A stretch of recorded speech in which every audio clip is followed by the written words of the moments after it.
Hello, everyone. Hope you're all doing well. Thank you for joining us. There are my D's. I knew I had them out, just didn't remember where. All right. So, last we left off, the party had made their way from Phandelver to Thunder Tree Village. They were led that way by one Madame Alderleaf. She had recommended they go there to seek out Rydoth the Druid, because he likely knows, where the Wave Echo Cave is. Party made their way there with relative ease. Had a rather interesting encounter with a particularly large wolf. Come to find out that this wolf is not in fact a wolf, rather a druid by the name of Chimera. This wolf led the party to Rydoth's temporary home within Thunder Tree. They discovered Rydoth has been watching over Thunder Tree,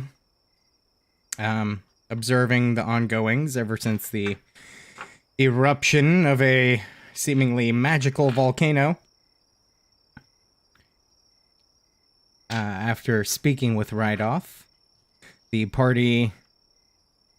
hang on. You get some more interesting music going here. After speaking with Rydoth, the party... he agreed to help the party with their quest, should they help him first. And the specific thing he requested aid with was dealing with a particular dragon. The party agreed and made their way. Rydoth sent Chimera with them in pursuit of this quest, seemingly attempting to ensure success. I'm missing a dice. It's in the bag. And, yeah, the party made their way towards the hill upon which the dragon has made its lair. Atop the hill sits a tower, and that is where the dragon lives. On the way, the party was ambushed by two giant spiders and quite readily and handily dispatched these foes. And that is where we are picking off. Do me a favor, Chimera, to start things. Roll a perception check with advantage. Okay, remind me how to do that. /rule. /roll plus whatever it says next to your perception stat as a wolf. Okay. Sorry. You're good. Are you a wolf or a dire wolf? I think it was a dire wolf. Dire wolf. I'm pulling out my character sheet. Sorry. You're good. Dire wolves have a +3 to perception. So roll 2d20 plus 3.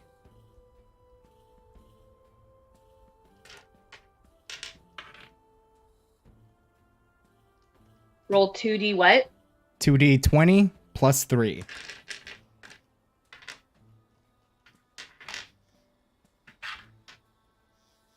That'll do it. Whoa. Nice. All right, so as things are settling down from this combat, your attunement to your natural surroundings and the enhanced perception of the direwolf allows you to hear a small bit of a commotion to your southeast.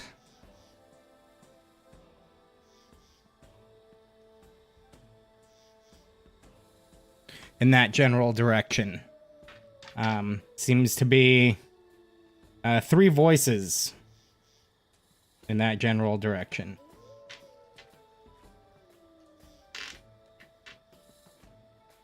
Hmm.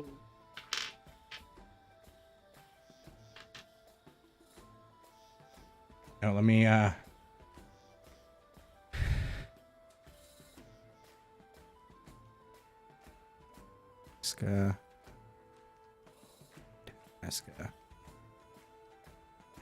Alright, Nesca, you should have access to Crossbones' character sheet and to move his token. It's all good. I've got him pulled up on a separate tab as well. So, All right. But thank you. Easy. What are you doing with this newfound information, Chimera? I want to investigate, but I don't want to fucking get hurt either. Okay, so basically you want to approach the situation stealthily, is that what I'm understanding? Yeah. Alright, are you just heading over that way, or are you trying to let your party know what you're doing? Yeah, I definitely let the party know. Alright. So, as Crossbones and Nesca are collecting themselves, you see, Chimera's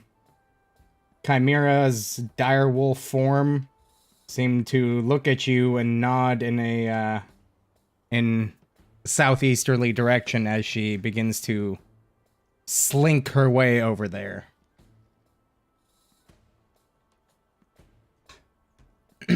I will follow her. And as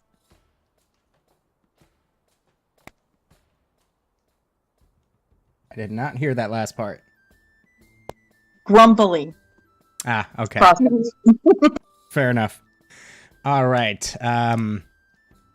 If you guys are approaching stealthily, go ahead and give me stealth checks.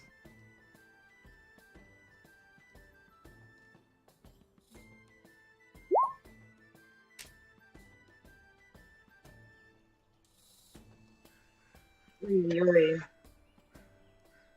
still trying to pull up my character sheet. No worries. So, 10. Okay. Oof. All right. So for stealth, you have a +4 as a direwolf. So go ahead and roll a d20 +4.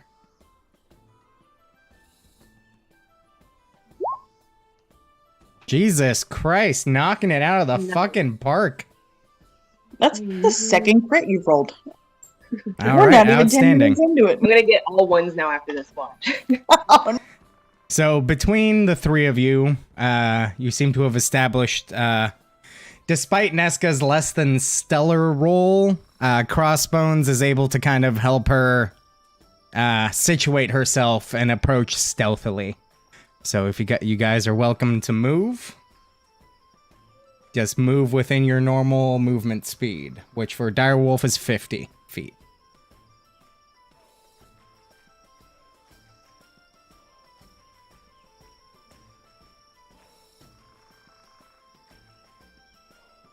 Hold on, I'm trying to zoom in. Take your time. Oh, I'm this bitch. Okay. Yeah. So where am I going? Southeast, you said? Yeah, in that Or general doesn't matter. direction. That's where you heard the noise coming from. Okay. I'm gonna go And that's this currently more or less what you look like. What's the grid like parameters? Like what's the square? Each square is 5 feet. So you just went into the house. Oh, just kidding. Okay, I'll I'm go gonna ahead hide and right put you here. there. Okay. Well, I mean, I rolled pretty good. I can go farther, can I? Yeah. Okay. You can move up to 50 feet. So, I guess that's 5. All right. Yeah. So whatever you can see, you can see. I think And the noise was in that general direction.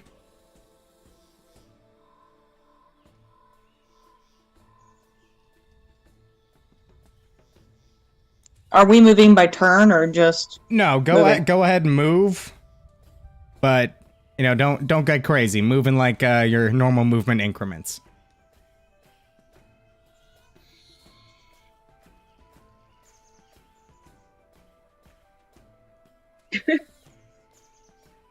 All I'm right. about to get fucking attacked. Just have a bad feeling about it. So, for the record, the building that you are right next to, Yeah.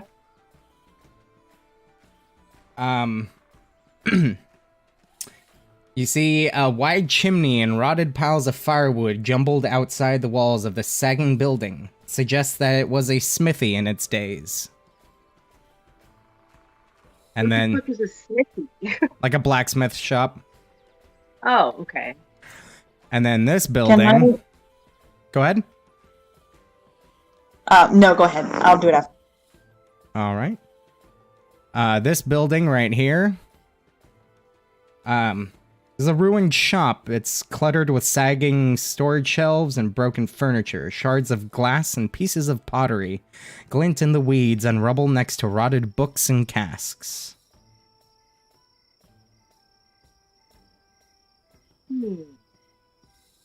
Can I roll a perception check? Absolutely.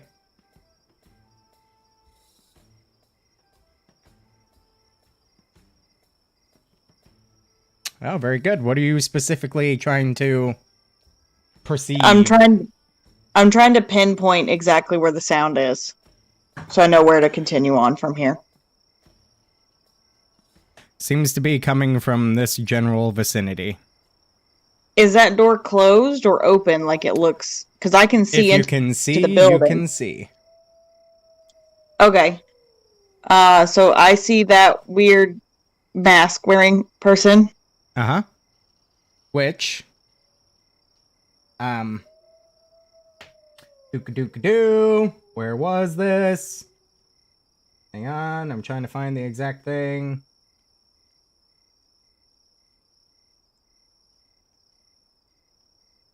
So what you see is a seemingly humanoid creature, who is, where did that just go? Okay. Wearing a black cloak, cut to look like, something to the effect of like bat wings or dragon wings or something of that nature.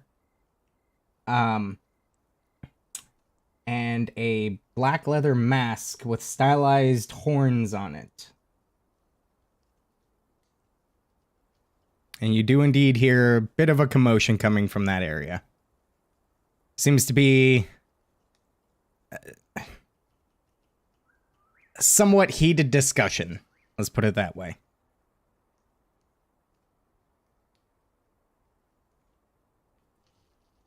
Okay.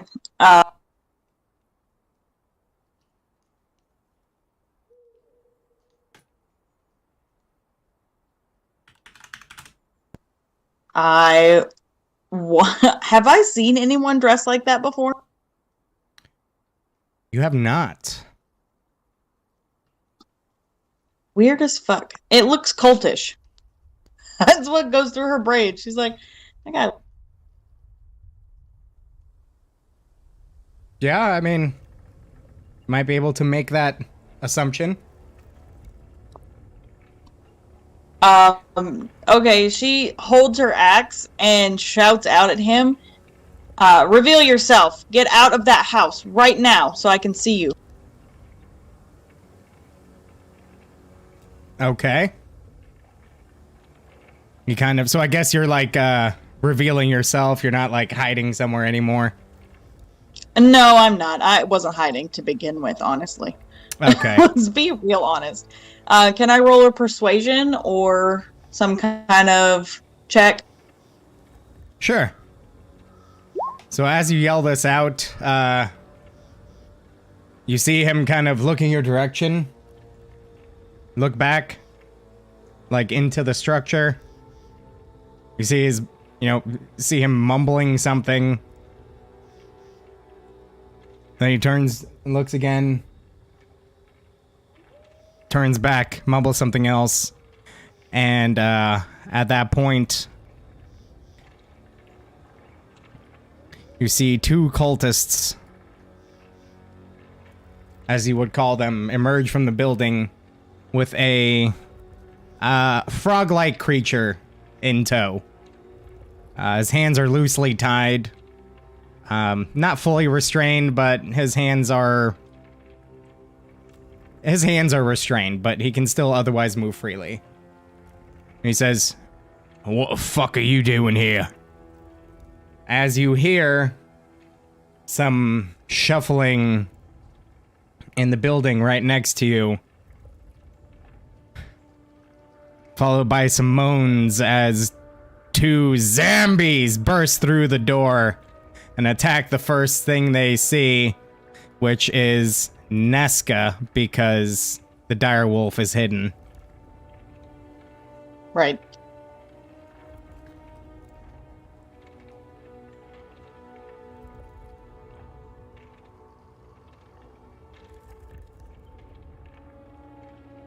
And hang on. Checking. +3. Okay. Alright. Let's get some fucking actual combat music going here.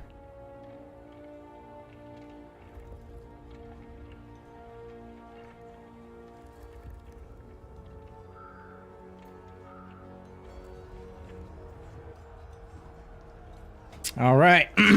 First one. It's gonna roll a natural 20. That's not looking good. Can't hear you.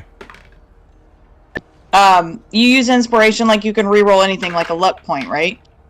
Yes. Okay, I use my inspiration to make Okay. So we're re-rolling that natural 20. The second one got a 19. I will take that over. And 15. They both hit. All right.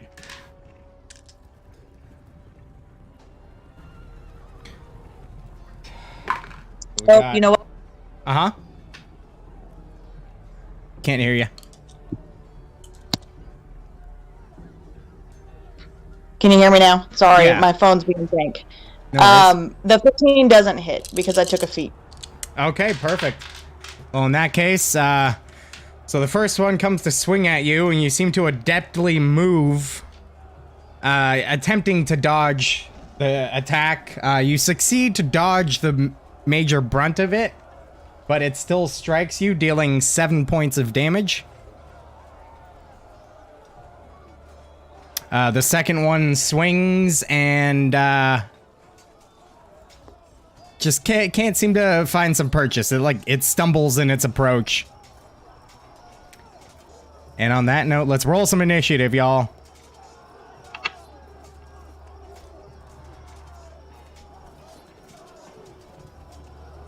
You have to tell me what that is. I can't pull up my character sheet. I'm having technical.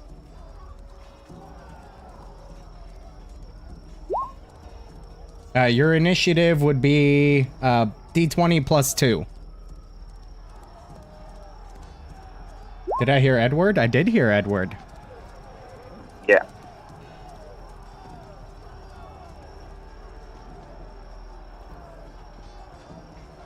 What's up?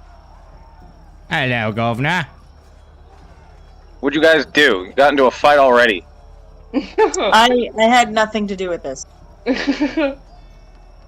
It wasn't me either. No. Ah, Jeremy's character.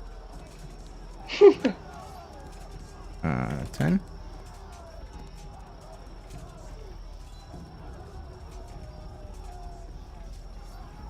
$16.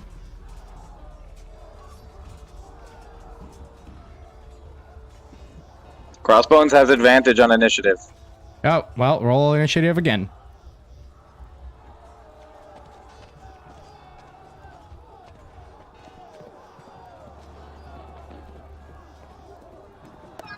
Same number.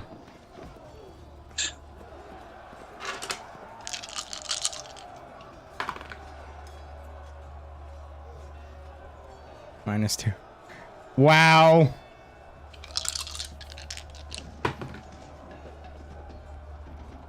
Okay.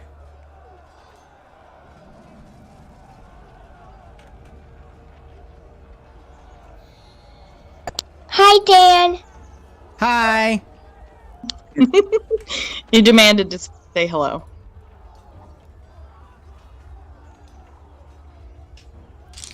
Well, that's very sweet of him, and I'm thankful. +1. Okay.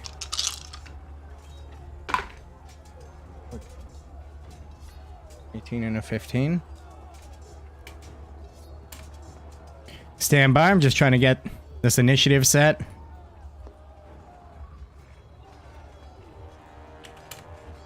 Don't you tell me to stand by. I had a double latte 20 minutes ago. I'm ready to go. And you do have a character sheet for the Bullywug, yes? I filled in everything on Roll20 except some last things that Carissa filled in. I don't know what she chose for his feat. I think we were going to go with Tavern Brawler, but Sentinel was a very strong contender. Well, we're just gonna go with Tavern Brawler for now, and if you guys decide to change your mind, we'll address that. I like Tavern Brawler just so they can like roll in attack and then grapple as a bonus action. But it has to not have. It has to use an unarmed strike or an improvised weapon on the attack. So right. All right. So let's get an initiative roll for the old boy. Oh, is he already there? Yeah, that's what you're doing right now. You just saw him for the first time. Ah, majestic.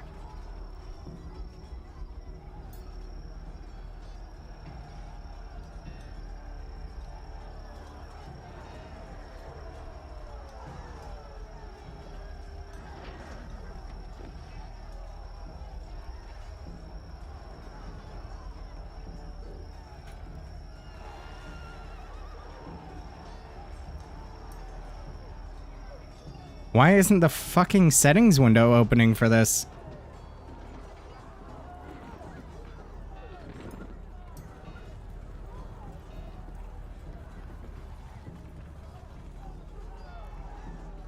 Okay, there we go. All right. First up, we have the cultist.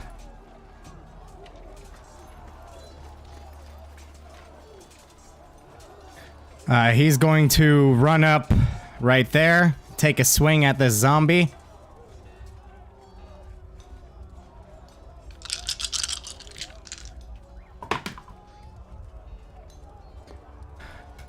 That will definitively hit. Okay.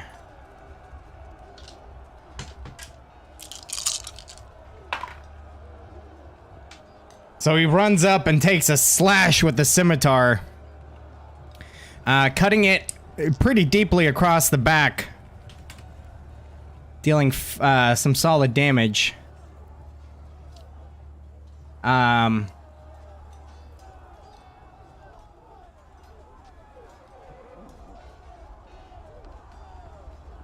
I'm gonna need Nesca, Chimera, and the cultist to roll a Constitution saving throw as a thick puff of ash emanates from the zombie's body. Ah, jeez. What cultist? Why are there cultists? Well.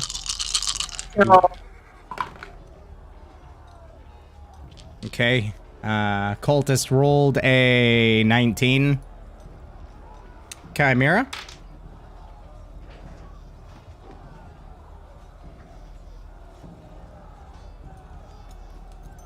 Lauren?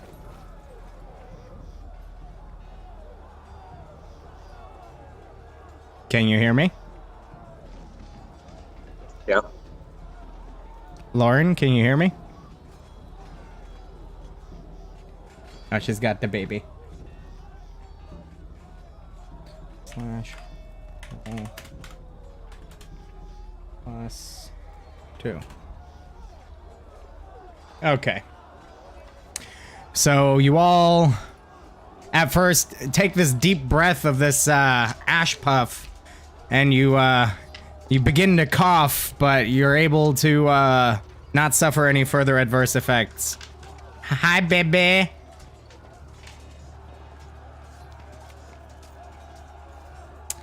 All right. Brings us to Lauren. What would you like to do?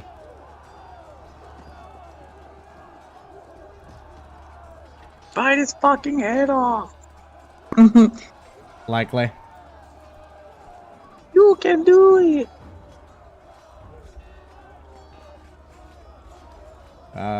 We'll say she's going to attack the nearest zombie.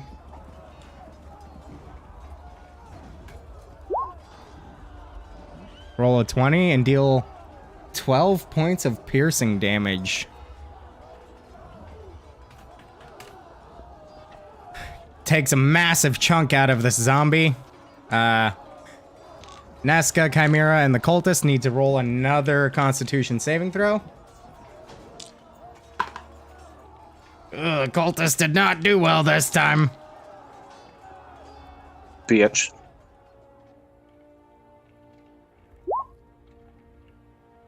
Okay, Dire Wolf rolled a 18.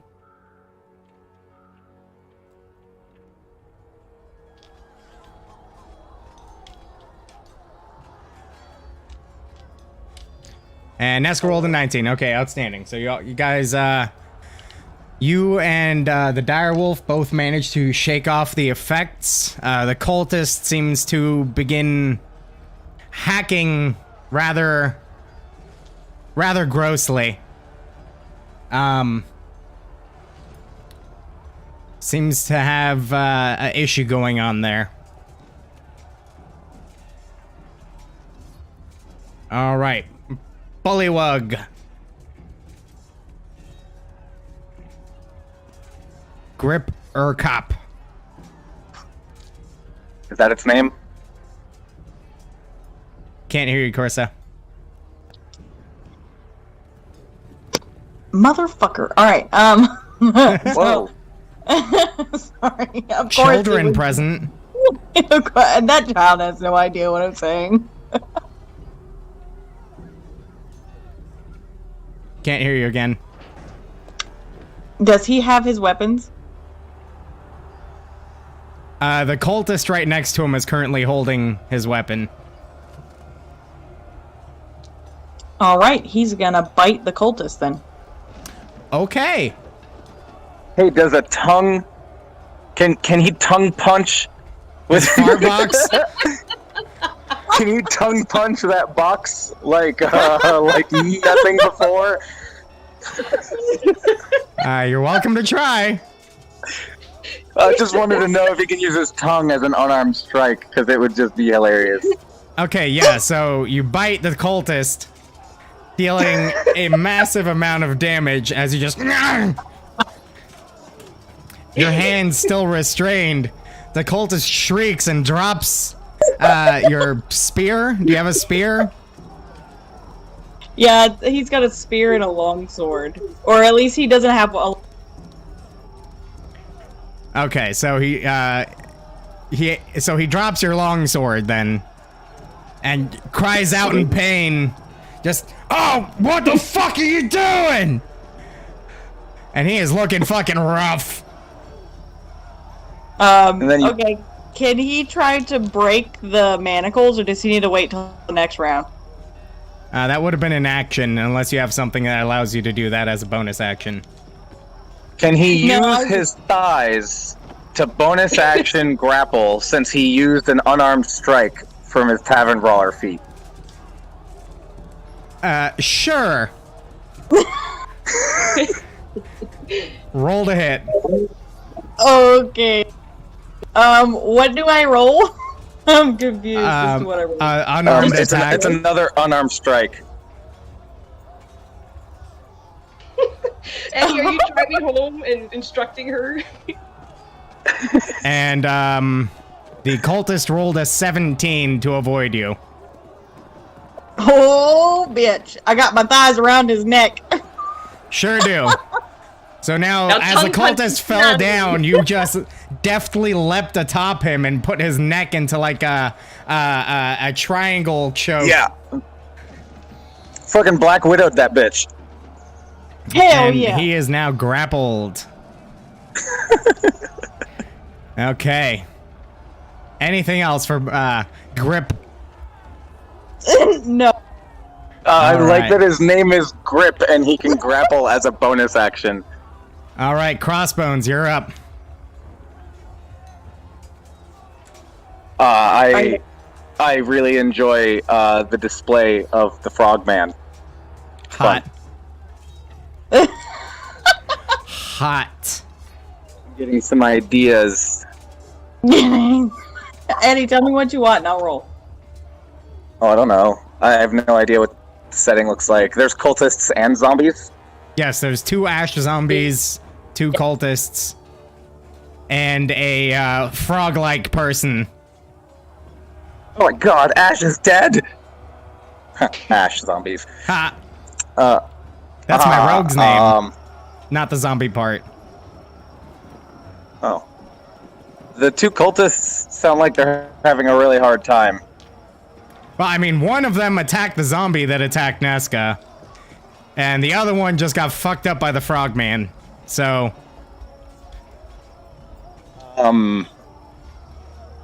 What race is the cultist that attacked the zombie that attacked Nesca?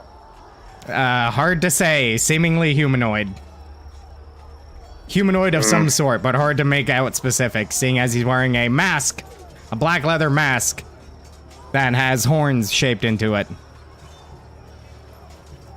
Oh. You just gloom ambush that guy with the favored foe. Bonus action. Well, how does favored foe work exactly? You do the bonus action, choose the target as your favored foe, and then it's basically a 1d4 hunter's mark. Okay. So this one, I'm assuming the one that attacked the zombie? Yeah. Okay. So that one right here is now dollar store hunters marked. And I guess he attacks. And you said just a favored foe, or is there a specific thing that I need to roll? Just adds a d4 to the damage, right?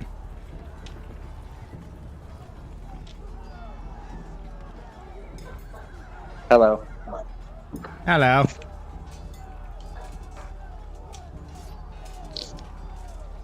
Hey, oh, good. Oh. I guess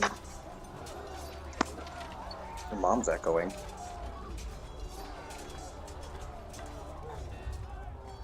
Hold on one second. Let us get set up here. Yeah. Take your time. What's the HP like situation these people just rolled up on? Well, the one cultist down here, who's currently being triangle leg choked by the frog person who has his hands tied, he looks pretty fucking rough. The other one, as far as you can tell, he's coughing pretty grossly, but he's not otherwise undamaged.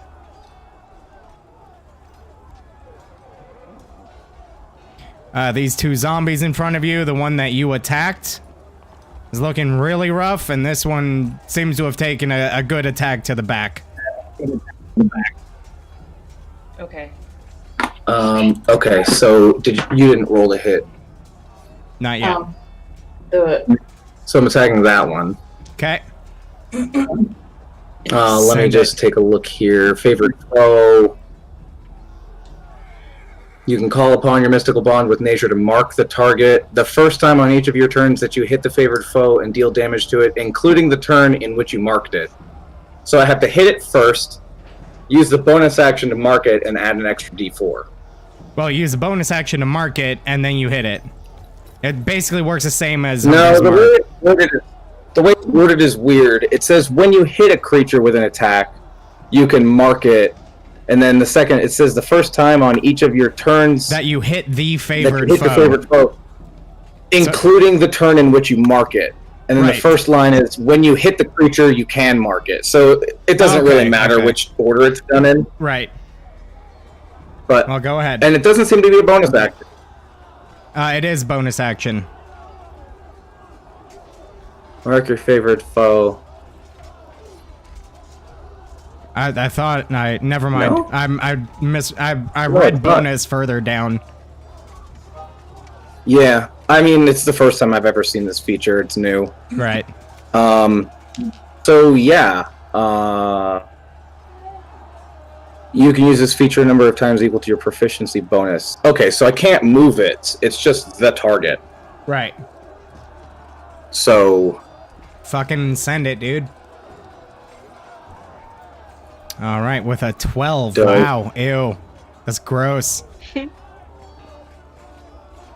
this is Roll damage. there it is. Oh, never mind. You roll damage. It's 11. Doesn't matter. So you see this cultist here, having this array of targets to choose from. You single out this cultist, and you fire an arrow, and it cleanly goes through his neck as he's coughing, now gurgling, and blood spews out from the neck, and he falls to his knees and then limp to the ground. All right. Let me see what Dread Ambusher specifically says. If you take the action on your first turn, you can make an additional weapon attack as part of the action. It doesn't say it has to be the same target. So an arrow went to that guy and the zombie he attacked. Shot them at the same time. Go for it.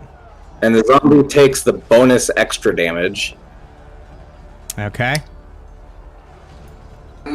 from the Dread Ambusher and the favored foe and the shot. Ooh, close, but you hit the shit out of it. Dealing 17 points of damage as this arrow seems to pierce directly through its torso.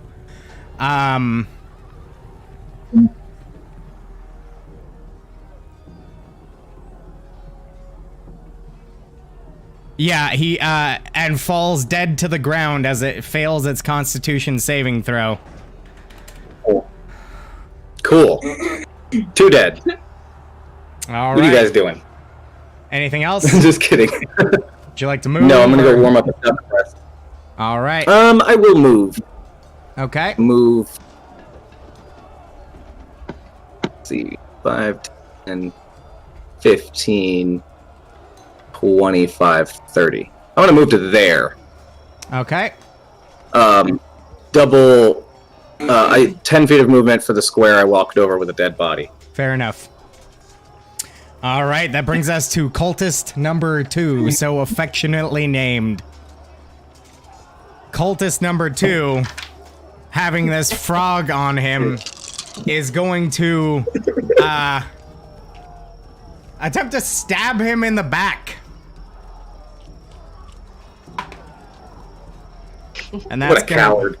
That's gonna be a 22 to hit, I think. Yeah. I'm guessing a 22 hits.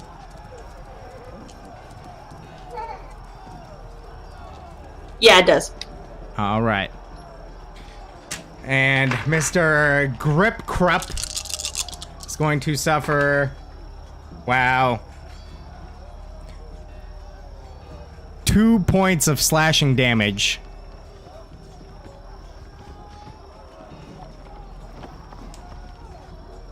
Weak. That brings us to the dead Ash zombie, which brings us to Nesca. So there's a zombie in front of me, and then a cultist punching a frog.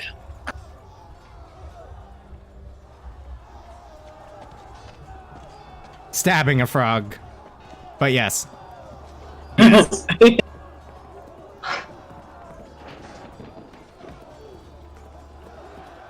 Alright, well, I'm going to use my bonus action to give him inspiration, the frog. Okay. Because I like his style. And then Okay. I'm going to smack that zombie with my axe. Go ahead. 17, that hits. Roll damage. Okay. Oh, tee. So as you swing your 5-string battle axe, it finds solid purchase in the upper torso of the zombie, but doesn't seem to do too much damage to it. It just couldn't quite get all the power behind it. Anything else? Nope, that's the end of my turn. All right, that brings us to the ash zombie that rolled a -1 for initiative. That's impressive.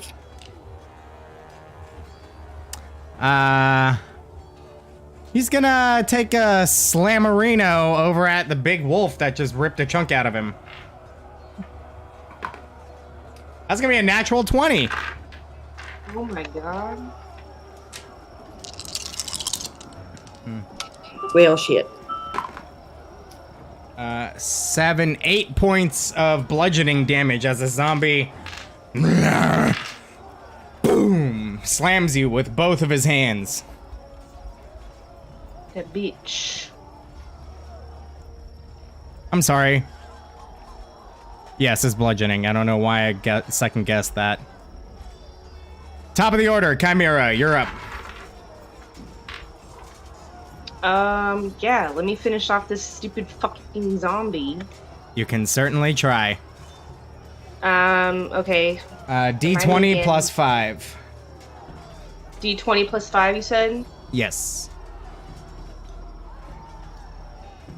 Yeah, that hits. Go ahead and roll 2d6 plus 3 damage.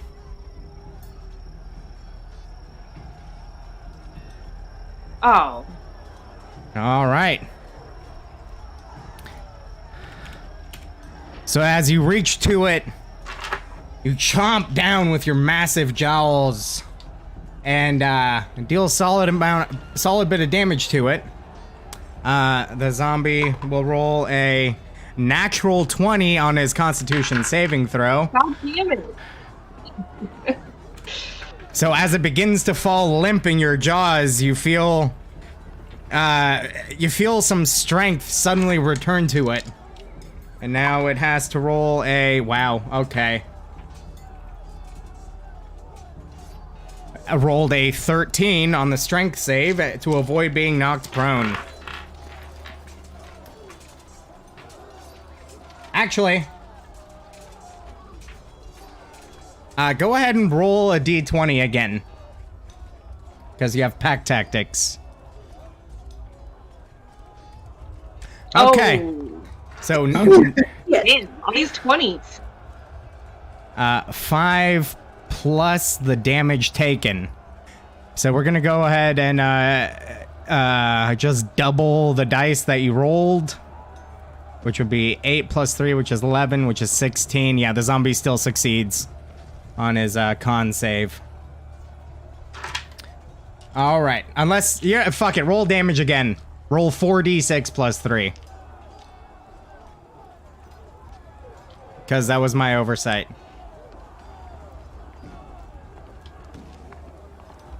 Oops. Close.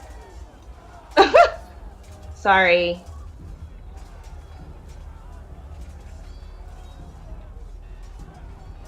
So 16 plus 5 is 21. He rolled a 23. Still succeeds. Okay. All right. Anything else? I mean, I can't really do anything else, can I? No, Like, aside what are from my move. Then no. All right. Grip Krupp. You're up.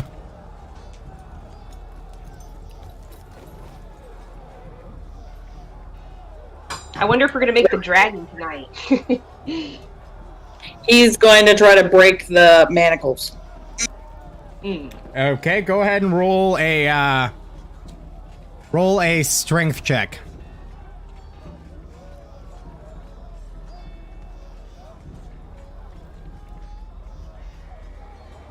Oh. Oof.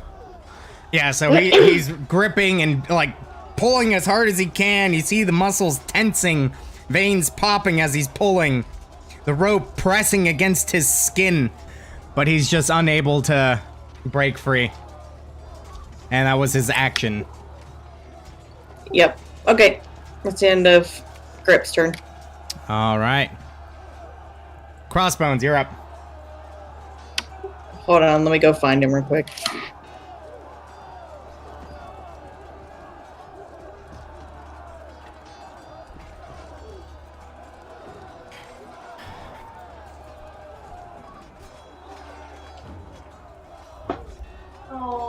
He's in the bathroom. He'll be right back.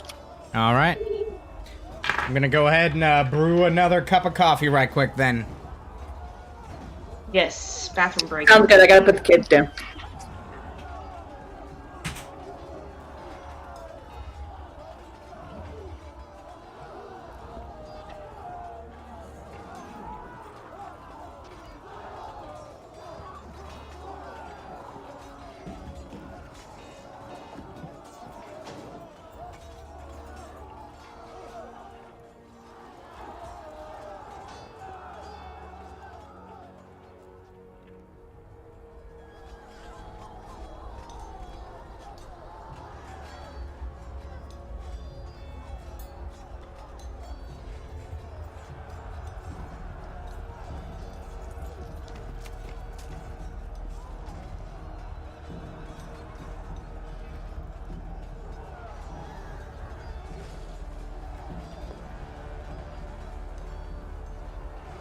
Okay, I'm here. I'm sorry.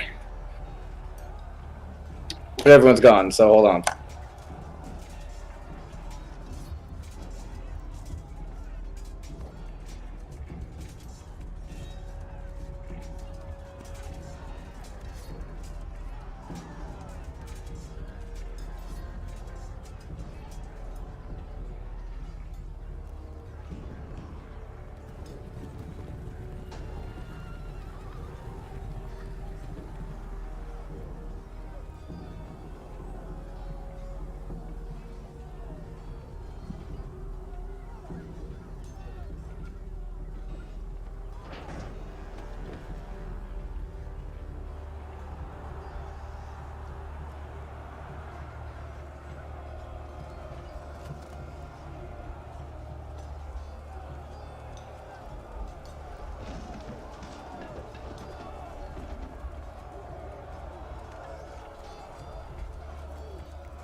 All right, I'm back.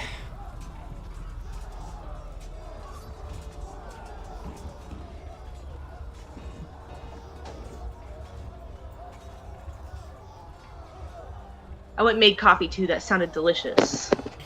Bro, that smell. Smell just makes my heart soar. Me too.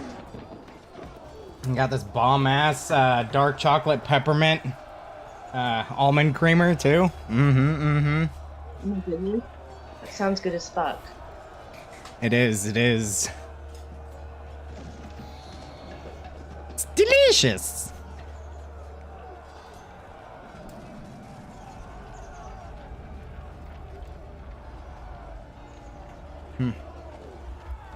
Alright.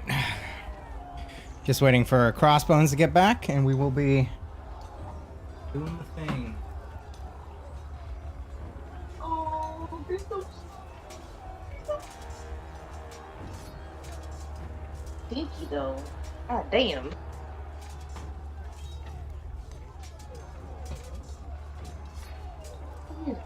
Ooh. Goodness gracious, child. Duh, baby.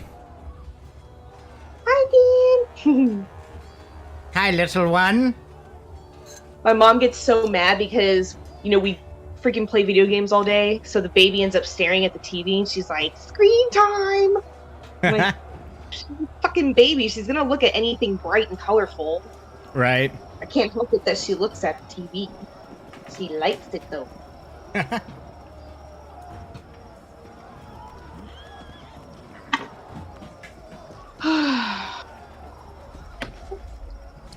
So how's this guy bound? You're saying manacles? Like metal manacles? Rope. Rope, rope, rope.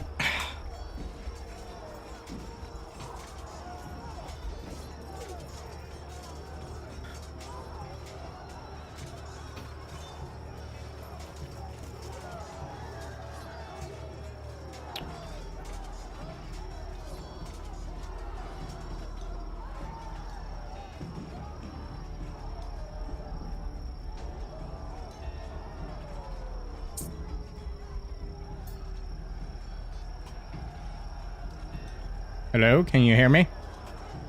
Yes. Yeah. Okay. I just switched roll 20s. I see. I need vision now. 4? 4? Everything's gray. I just can't see anybody. Anywho. Oh, there we go. That's better.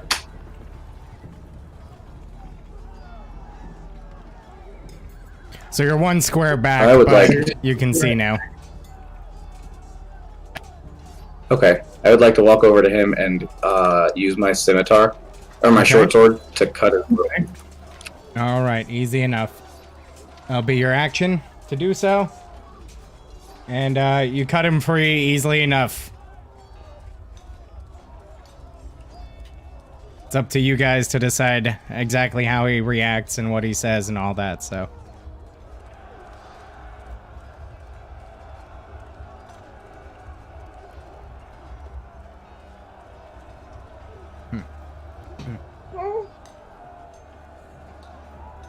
I'm going to... I don't know if I have any good bonus actions. I'm going to move... So I moved up 5 feet, and then I move away to here, and bonus action hide. Okay, roll stealth. All right. So you do your best to hide. That brings us to the cultist, who turns to the bullywug and says, "Oh mate, that was just a precaution. We weren't gonna hurt you."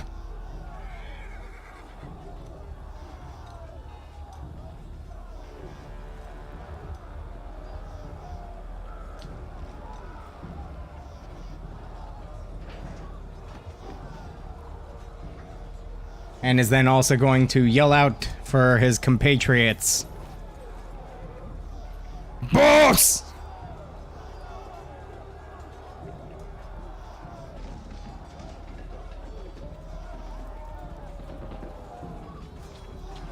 He yelled out what?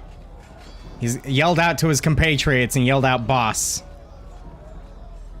He said, I don't know if you heard it, Eddie, but he said to the bullywug, like, hey, we weren't gonna hurt you. It was just a precaution.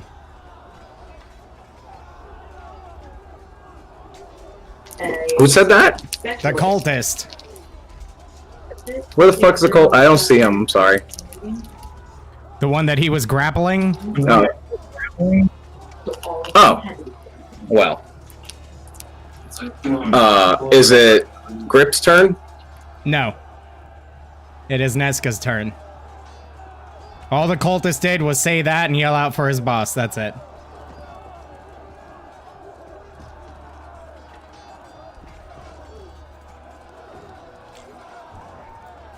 It is now Neska's turn. Okay, can you hear me? Yeah. Okay, cool. All right.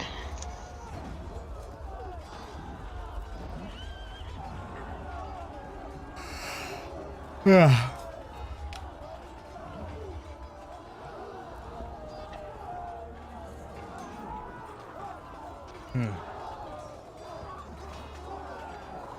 All right, I'm gonna cast Tasha's Hideous Laughter on the cultist. Okay.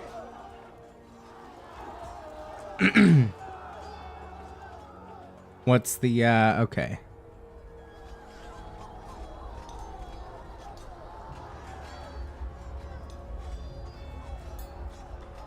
So, wisdom save, what's the DC? 15. Alright.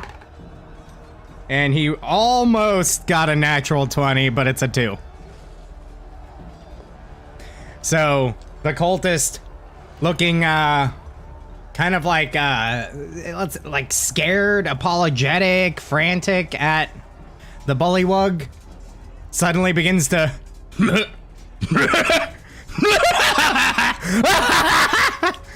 falls to the ground and starts laughing maniacally. Disturbing.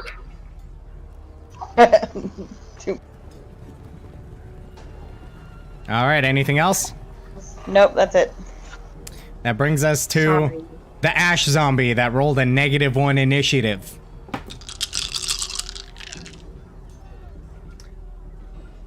He's going to... Evens odds.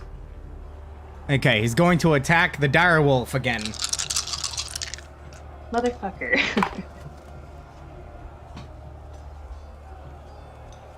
Hang on. There's another natural 20, but I feel obligated to take a picture.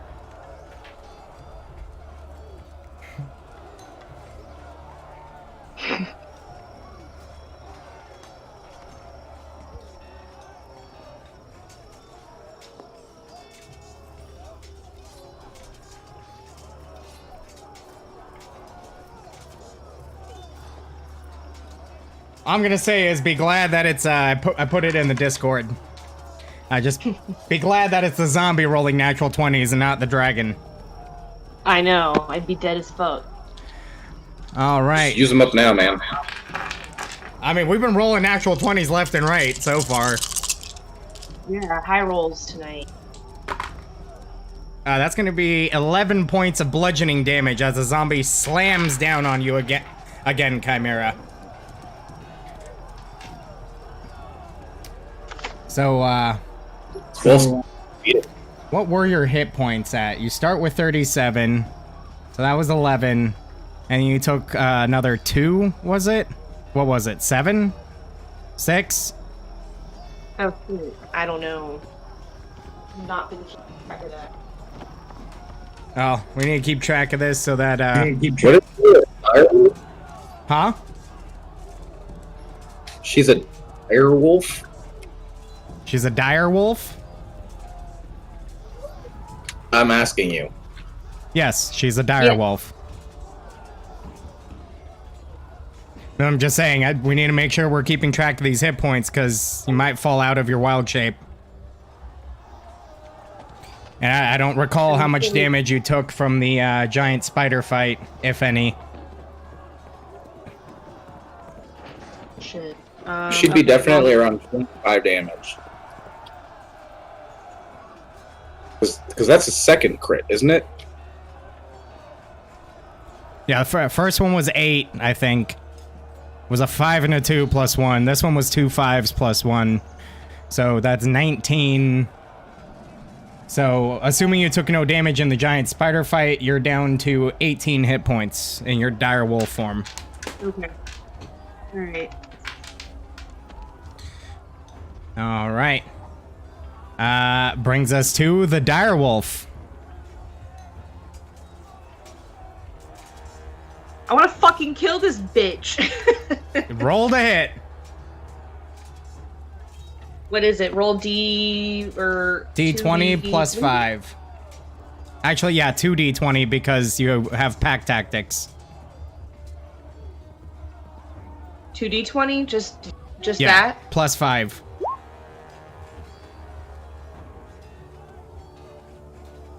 A fucking crit. Okay, roll 4d6 plus 3.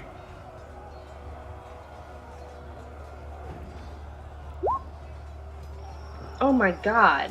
I'm sorry.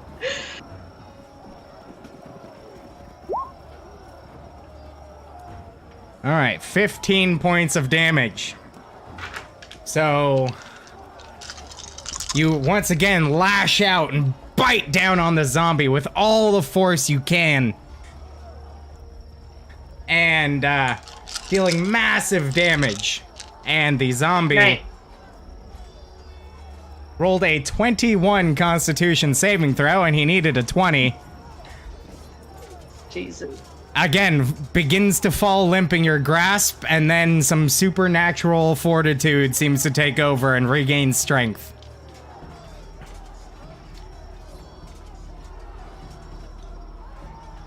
All right. I would like to fucking move away from this stupid zombie, please. Okay. Where are you moving to?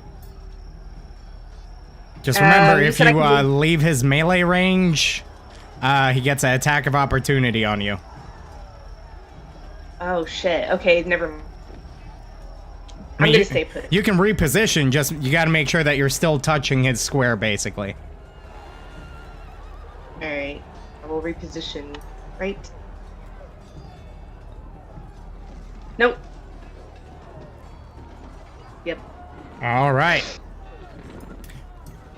Brings us to Grip Corrupt.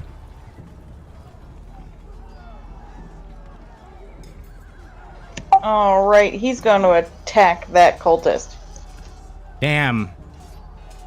After the cultist just told him that he wasn't gonna harm him. They put him in, like, manacles. They literally just tied a rope around his wrists. Because they don't know who the fuck he is. Still offensive.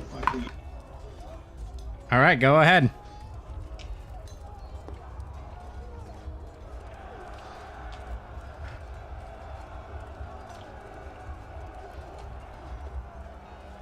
Alright, so he picks up his longsword off the ground and takes a massive slash through the cultist's body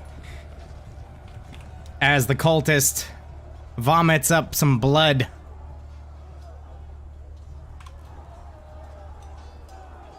And falls dead to the ground. Sweet. Good job, Grip. Alright, anything else for him? Yeah, he did. Nope, that's it. Alright, Crossbones, you're up. There is still one ash zombie standing. We're not gonna hurt you. Yeah. Tie you up. Alright, chill. It's my turn.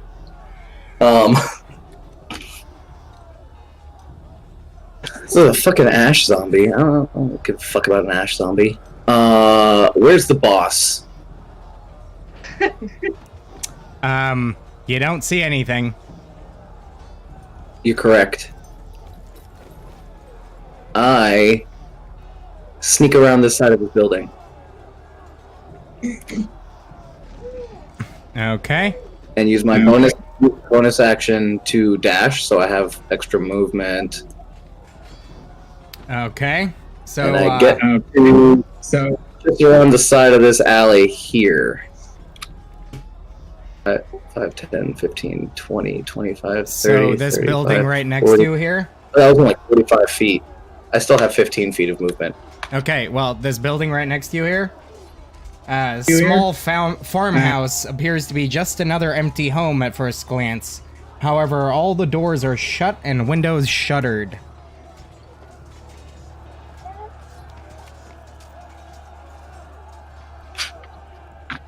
Must be full of goblins.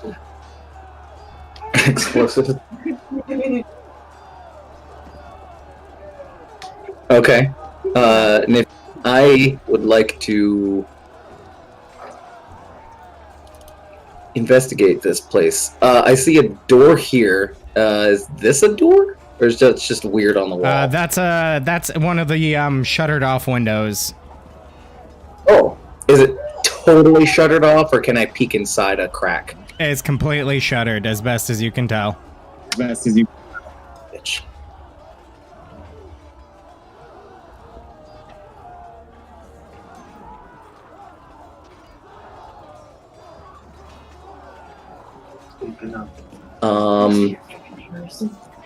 I would like to use my woodcarver's tools as an action to remove the nails in the wood.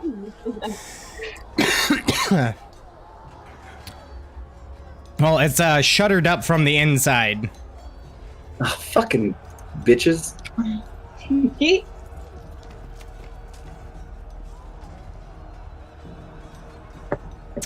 Dude, where the fuck? Oh, there. What exactly is in your I am woodcarver's tools? to this corner, and I will take.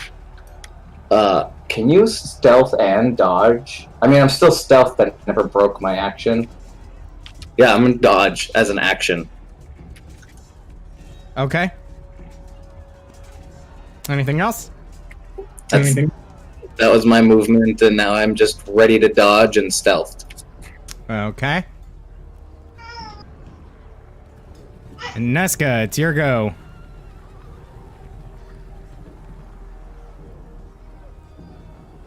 Sweet. I'm gonna try to finish off that zombie. Go for it.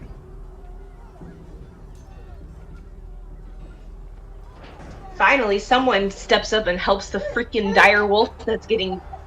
All right, by roll it. damage. 7 points of damage. All right, so you take your 5-string battle axe and slash across the zombie as it makes its discordant sound that you're used to. It's beautiful.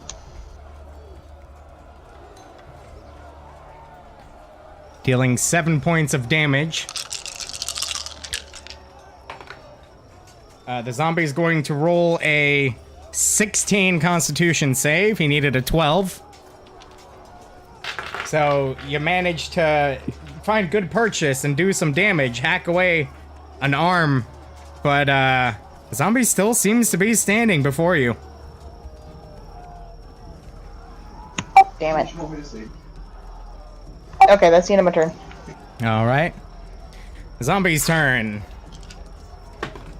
So he's going to attack the direwolf again.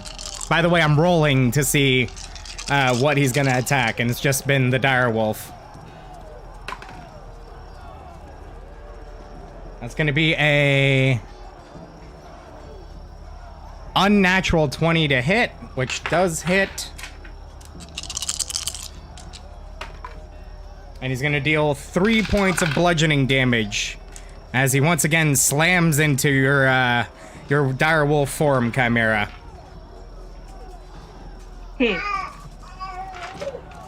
All right. 2, 3, 4. 15. 15. He did how much damage, you said? 3 points. 15, 7, and 19. Okay, so give me just a second here. 2.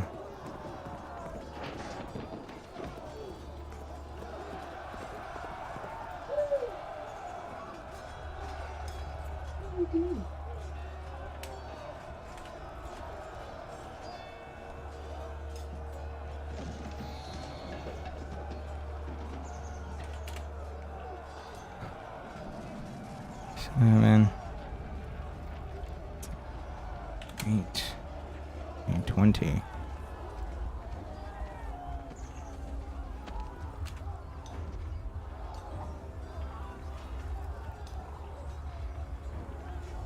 All right, that brings us to the top of the order. 5, 10, 15, 20, 25.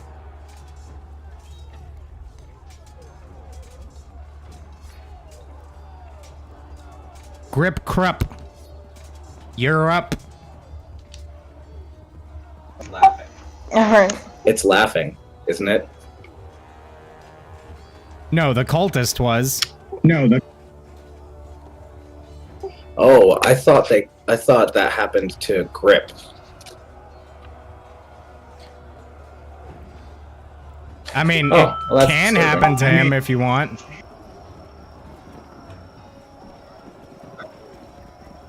No. Grip is gonna attack the zombie. All right, go for it. All right, 17 with 10 points of damage. Once again, taking out a big chunk of the zombie. The zombie rolls a unnatural 20 on its constitution save. It needed a 15. Still maintaining its undead fortitude. What a bitch. All That's the end right, of my turn. Chimera, your go.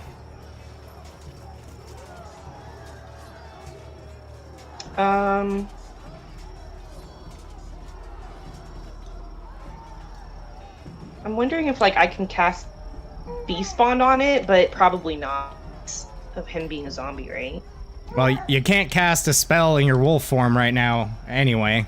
Oh. You would I have got to you, drop okay. your wolf form. Well then, I will fucking attack it again. Go for it with advantage. So 2d20 plus 5.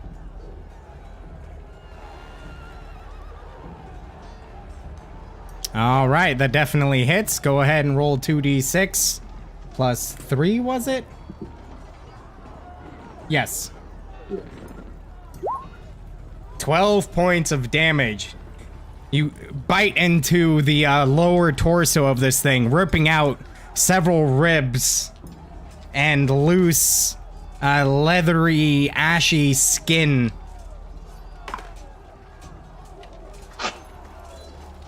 And as you feel it begin to go limp in your body, or begin to go limp in your jaws, this time it finally falls lifeless to the ground, seemingly falling Fucking apart. finally.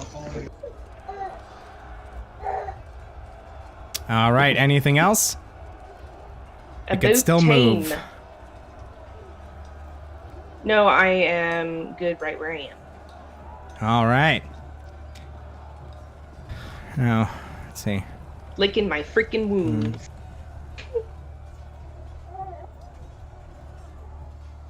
Two.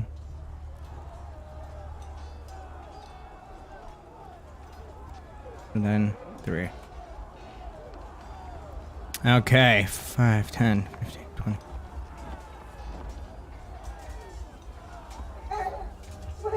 $20. 30.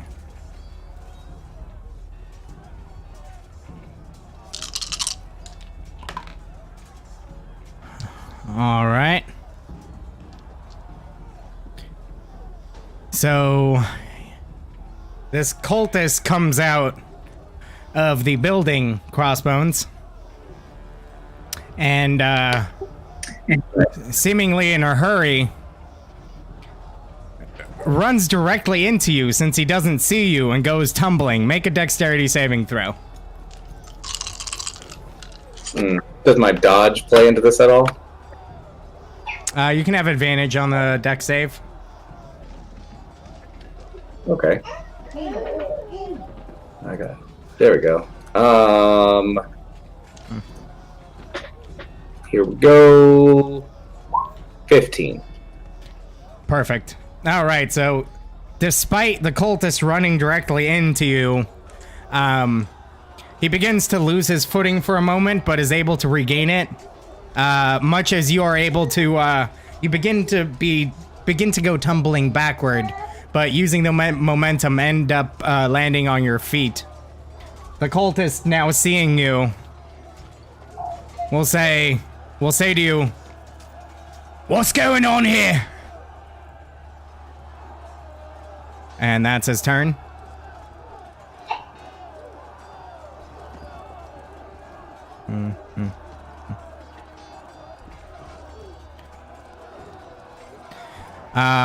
At that point, another cultist comes out of the home.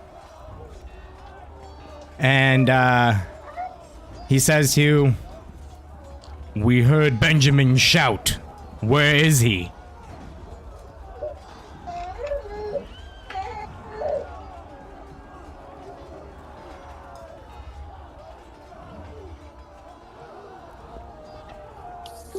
Is it my turn?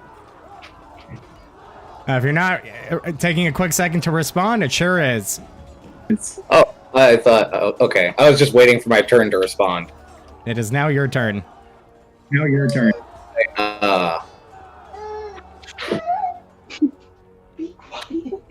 Yeah, I'm going to say in common, I'm going to say to them, "Giant wolf! Giant wolf!" And then I'm going to disengage as a bonus action Okay. and go this way. Okay.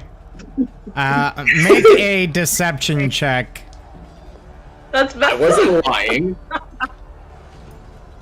Well, your intent Okay. is deceptive. That's fine. Persuasion or deception, they're both zeros. Oof. If I got advantage, it's a crit. Well, if you had advantage, that would have been great. But the cultists look at you for a second as you begin to run away, but seem to be nonplussed. Whatever. Anything else, I sir? disengage as a bonus action, run around the corner, and use my action to hide. Okay, roll stealth. They don't have to believe me. Only a 12. Okay. Good to know. All right, Nesca, it's your turn. Roll a perception check.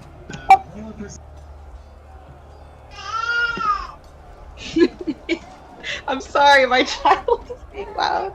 Your child is cracking me Okay. up. I lost the camera. I can't see her being crazy, but Hey, stop talking so. okay.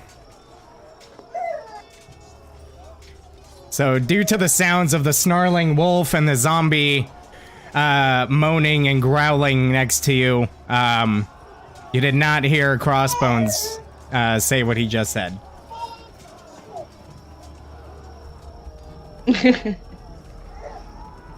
Good.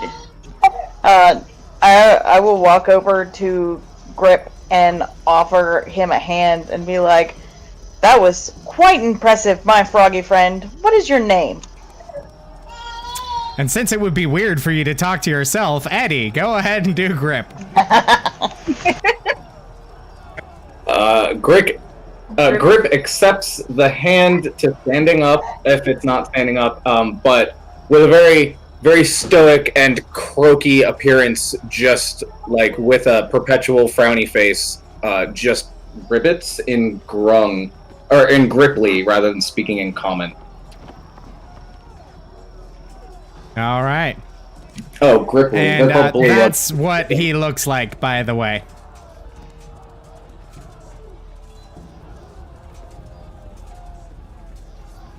There's no telling why he has nipples. Does he? He does have nipples. It's and the shield on his back because he's a defender warrior, and the what is it? The breastplate is he wearing? That's just the girdle. Alright, well, I'm assuming his croak sounds like Grip, so I'm just gonna call him Grip. All right. Anything else, Nesca? Yes. So best I'm wait just for going the nipple to. sound. I know that Crossbones ran off, so I'm just going to wait here because I assume he's scouting, because that's what he does, or running. Either way, Oh, I see the it's very baby. Crossbones. What'd you say? I see the baby again. Yeah, I see you too. I didn't see anybody in a little while. All right. That'll bring us to... Boy, the baby. 5, 10, 15. This cultist who steps out the door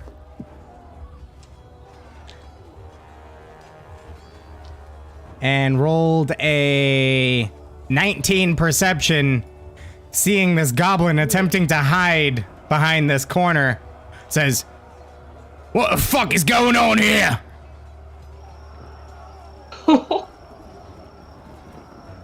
Dire wolf! Dire wolf! You know, Crossbones doesn't really look like your traditional goblin, so he's, the cultist is a little on edge. Has a sword ready. Approaches Can I you roll another deception? and has his sword readied for hostile action. You can certainly try fuck. on your turn. Oh, alright.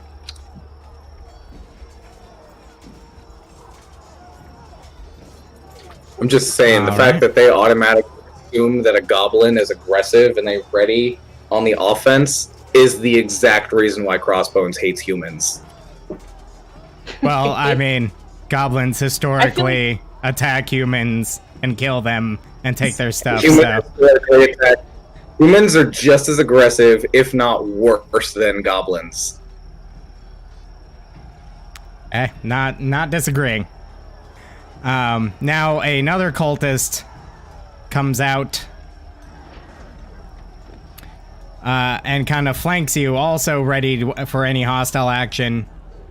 Says, "What are you doing in our town?" And that brings us to Grip Krupp. Or Grip Crap. Sorry. Yeah, get it right. He's just gonna stick with Nesca, so he's gonna just hold his turn until he's gonna hold his movement, and if Nesca or the wolf moves, then he will too. Okay. The wolf. It's your turn. Fuck. Roll a perception check. Grip can as well, by the way. Actually. Sorry, I forgot that part.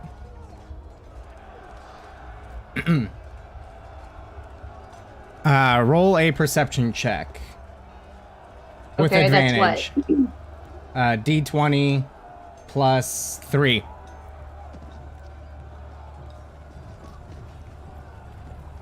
Alright, roll another D20, because you have advantage.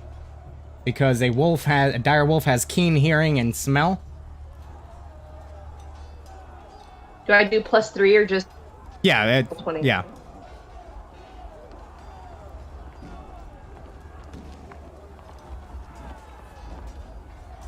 Okay. So, you're able to make out some sound coming from the east over here.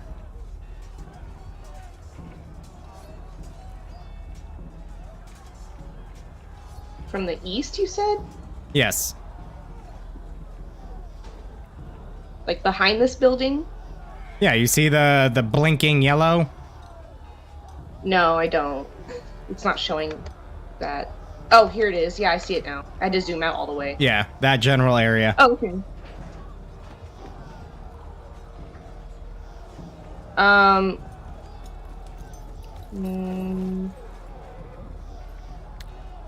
Am I allowed to, like, can I check this house out right here?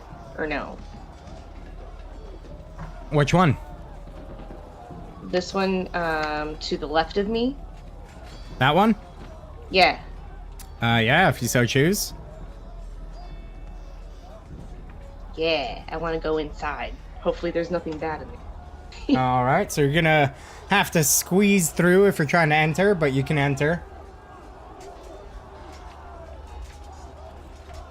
So looking at the building, you see a variety of old tools, tongs, bellows, hammers, and a pair of iron anvils scattered loosely around the interior of this building.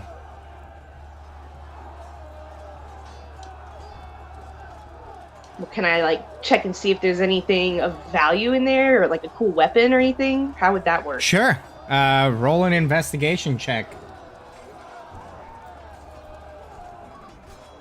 Which is, Okay,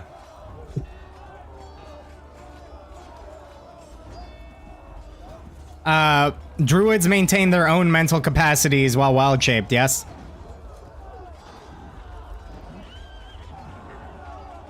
Shit, I don't know. Eddie, do you know? Either one of the veteran players? Okay, we're gonna say yes. Go ahead and roll a d20 plus whatever it says your next to your character sheet for I investigation. wasn't able to pull up my character sheet. It wasn't fucking working. Oh, So, unfortunately, that's a little bit of a problem. I fucking know. I did write down some stuff over here, though. I think it was 13. But I could be totally wrong. Alright, 13 would be a +1, so do a d20 +1.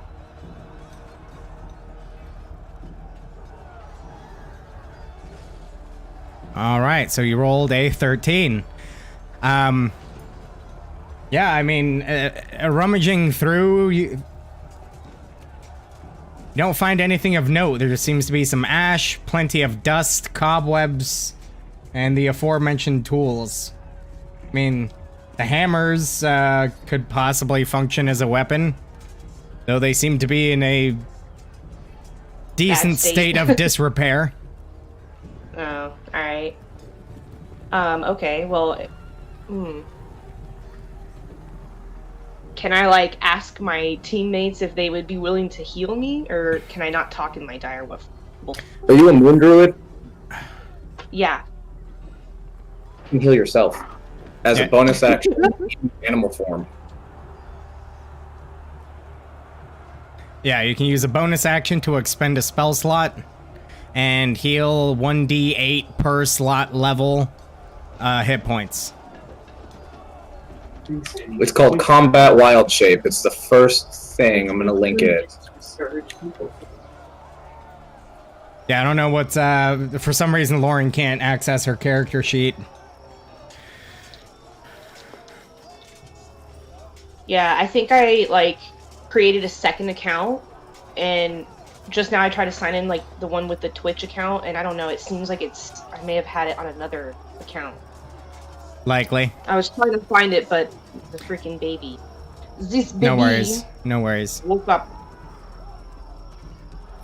But yeah, so at 4th level, you have 1st and 2nd level spell slots, so you can choose to expend one of either and heal yourself for a number of d8s equal to your spell slot. Okay. So if you chose a let me do that. second level spell slot, you could heal for 2d8. If you choose one first level slot, it'd be 1d8. Alright, well, let me fucking heal myself. If I can. Alright. Just roll a number of d8s equivalent to the spell slot you're choosing.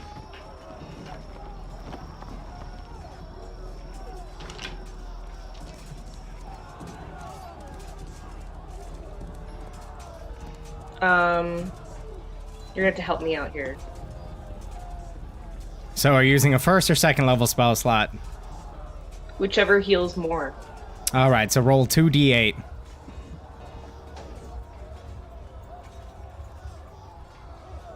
Alright, you regain 6 hit points. Okay. As natural magic emanates through you and seems to begin closing your wounds. and healing the bruises.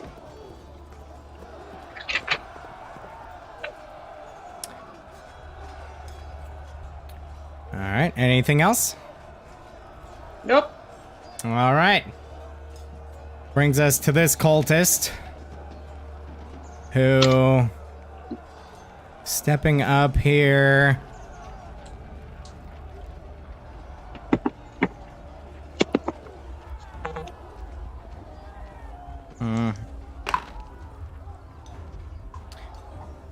Taking a look around, doesn't notice anything other than his compatriot to the north.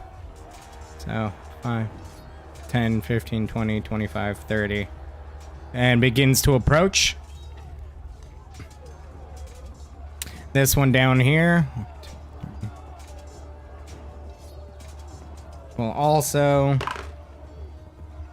doesn't see anything other than his compatriots. Steps up here and says to the other cultists, "What is going on here?" And that's his turn. Crossbones, you're up.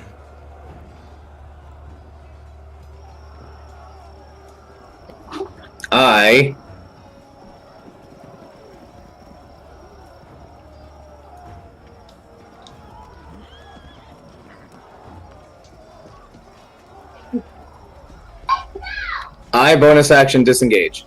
Okay.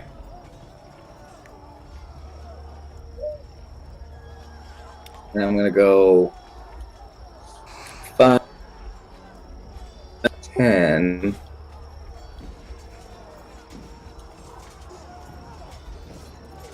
15, 30. And then I use my action to dash. Okay. 30 feet. And then I say to Nesca, "We've got trouble." He comes All running right. from around the corner. Yep, just running from around the corner, and I just go, "Trouble!" I love it. All right, Nesca, your turn. Alright, I hear him say trouble. And I go ahead and I'm gonna move to get him behind me. Okay.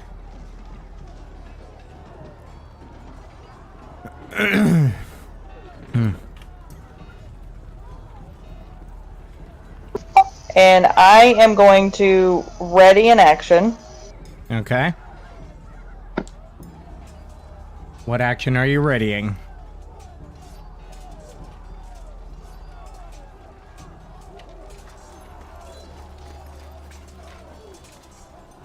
Do you always have to ready an action before you do an action, or what is the Readying advantage? an action is if you don't have anything to do currently in this very moment, you could ready an action that is activated by a trigger that you set. So, for example, she could say, "I'm going to ready an attack for if anybody comes within 5 feet of me." Or, "I'm going to ready a spell for any hostile creature that I see." I'm gonna ready poison spray for anyone who makes a hostile action towards me. Okay. Or any of my companions. All right.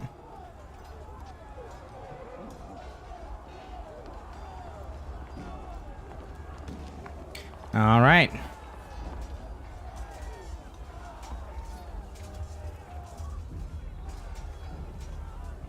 That brings us to Grip.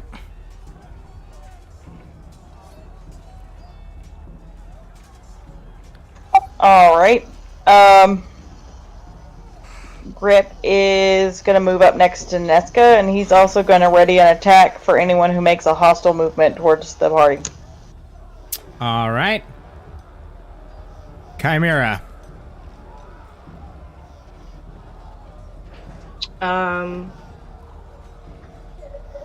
Am I the only one in this building? Currently, yes. Can I heal again, or that doesn't work Yeah. like that? You can use a bonus action to heal again. Okay. So roll. What was it? 2D. So you have, at 4th level, you have 3 second level spell slots. You used 1 already, so you're down to 2. Uh-huh. And then you have 4 first level spell slots. So roll what? 2D. 2d8 or 1d8, depending on whichever spell slot you're choosing to use. Alright, you regain another 8 hit points. And you have a maximum of 37. Yeah.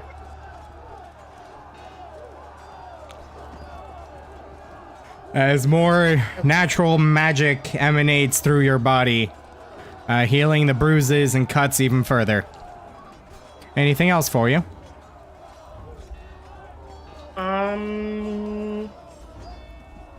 Everyone else is outside, right? Yes. Kind of like shadowed. Yeah. Okay.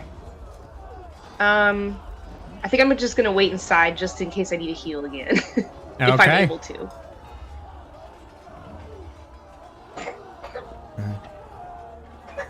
You choking on yourself? 30. That brings us to the cultists, who all held their turn. One of which speaks out and says, "You lot, we do not intend to fight you. We simply wish to know why you're here."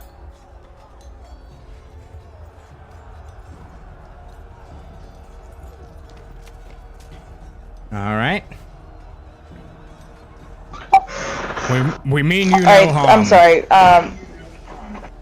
What? What did they say? I'm sorry, you cut out just a little They bit. said that they're not here to fight us, and they mean us no harm. Yeah. Oh. Which brings us to Nesca. crossbones. Oh, we're still in initiative, sorry. Just for the time being. Oh, it's fine. Okay,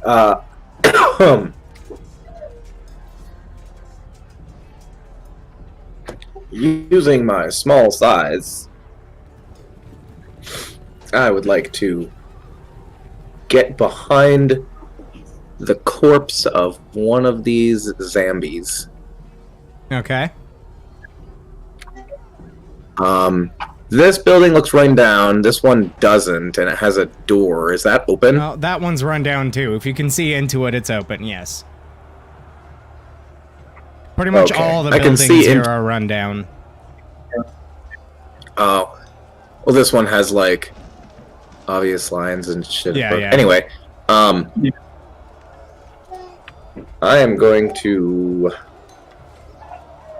go past that guy and come up against this building right here, Okay.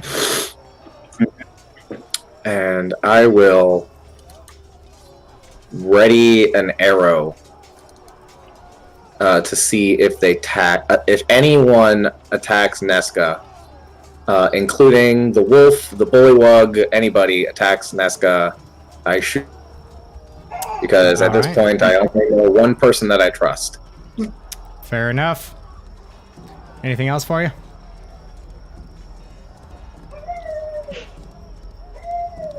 No. All right. That brings us to Nesca. Okay, I can't see them, so I'm gonna move so I can see them. Okay. She puts away her battle axe for now and says, You're dressed awfully strangely for being so amicable. Why are you here specifically, and what is it that you're doing?" All right. So for the sake of this, since you are not taking aggressive actions, we will drop out of initiative for now, if that's okay. That's fine.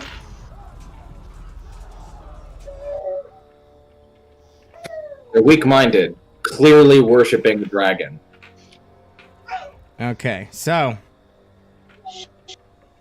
the one begins to step forward and says, "Have your allies lower their weapons and we may speak."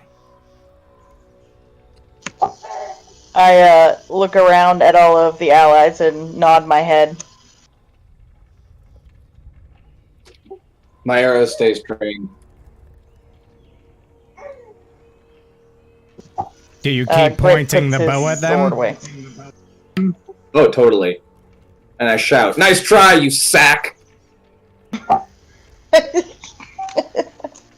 All right, he's Nesca says, "You'll have to excuse my goblin friend. He's a little paranoid. It's just in his nature." Well, you'll have to excuse me then for stepping behind cover. We can still speak even with you step behind cover.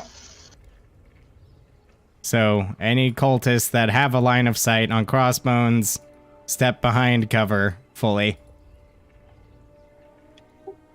I lower my arrow with a confident cowards.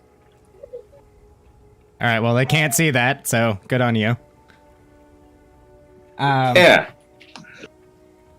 So,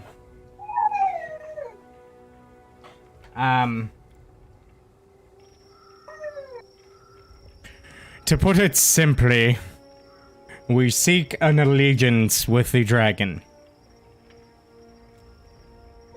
You seem rather capable. I would much rather. And what kind of dragon is this? A green dragon. I see. What do you hope to gain from the Dragon's Alliance?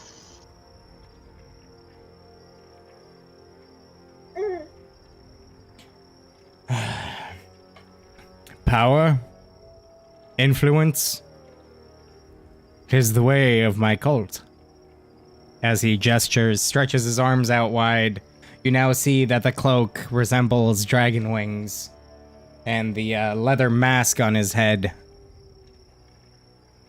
Hang on. I have a thing. Do the thing. There you go.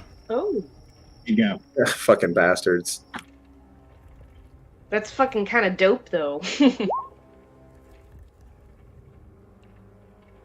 Right. And Crossbones attempts to hide behind the building. All right. It is the way of my cult.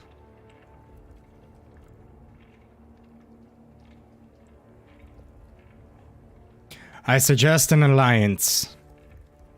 We do not wish to fight you. We have no interest in your business or the business of anyone else, frankly.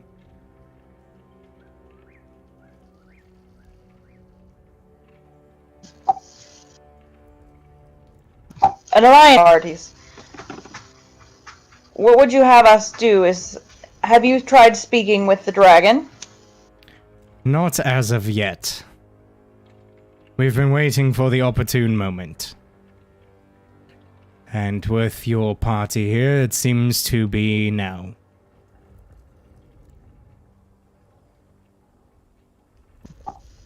You could certainly try, Eddie.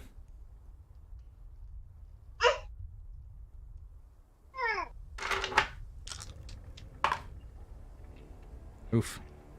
Okay, I'm just moving one round of movement at a time as they're talking. All right. Oh, sorry, hugging the walls. You hippie. Not the trees. Not the trees. Alright, so Dan, real quick. So the druid, it's been like a month. I'm sorry. I've completely forgotten why we're actually doing this. What did the druid want us to do? The thing with the dragon. Or persuade it to leave? We just gotta get rid of the dragon somehow. Yeah. He wanted you Okay, to that's what I thought. get rid of the dragon. Okay, that was Sorry. pretty clear cut, so I assumed that's what we were doing. Okay. Well, we need to speak with the dragon anyways, so we were already headed in there.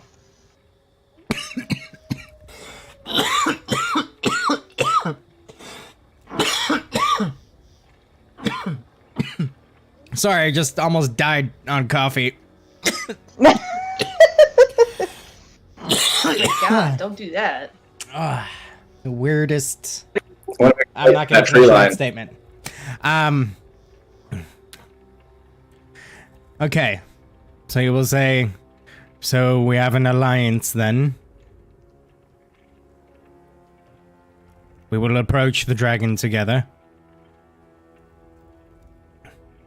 And Crossbones, as you're trying to slink by, one of the cultists yells out, "Oi, you there!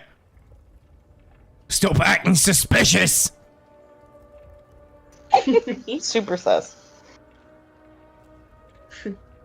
Favre, Was he a Skyrim guard?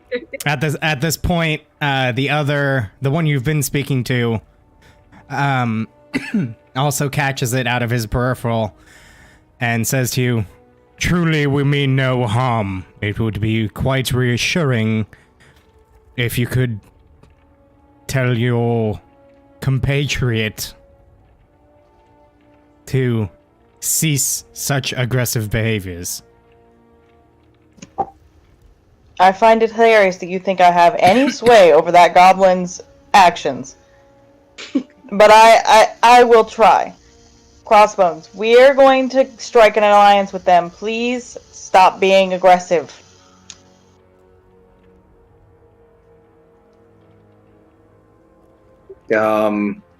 Do you speak Orcish? Do you know that she speaks Orcish?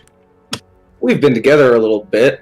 I don't know if I do not. I speak. I don't know. Abyssal and- Oh, you do speak Abyssal. I speak Abyssal. That's We have spoken in Abyssal together at some point. we have. Yeah, Yeah, we oh. were talking in Whispers and Secrets at the bar one time, and we were talking in Abyssal. Oh yeah, we were. That's Okay. right. I will allow it. I gutter in Abyssal. They will betray us at the dragon, as humans would normally do. What is he saying? You spoke in common fine earlier. Didn't want to offend you, but your smelly feet can be detected from here. Okay. He doesn't even respond to such an idiotic comment. Nor even acknowledge it.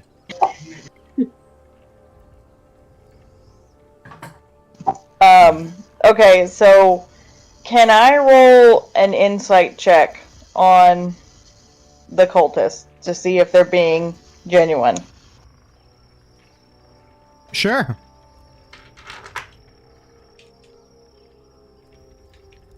Nesca is a bard, right? That is about right. High charisma, not very good wisdom. Yeah, I mean, seems to be very forthcoming. We'll be right back. My husband just got home. I'm gonna give him the baby. Okay. Baby swap. Freaky Friday? No. Different type Oh, of okay. swap. Okay, my bad. Whoa, what? Keyword? Pornhub keyword swap? Whoa, stop Golly, gee willikers. it. This has escalated quickly.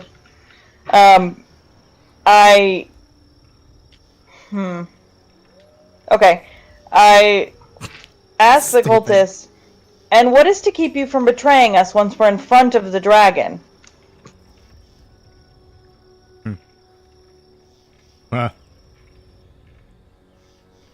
I suppose nothing, really. Aside from our word.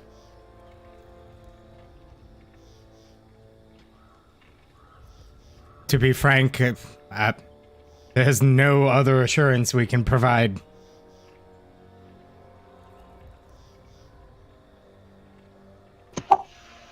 You do realize we will strike you down if we even slightly get the hint that you are being deceitful. Gesture at the corpse in front of me. That much is clear.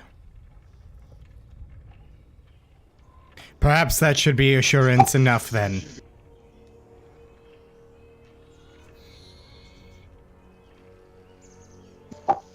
Then let us continue. We have much to do. Very well. I ask if they're even prepared to face the dragon if it doesn't consider you worth its time.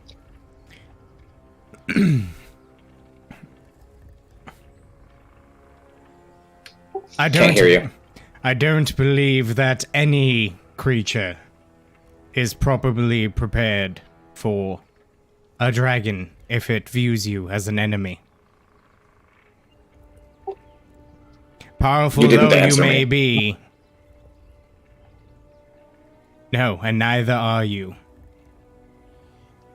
That is why there is strength in numbers.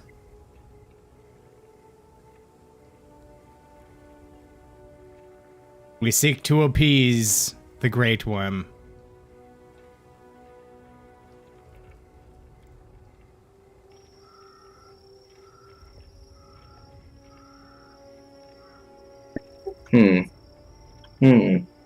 A dragon would be very useful to the Cragmaws.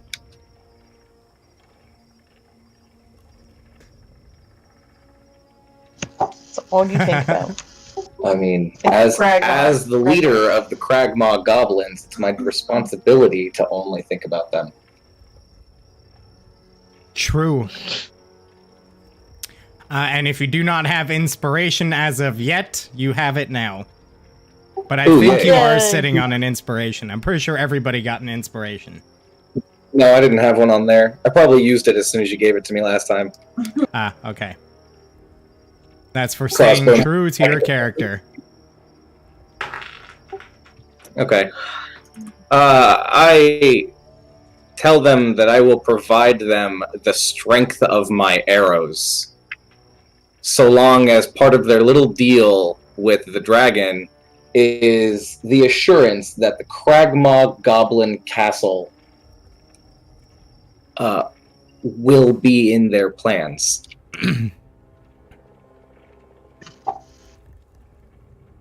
As we said, we have no interest in anyone else's business. If you are able to negotiate such a deal with the worm yourself, so be it. Then what are we gaining out of this? I say to Nesca out loud.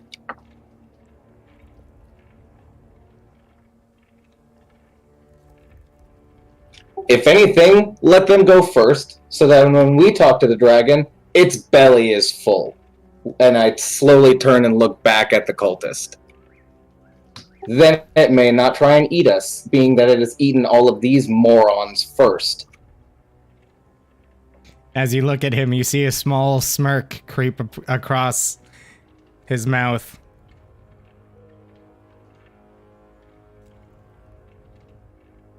Clever, yet simultaneously naive. That's the other goblin, naive. I didn't bring her. Such interesting names. You know why they call me Crossbones? Because you have homosexual tendencies? Oh. Hot. Maybe. No, it's because I killed people. See, they are dumb. An obviously We'll create- idiotic question deserves an obviously idiotic answer. These people had hundreds of years to make a proper education system, and they're still dumb. At least we do not live in caves. Just wooden houses that burn down, you dumb fucks. In Abyssal, I tell Crossbones, they'll probably die on the way in. We'll probably have to fight plenty of things. They're good cannon fodder. They'll betray us. And we'll handle them.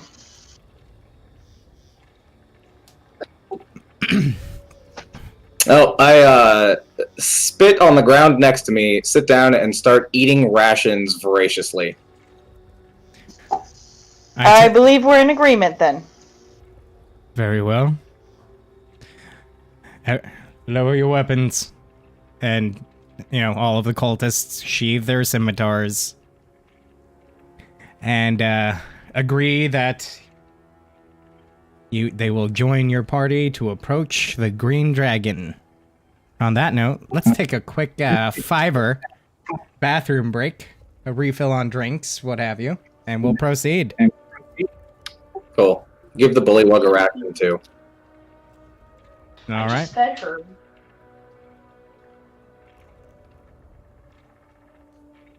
I do believe both of you should have control over grip. Yes. And he should be in both of your journals. He is.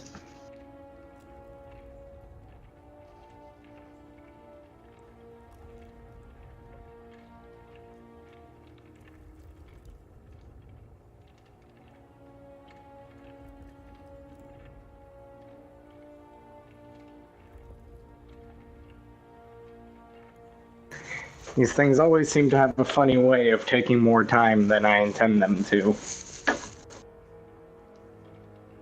Sorry. Humans are gross and they lie all the time.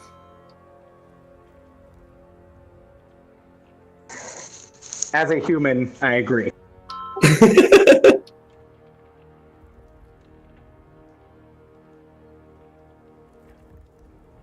It's like everything that Crossbones hates about people is totally legitimate for hating human nature, but he hates it in such a vile way that it almost invalidates it as being literally just as bad, if not worse. Right, it's like everything he hates about them is justified, but he hates it so extremely that it's, like, by definition, racism. Yeah, yeah. Ugh, that baby cried again. Throw it. At the wall. At the wall. This is how we deal with Doesn't take goblins. to paint a house. That's why goblins make so many babies, because half of them get thrown at the wall. Depends how hard you throw them. Rough, yes. I'm gonna step outside and enjoy some That dark. was a terrible joke, I apologize.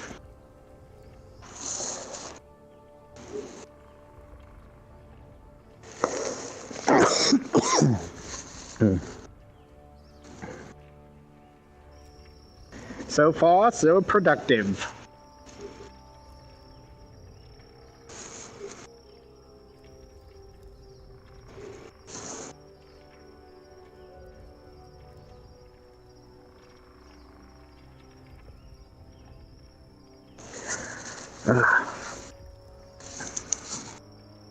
And just let me know when everybody's back and ready to go and settle down, and we will do the thing.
Thank you, Simon. I thought that was pretty clever. Nothing like on-the-spot humor.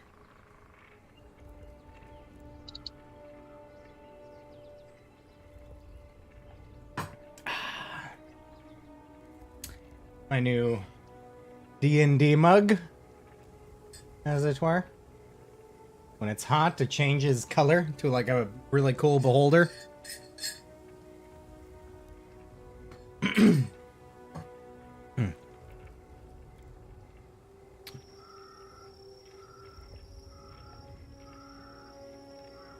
Jeez.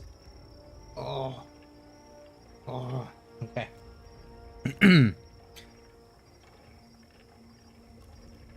Dan, I found my character sheet. Hell Got yeah. it. Yeah, I accidentally had 2 different D&D Beyond profiles open. Oops. No worries. Just glad you got access to it. I got it from my buddy. Gave it to me for Christmas. Oh, excuse me, for Christmas. Told me to go ahead and open it early, so. Cool. Yeah. Yeah. All right.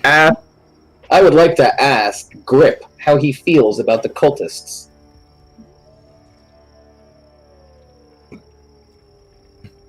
Well, Grip. No, he speaks Bullywug and Common, I think. Okay, Yep. so why was Grip tied up by them in the first place? They stumbled across him. They didn't know who he was, and he was, what's the word I'm looking for? Off-putting? Belligerent? Belligerent.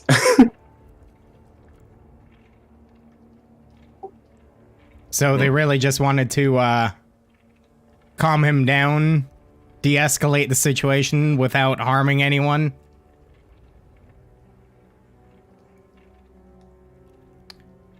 Grip has the alcohol tolerance of a toddler, but steadily consumes like swamp mushrooms with psychedelic properties to the point where they don't really affect him. Fair enough.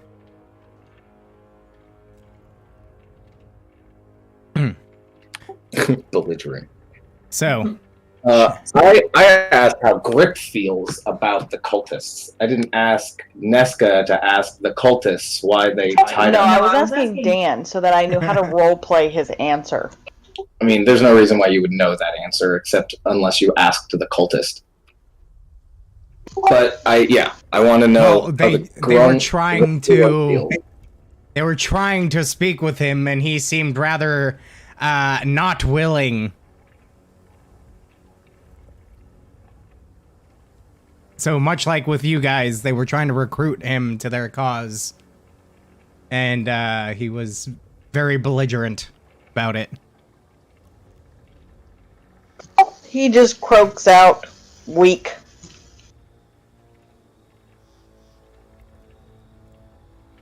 Fair enough. Wise indeed.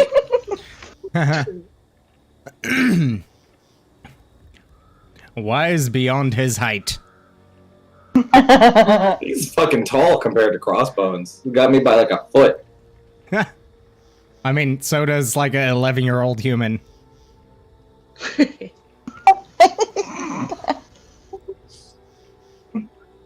I mean, to Crossbones, an 11-year-old human and a 30-year-old human are both just as easy to kill. Fair. So, are we proceeding? Yeah. All right. I'm still wearing, like, bloody children's clothes. Yes. What'd you say about bloody children's clothes? I am wearing bloody children's clothes because we stumbled upon a family in shackles and we didn't play nicely, so they killed the whole family. And I was like, I wonder if these clothes fit me. Yep. So, at which point the cultist will say to you, shall we lead the way or will you?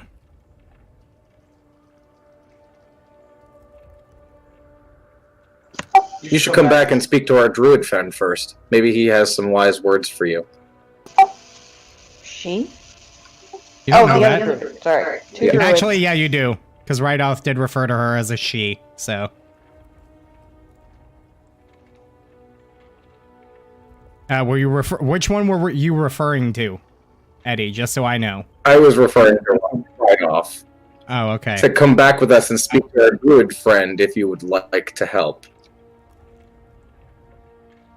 I fail to see what he could bestow upon us. You tried to recruit a frog. Yes, and he was rather obstinate.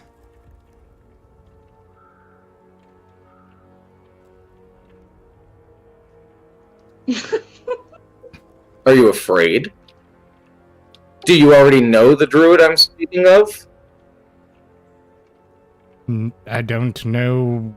No, I don't. I just failed to see what they could give us of use. I'd like to roll an insight check to see if he lied about knowing who Rydoff is. Go for it. Oh. Oh, shit. Okay, then. On that note, he has no fucking idea who Rydoff is. God damn it. Good insight check, though. Yes, very insightful. It's way more insightful than I am. So I'm just gonna put them here Let's just for the proceed sake to of the it. dragon so we can get this over with. I just wanted to know if they knew who Rydoff was and if they're afraid of him for a particular reason. They're idiots. They're idiots. No, All they right, seemingly whatever. have no You idea lead. who Rydoth was. Okay. It just would have revealed a lot if they're like, no, I don't think we need to see the druid. Let's just avoid him. And be like, aha! I caught you, you snake bastards. No offense. Wow. None taken. Get it? Because Nesca's a Yuanti, which is like a snake person. Yeah. Yes. Alright. Well, So they lead. they're going to That's where lead we're the going. way. Maybe Kagura does, but yeah, we've never been here.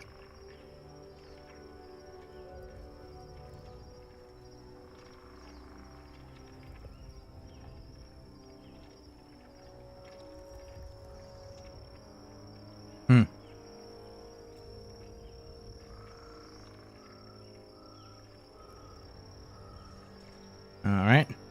We lost Just, Chimera. Just threw you up to the party. Feel free to move on your own accord.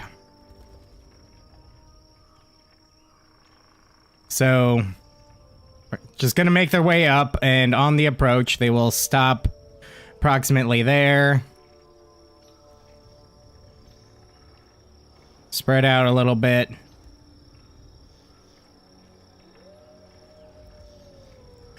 And, you hear the seeming spokesman or leader of these people, yell out, "Great Worm, we seek an audience and wish to parley." At which point, you hear a rather serpentine rumbling response.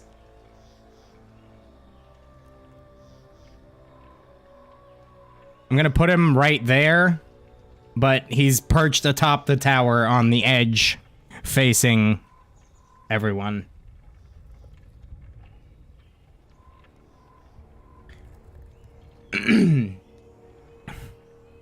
And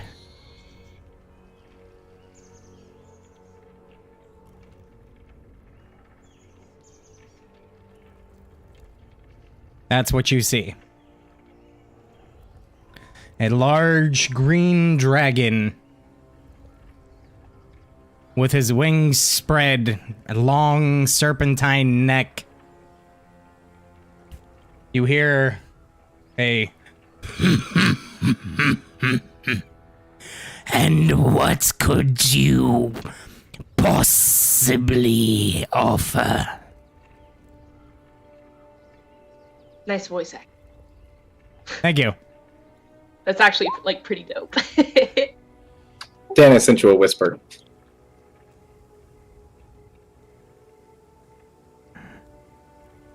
Okay. Alright, and he responds, "We offer our servitude for your patronage and your leadership and your great wisdom." And the dragon takes a moment, looks over the cultists. Where are you, Chimera, right now? I was kind of following behind, like, stealth, because I don't even think that they knew I was in that building, or part of the group or whatever. Okay, roll a stealth. D20 plus 4.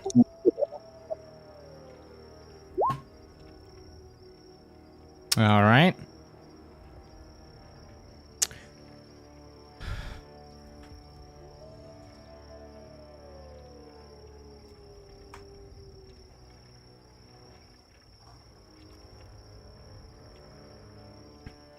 And just go ahead and put your token wherever you would want to be. Okay. Hold on, I have to zoom out to find myself. There she Yeah. is. Okay. Right in this little bush right here. All right, so like in the brush under that tree. Yes. So the dragon takes a moment to look over the cultists, sees Nesca and Grip.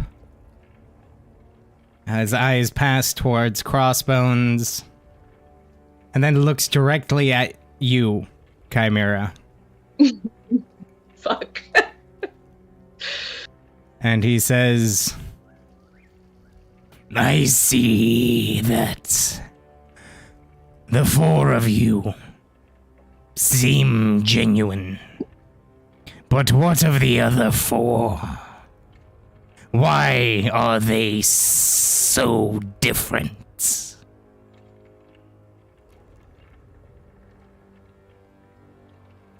And the cultist responds, "We have made an alliance to come speak with you, Great Worm. And we offer them as sacrifice." Dumb bitches. I killed him. Go for it. I speak in Draconic first to the dragon. Alright, well, Crossbones had that action readied. Oh, that's true. You did have that ready. Go ahead. No, I whispered Dan. Oh, okay. That's what you whispered him. Okay. Yeah. I knew that bitch would betray us. So I dread ambush the fuck out of that guy. Okay, can you link that by chance? Okay. Oh yeah. You want to use that inspiration? I'm gonna use inspiration on that too. This is Dread Ambusher. Wait. Let me give you the real one.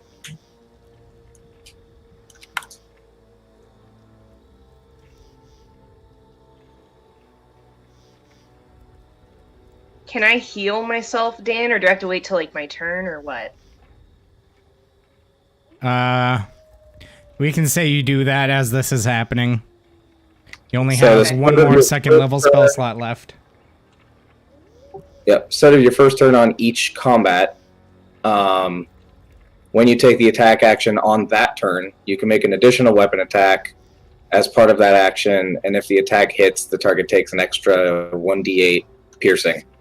Okay. So the first, and it's an extra attack. The first one I'm using my inspiration on, because, yeah. Yeah. And that's a 15 to hit. Okay. So that hits, Plus Fury of the Smalls. which is 4. 4. All That's right. 13. As you fire second- this arrow, it go ahead. It's another attack as part of the same attack action. Second arrow is 14 piercing. So 13 and 14, 27. All right. So I didn't use the hail of thorns. okay. So as you If it was a fire, bonus action, then you can't ready a bonus action. huh? I said just because that's a bonus action and you can't ready a bonus action, so I just reactioned with the action. Right. So, as you fire both of these arrows, the first one pierces the base of the skull, and the second one, the top of the spine just below it. And the arrows wedged approximately 2/3 of the way out the other side as he falls dead to the ground. And I shout, "Betrayers cannot be trusted!" The dragon laughs his deep, guttural, serpentine laugh.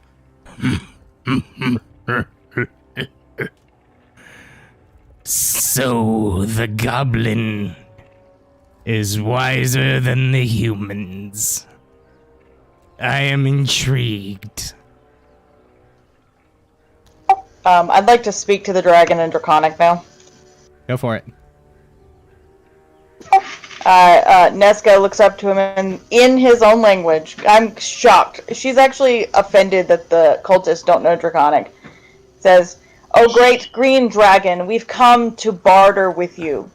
These humans are dumb and weak. You can have them for food. We don't need them." That's actually But we my asked error. that- You were supposed to say that in Draconic, but, you know. Oh, did they say it in Draconic? Okay. I wasn't sure if they could speak Draconic or not. Well, we can retcon that and just say that you told, like, looked at Crossbones and nodded to let him know that they were betraying you. Yeah. I would have definitely... I mean, that would have been pretty obvious, too. Yeah. Oh, okay. She says, "This petty village is not good enough for a dragon of your beauty and grace. Take these 3 as sacrifices. You deserve a bigger castle."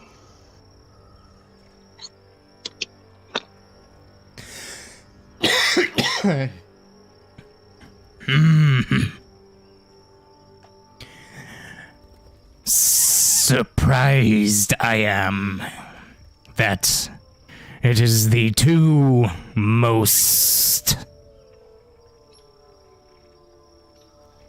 monstrous of the group that have the highest wisdom.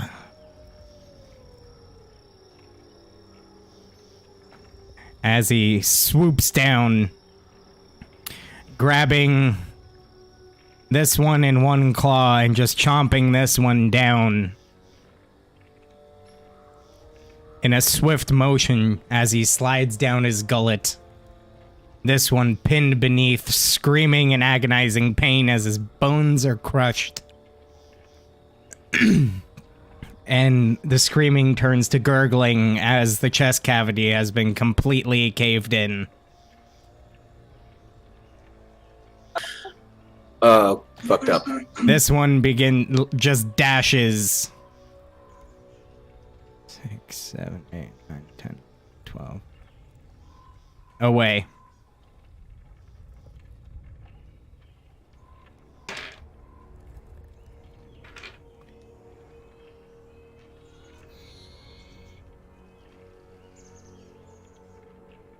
You have my attention. What can I do for you? Why do you seek my power?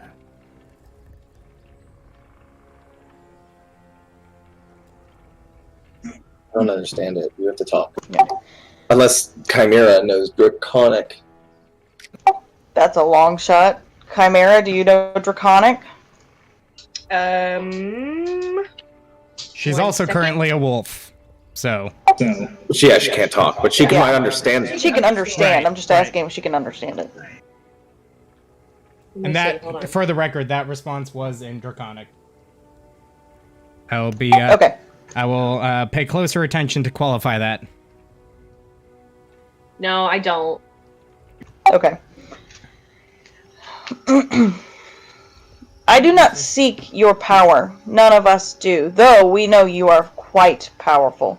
What we seek is that you find a more suitable place for someone of your stature. This village is mundane. It doesn't fit someone of your visage.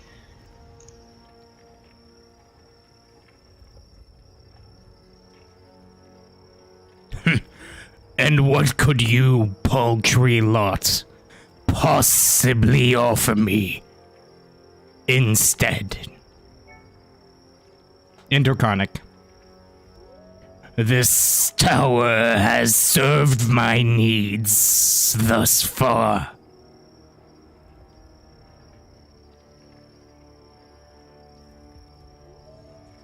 So, just to clarify, the only person that's like able to converse with the dragon is Nesca, because they're speaking. It's currently speaking Draconic, yes. Okay.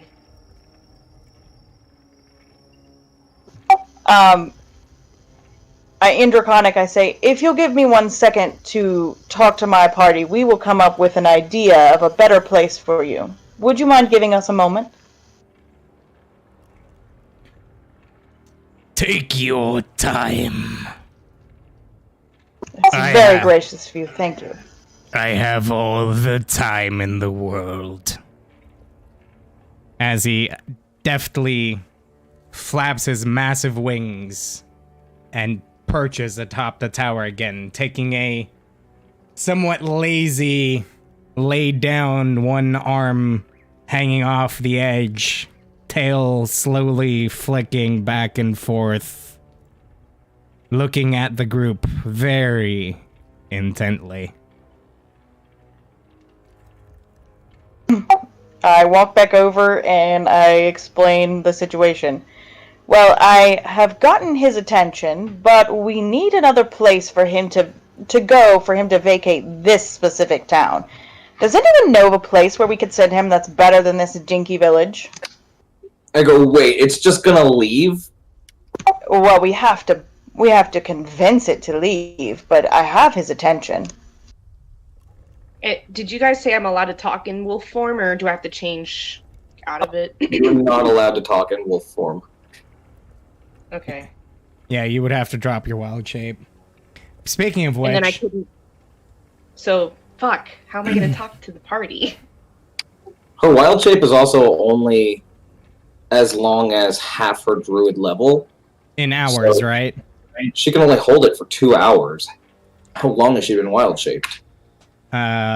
Maybe an hour at this point.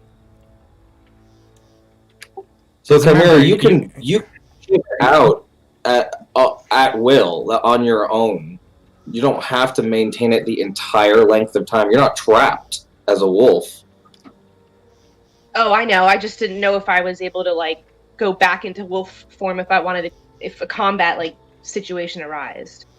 So it's an action to shift out. It's a bonus action to shift in. You could literally do it in one turn, shifting Oh, out okay. and in at that. Like you don't even have to shift Right. out. You can, as a wolf, decide I don't feel like being a wolf. I'm gonna be a monkey, and you just shift from wolf to monkey. You don't even have to waste the time shifting out.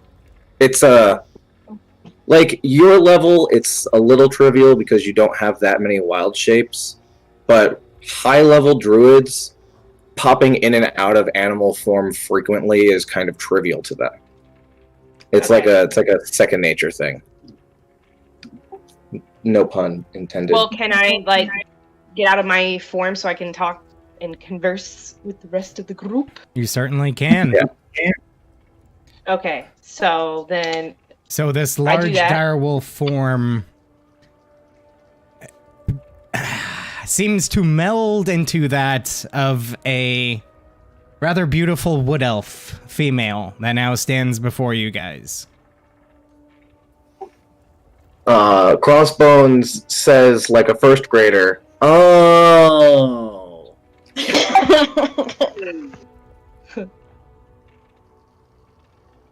All right, so I guess my character says, wait, hold on a second. Can I? This is crazy, but can I cast Beast Spawn on this dragon, or is that like not? You can certainly try. Oh my god! Dragons, no. dragons don't count as beasts. Oh, okay. It's a specific keyword when it comes to monsters. Yeah, which as a druid you would likely know.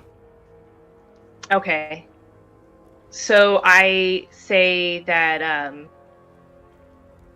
why don't we convince this dragon that it's mating season?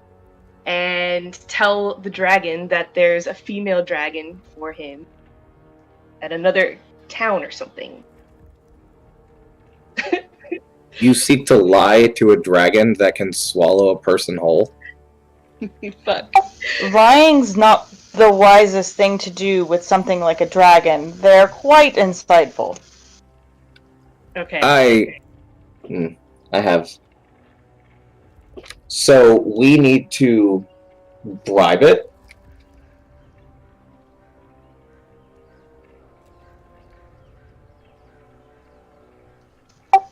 Alright, so I will. I say. Wish me luck. I'll talk to it. wait a minute, what are you going to say?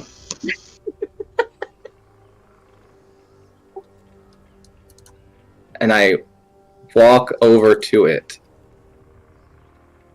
Well, it's perched atop. Oh, by the way, now I can give you this description. At the top of the hill stands a round tower with a cottage attached. Both are in good condition, although half of the tower's roof is gone. A door leads into the cottage, and several arrow slits are visible in the tower. You can't help but notice an eerie quiet in the area and a strange acrid smell in the air. The corpses of two hideous giant spiders are sprawled near the edge of the pathway, apparently dragged there. Their bloated bodies are puckered and blistered and appear to have been mauled by a large animal.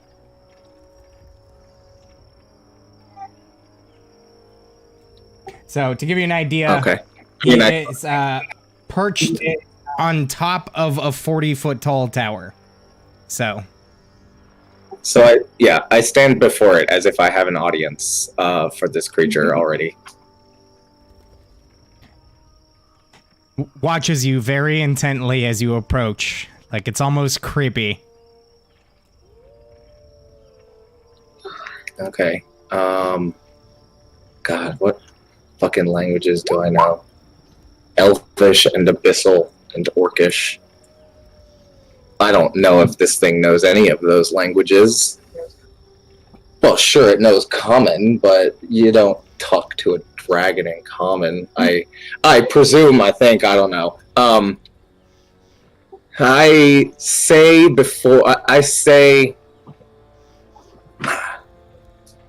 humbly, I stand before. Uh-oh.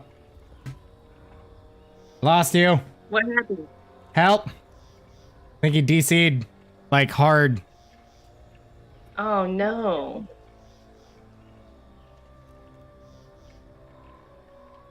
Yeah. Yep. What happened? You DC'd, like, 100%. I say, humbly I stand before you, the king of the local goblin clan. Of the what? The king of the local goblins. Of the local goblins, you say? Okay. The local goblin clan.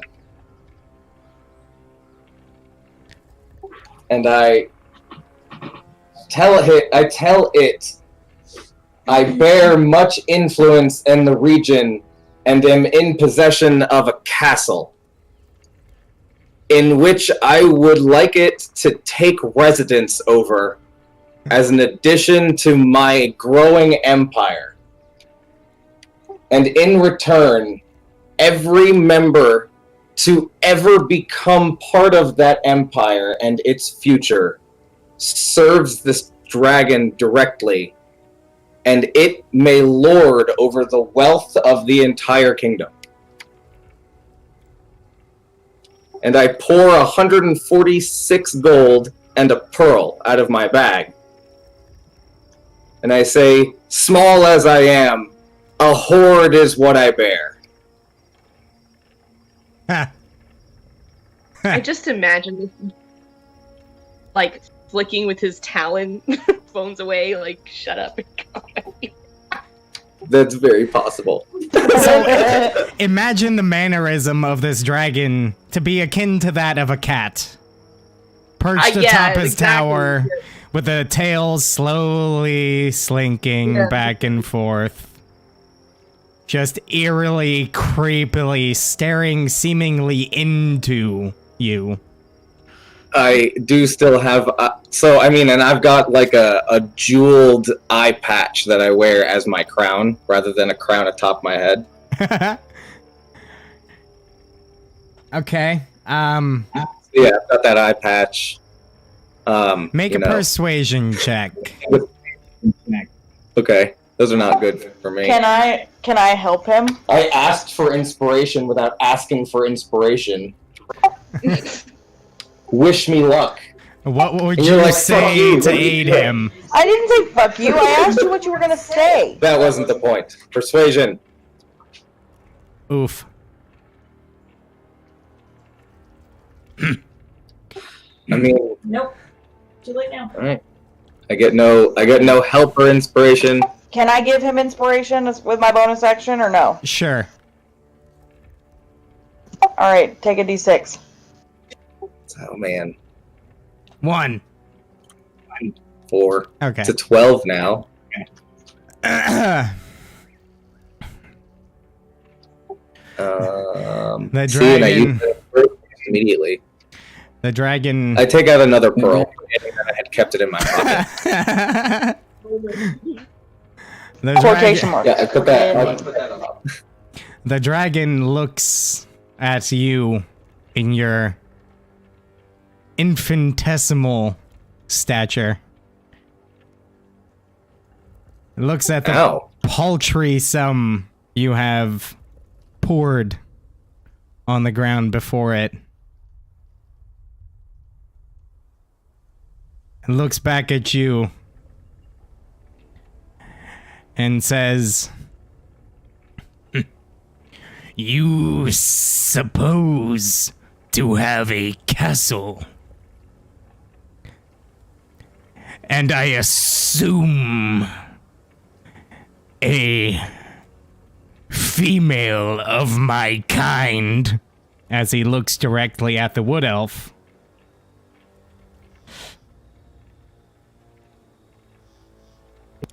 Or was that in jest?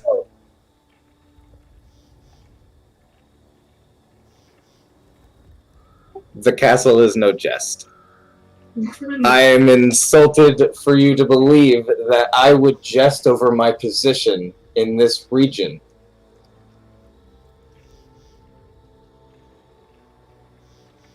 What could you possibly do to show me you speak the truth? If I wanted a castle, I would have taken a castle.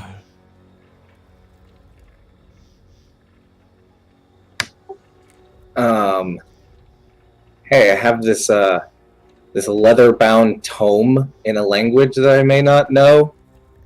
Ah, shit. Let me find my fucking notes. God damn it. I'm hoping that it's like, you know, like a spell book or something. I take out my map of the region, and, you know, there's like a big comical, like, goblin with a crown drawn over where Cragmaw Castle is in the Neverwinter Woods. I don't. I say, what goblin possesses such wealth if they do not possess great influence over all goblins in this land?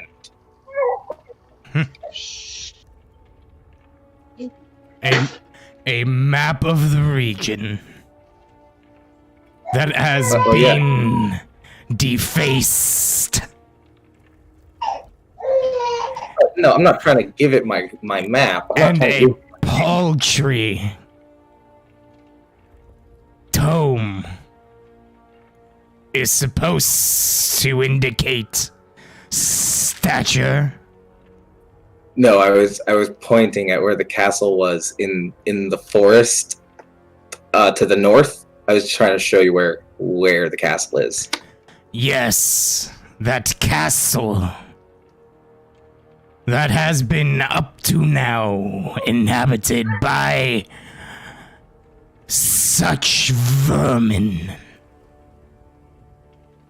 The most disgusting of vermin, and I assure you they serve me.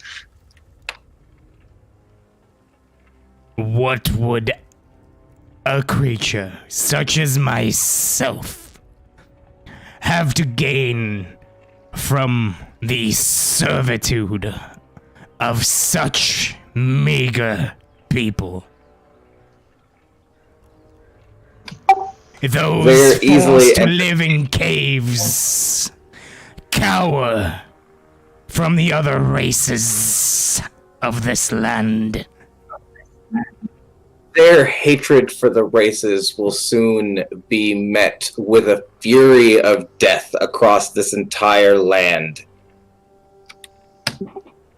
They are easily satisfied creatures, not seeking your power, not attempting to usurp your throne, no requests for gold, no desire for position. They don't care if they sleep on rubble. They are minimum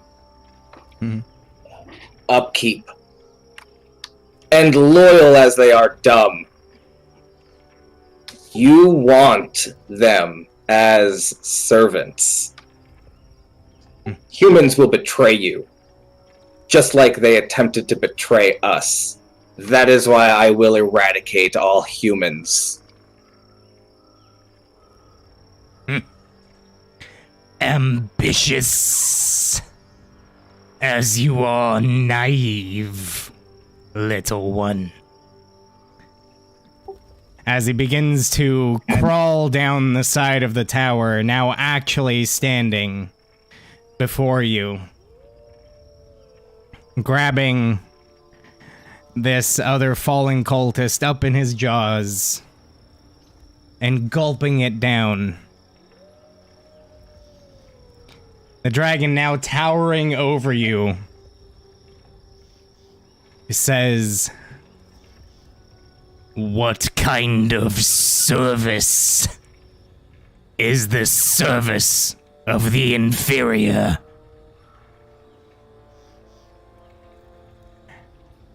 As Ultimate he worship. finishes that statement, I need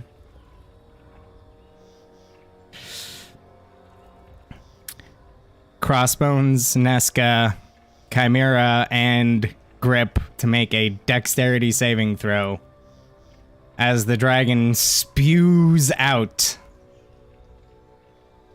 poisonous breath, and we're gonna roll initiative. I'm immune to poison. Okay, well, you don't take any damage. So roll what now? D20 something? Dexterity saving throw. Or sorry, Constitution, not Dexterity. My bad. I apologize. Come on. So what is that? Whatever it says on your character sheet next to saving throws, Constitution. Okay.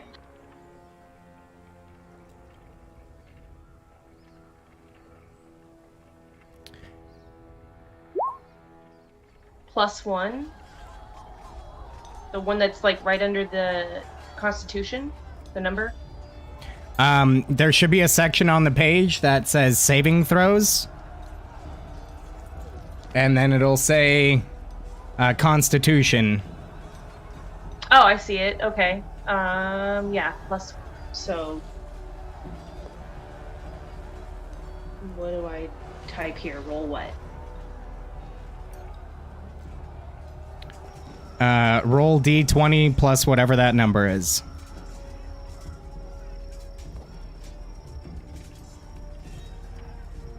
All right.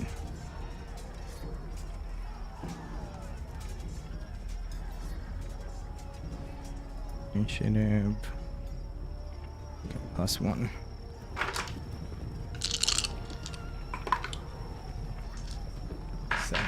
Okay.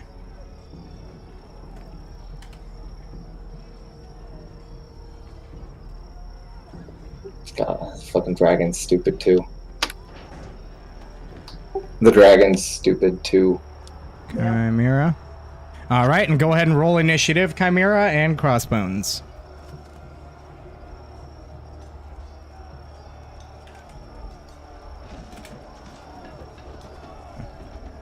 That's 5.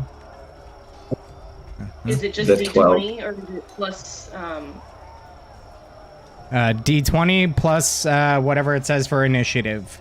Typically your dexterity modifier.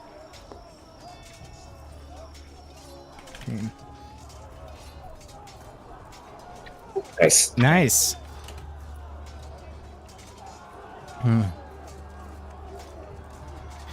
All right, so What a dick.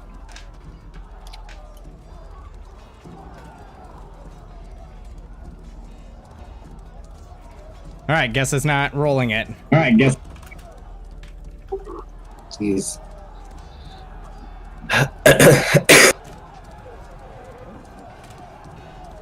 All right, well, Cool. All right. Nesca takes no damage. Grip takes, let's see.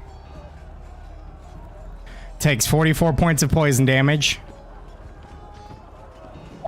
He goes unconscious. Chimera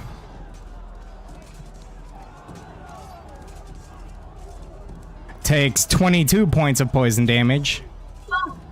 That's not good. Crossbones takes 44 points of poison damage.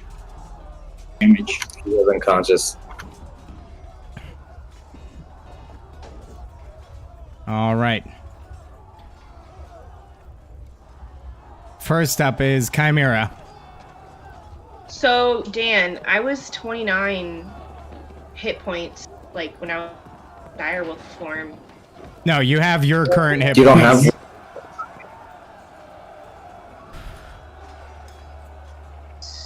So whatever it says on your character sheet for 4th level.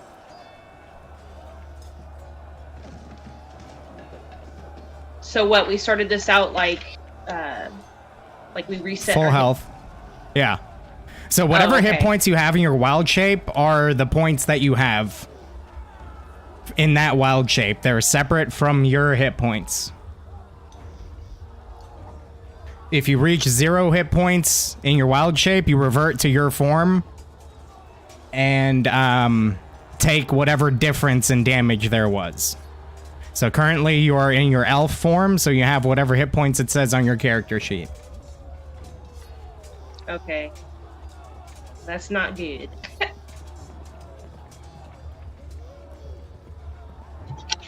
I need someone to fucking heal me. I guess I could heal myself though, right? It is my turn.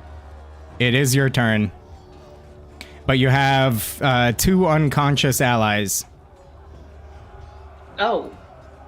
Yes, Crossbones and the Frogman. Oh my god. Grip. What the fuck do I... This is not good. Yeah. Well, fuck. Oh my god. Hmm?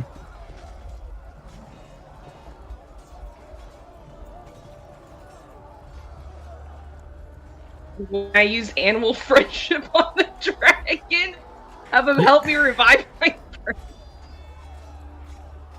That would be So- ridiculous. You realize as a druid, that probably wouldn't work, Okay. since animal friendship requires you to choose a beast, and the dragon is not a beast. Okay. I keep thinking they're like beasts. Alright, fucking... my god. I don't know what to do. God damn it. I'm not even really sure what happened the past 5 minutes. My fucking child was freaking out, and I had to step away from it. So in short, Crossbones was having a discussion with the dragon. The dragon, seemingly nonplussed, came down, ate the other cultist, and then poison breathed the party.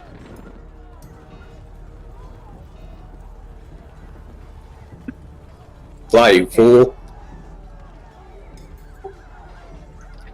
I have absolutely no idea what to do.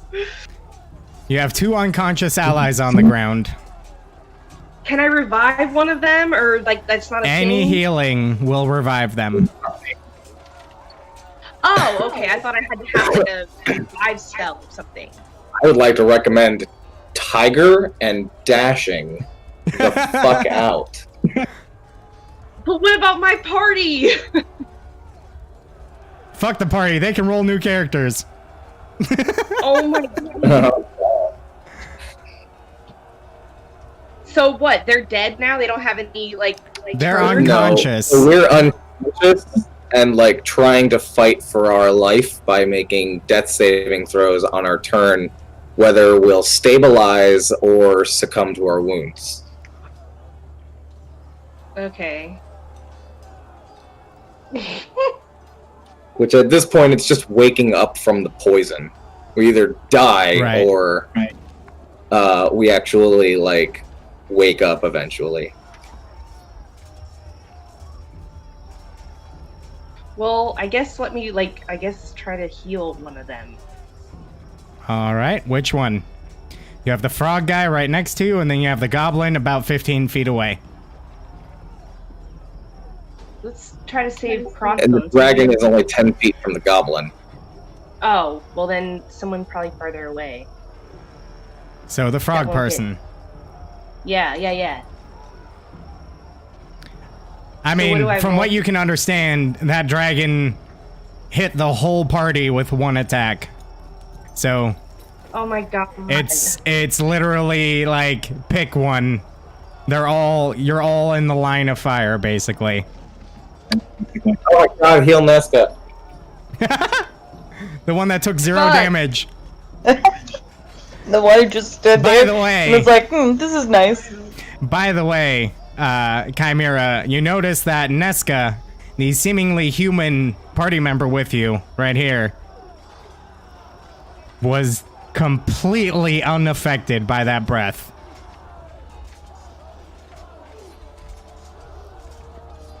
Okay. And you almost died from it. Well, can I move and heal at Yep. the same time? Okay, can I move behind Nesca since she speaks the dragon's language and is like not I mean- getting Relative to the Oh, I dragon, haven't you seen it are in- behind her. Yeah, I see that now. Sorry. No, you're good. Okay, well I still want to heal the frog dude. Okay. So, I imagine you have Cure Wounds, and you've expended your 2nd level spell slots healing yourself. So, roll 1d8 plus your Wisdom modifier.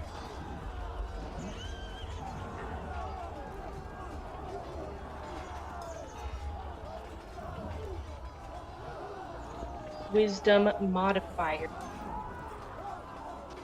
Which is whatever the plus is to your Wisdom. +4. Okay. Yeah, so 1d8 plus 4. Fuck.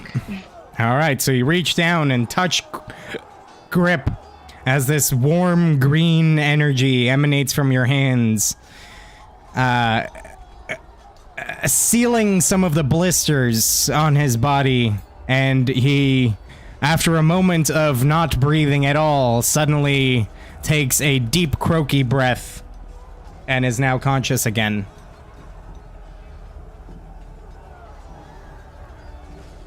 Okay. I think that will end my turn. All right. That brings us to Grip. I did take 22, though, right? That's what you said Yes. earlier. Okay, fuck. I should have just held myself. Oh well.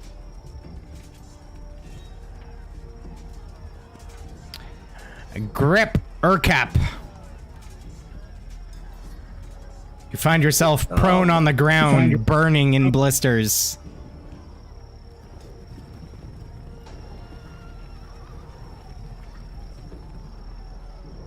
I mean, Grip doesn't like this.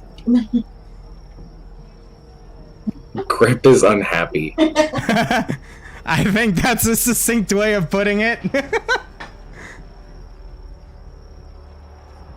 The Grip says that out loud. Like, just like that.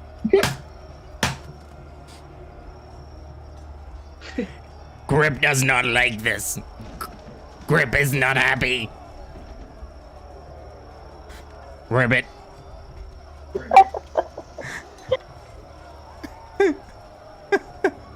That's literally what I just imagined.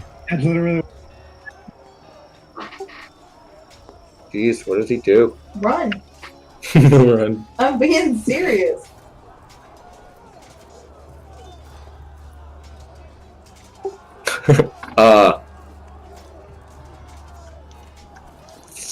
Grip high jumps, then long jumps that way. Okay, he's currently prone. Well, I mean, all right.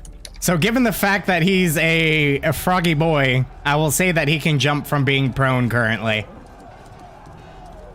Just rolls, puts his feet underneath, and yeet! You can high jump 10 feet high and 20 feet forward. All right. So, and the tree's over here. So it's just this druid person and the bush. Yeah, dude, go for it.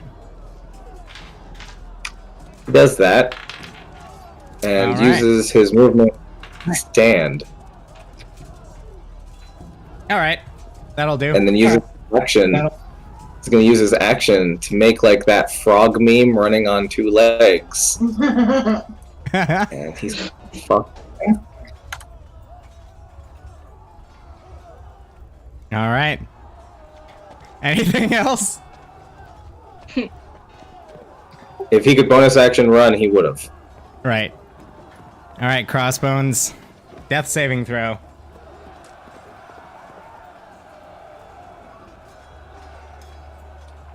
Jeez, if that was one of that other, what is it? Where the fuck are they? There it is. Made one. Hey, there you go. All right, Venom Fang. Now regaining his composure after that, assessing the situation, realizing that the frog is fucking gone. The goblin lays unconscious before him. The druid stands behind the alleged human and seems impressed by Nesca.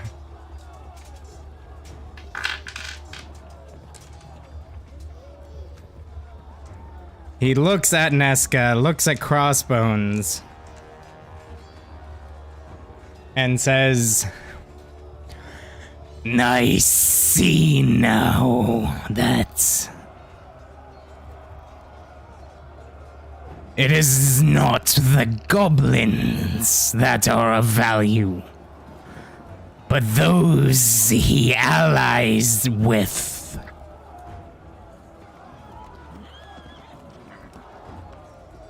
Perhaps there is yet an agreement that can be reached." And that's his turn.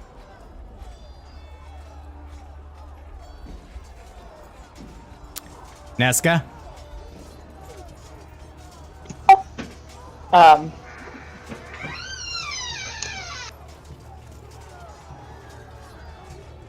Okay. Nesca speaks in Draconic.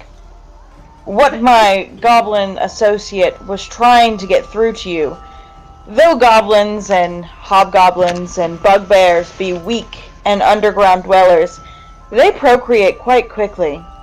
And so you will have an unending amount of minions to go about gathering more gold and coins for your hoard.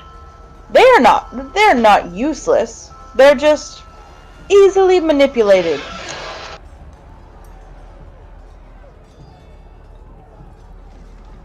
Okay. Roll a straight charisma check.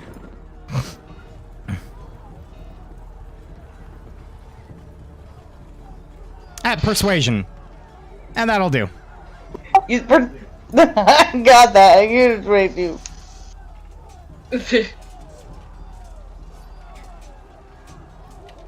Okay. Currently no reaction. We'll see what happens next turn. Say that again, you cut out. I said currently no reaction. We'll see what happens next turn. Anything else for you?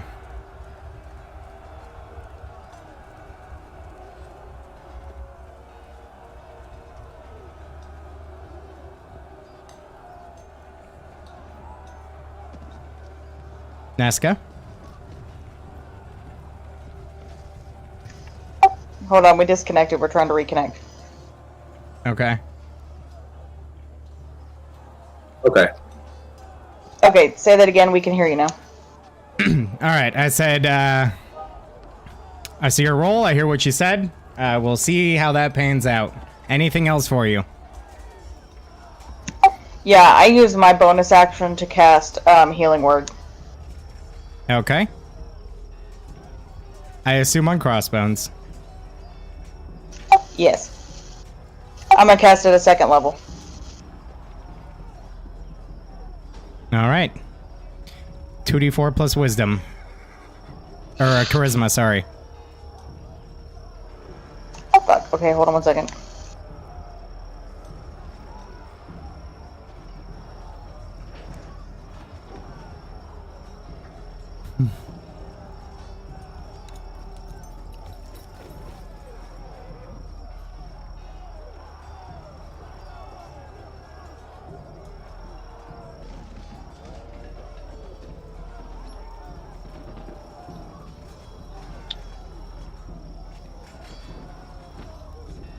Fucking dinky numbers.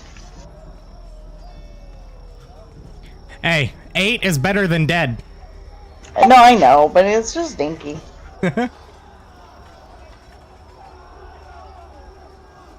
Crossbones, you regain 8 hit points as, Nesca's magical words revitalize you. You find yourself prone on the ground. Is that all for you, Nesca? Yep, I'm gonna stand my ground. Son of a bitch! Alright. Chimera, it's your turn. Oh, it is? Oh my god. Frogman fucked off all the way. Stupid bitch! I wasted my heal on him. Well, he's right there. Just right off. Does Grip know right off? What? Does Grip know right off? No. He does not. Damn. That's gonna be my excuse. I mean, she does. Well, I guess she would know that. Never mind. So you see before you, Nesca is still standing her ground. You heard. By the way, the dragon spoke in common that time to make sure that everyone could understand. You see Crossbones begin to stir, his eyes fluttering with consciousness again. And that's the state you find yourself in. Am I able to heal myself, or do I have, like, no more spells left? I mean, really, you need to be keeping track of that yourself. Oh. Should have a spells section. You've used all 3 second level spells. And 1 first level spell so far. So you do have them. You do still have some left. 3 first levels. Yes. Okay. I have to heal myself. I'm so low. Alright, go ahead. D8 plus wisdom. Oh my god. Damn. Alright, well, you regain 5 hit points.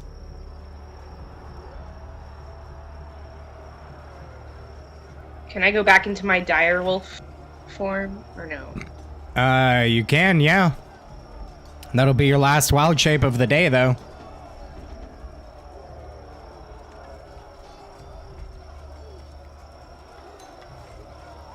Well, hang on. For this rest. Okay. Yeah, I'm gonna do it. Dire wolf. Alright. And then I'm standing behind her still. That's my turn. Alright, Grip.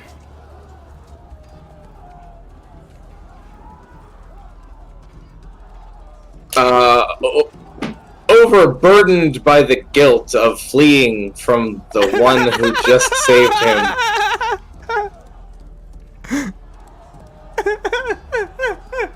Grip, he stops, and he's got this internal, like, war going on, and you just kind of, Grip just goes, and he just drops his head and sighs, and he turns around and he starts running back, knowing that he can't leave them to be dragon food. So he's going to run back to there and use his dash as an action to standing leap. What is she transformed into now? Dire Wolf. Who, me? Yeah. Are you a wolf? Yeah. Grip lands, mounting Chimera. Hot.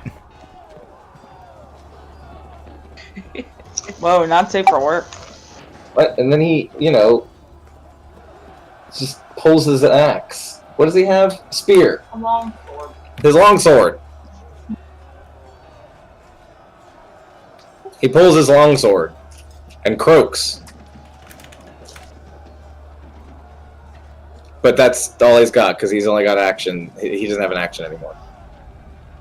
All right. Crossbones. You're conscious, but prone.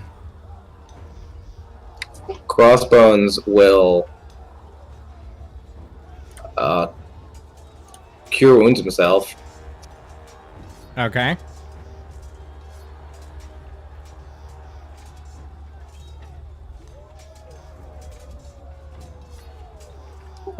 And as he's doing that, he gets up and is just like, Jesus Christ! As he, like, wipes off his clothes. And I'm like, fucking ow! And I see the dragon still there. And I'm like, oh, fucking shit. And I run back.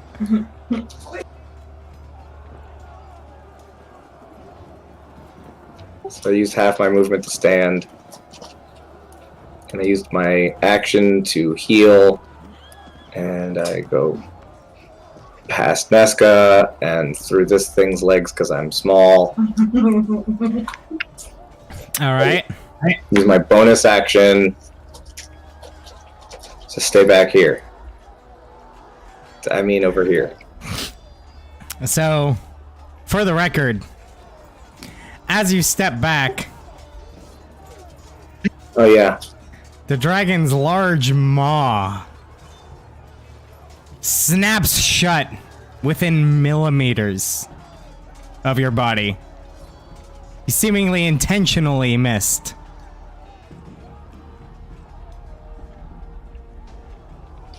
All right.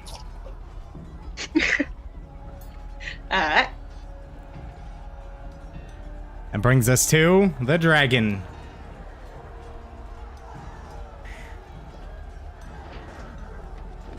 The dragon flies up, perches himself atop his tower, and says, I trust.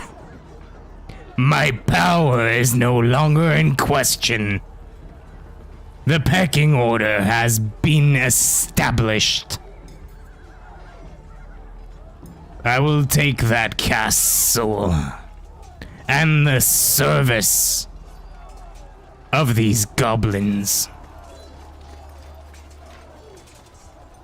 Or you too shall become my meal.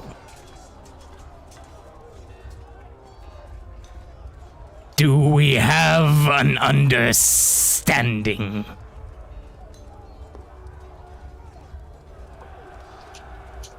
I just tell it that they will flee the dragon and the castle if it doesn't tell them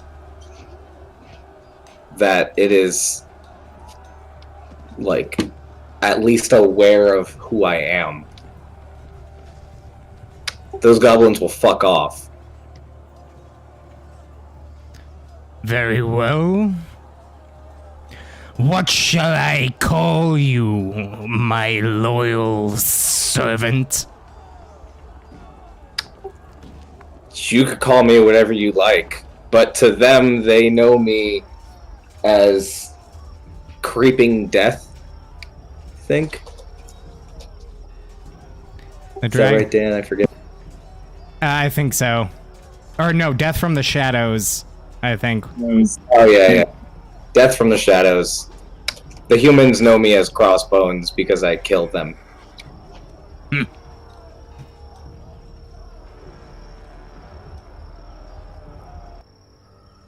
The dragon chuckles. A low chuckle at the name Death from the Shadows. He says, that is rather draconic. I like it. Very well, Death from the Shadows.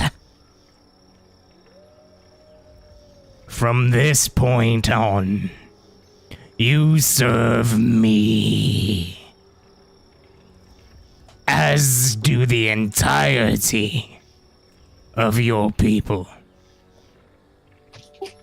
I believe wholeheartedly that your ambitions and my goals align well. We shall see. I know of which castle you speak. I will go now to seek it out. Scout it. If I discover any treachery, you will die. Eat any of them. I don't. They literally spawn like disgusting vermin would.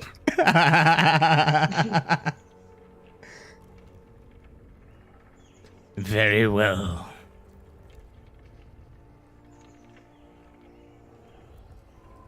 I cure wounds myself again. Okay. Just touching himself all over. Just rubbing one out.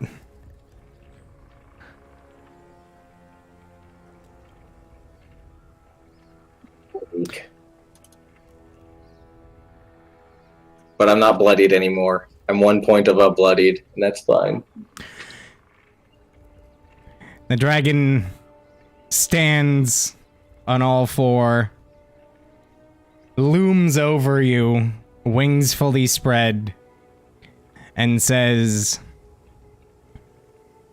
I am a generous leader. You may each take something from my hoard here. I leave it to your wisdom to decide if you go too far.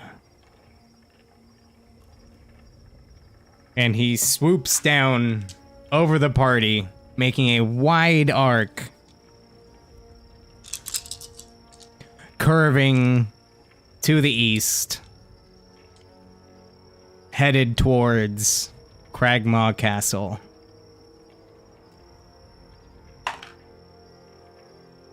Well, that place is fucked. Neska's like, whoo! Well, guys, I think we all deserve a pint.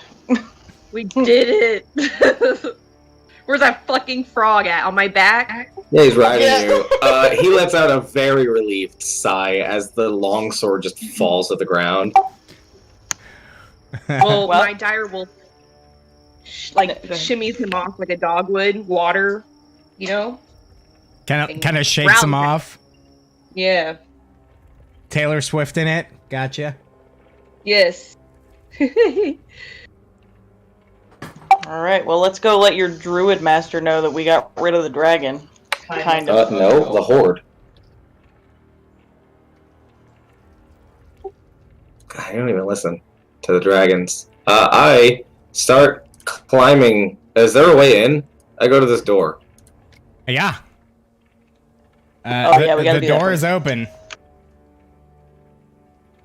Oh, I can't see in. I just stopped there. Hang on. Empty room.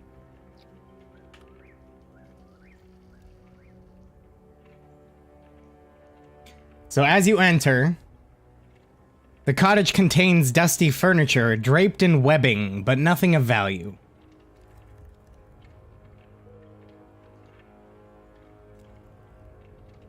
Sweet furniture.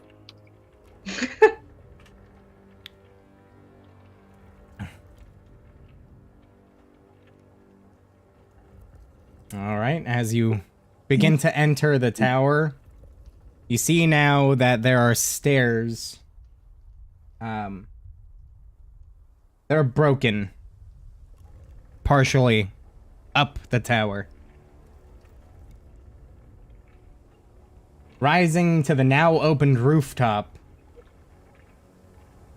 which allowed the dragon easy access to its new home.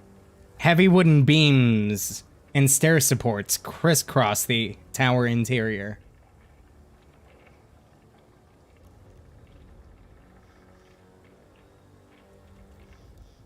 You see before you a large Grip wooden jump. chest. Oh, God, it keeps it in a chest? What a weird dragon.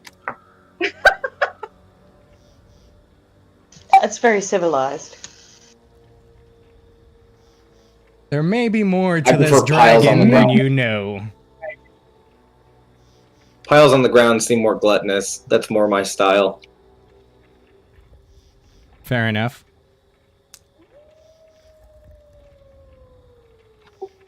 Can I cast, what is this? Find traps to make sure there's traps in here? What level spell is that? Level spell? You have to shift out of your form if you wanted to cast. Oh, I do.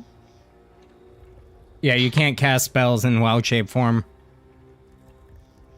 Fuck, sorry, I keep forgetting things like that. Okay, worries. never mind. Alright. You should travel around as druid and then just wild shape as need, so that you're not like, oh fuck, I can't talk, or oh shit, I don't have access to any of my spells. True. Like- True. Right. Especially Especially since since you you can have only maintain 7 it for 2 hours spell at a slots. time. 7 spell slots and only 2 wild shapes. You should use more spells and less wild shape. Okay. Well, we're getting close to like a rest point, aren't we? Yeah, probably. All right. Well, can I get out of that and cast it then? Sure, if you have an available spell slot. You should still have 2.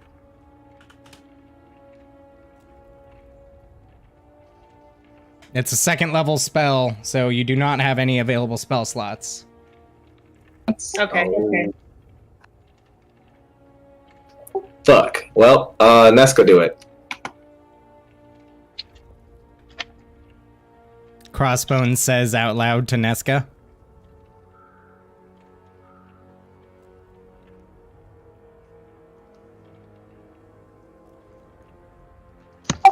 Okay. I can't check for traps. I'll open the chest. All right, and I'm gonna need you to do absolutely nothing because it wasn't trapped. Great. Looking through the chest and kind of the general interior of the cottage and tower, you as a bard specifically, you pick up on the fact that this was probably a wizard's tower. As digging through the chest, you find a scroll of Misty Step and a scroll of Lightning Bolt. You also find Sweet. 800 silver pieces,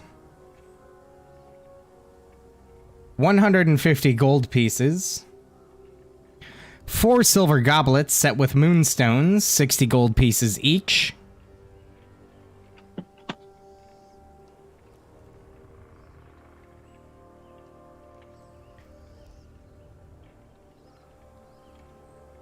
and I will reiterate the fact that the dragon said you may each take something, but it is up to you to use your wisdom to decide what is overstepping, seeing as that is the dragon's hoard.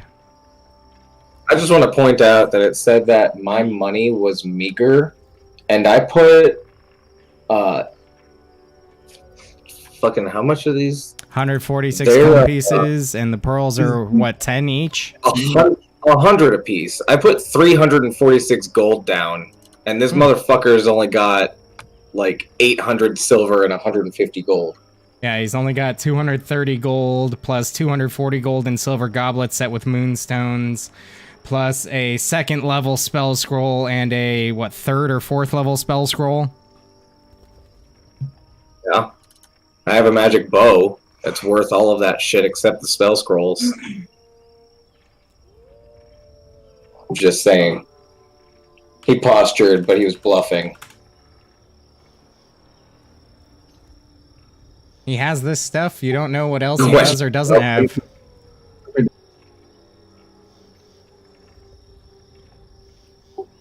Okay. I mean... Also, seemingly haphazardly tossed to the side, half buried beneath some rubble, you notice an axe.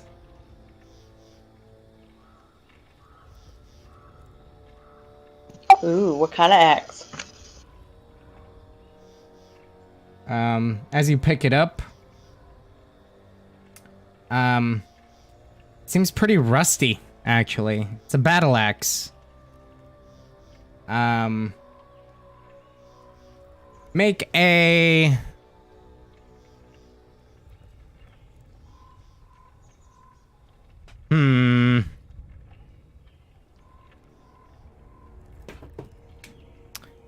Thinking.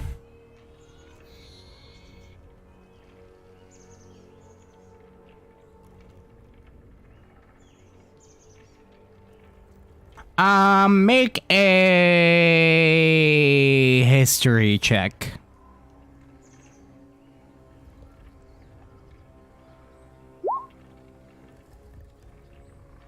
Okay. You're unable to really ascertain the original makers or the origin of the design of the axe.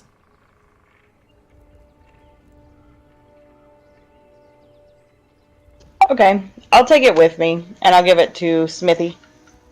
See what he thinks about it. You do also notice there are some runes on the head of the axe.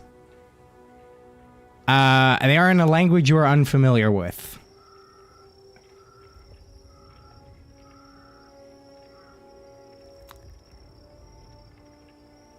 So. Okay, I'll still take it with me. All right. What, if anything, is everyone taking with them? I know Neska's taking the axe. What language is the runes in?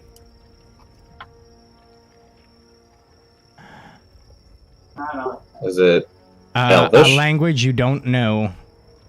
Taking a look at it, you are unfamiliar with the language.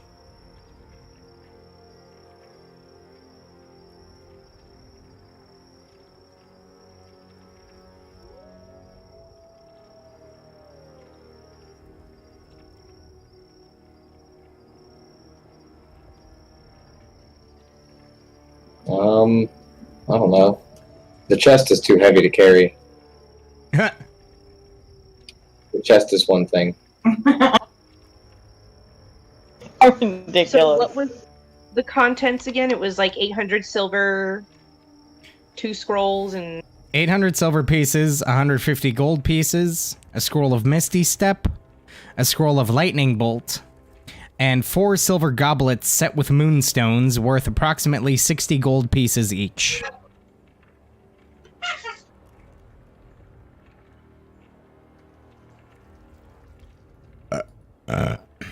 okay. What's Misty Step? Bonus action teleport. Oh, okay. For 60 feet, 90 feet, one of the two. Yeah, it's a quick get out if you find yourself too far from the enemy or surrounded. Yeah. Then lightning bolt is exactly what it sounds like. You shoot lightning out of your hands in a straight line and fry everyone in the way. Right. And a spell scroll can only be used once. That was my next question. Okay.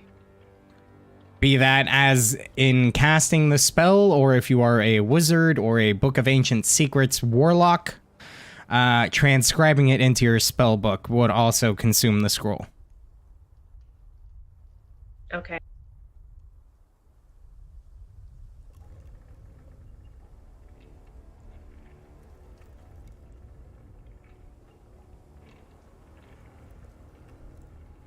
So how are we gonna divide the loot, or are we just calling dibs on stuff? Well, the dragon It said that we. Go ahead. It said we can each take a thing.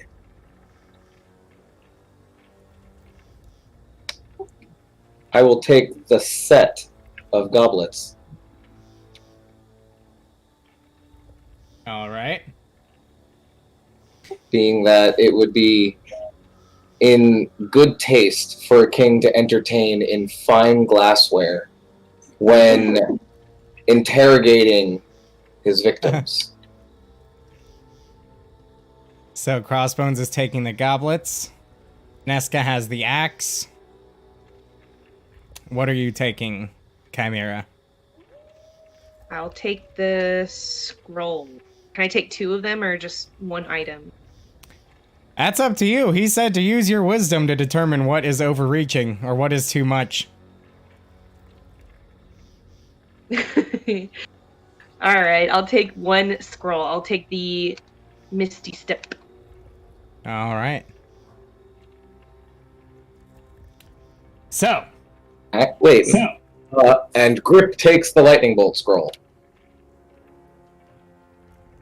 Okay. And then trades Neska the axe because Grip isn't a spellcaster.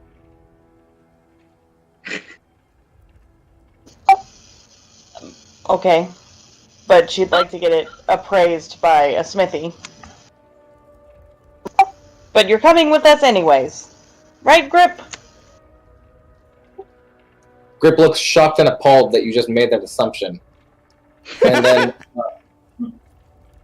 after a moment of milling it over, it goes, Lovely. All right. So, you guys have your loot. Hopefully, you didn't take more than you were welcome to. What's your next move? Now we need to tell the druid that the dragon's gone. All right, so you're making your way back to Rydoth. Yep.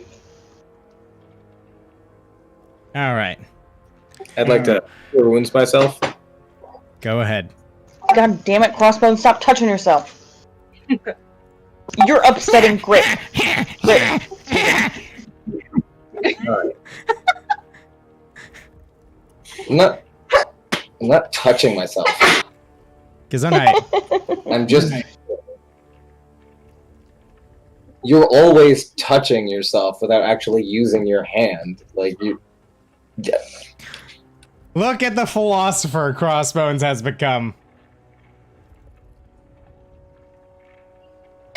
He's got a 15 wisdom. Smarter than your average bugbear. Well, yeah, he is smarter than a bugbear, but he has a 10 intelligence. All right. So for the sake of expediency, we'll say you guys return to Rydoth's cottage. And, taking a look over the party, noticing the blistering and potential scars that may be left, he says, "Well, encountered the dragon, I see."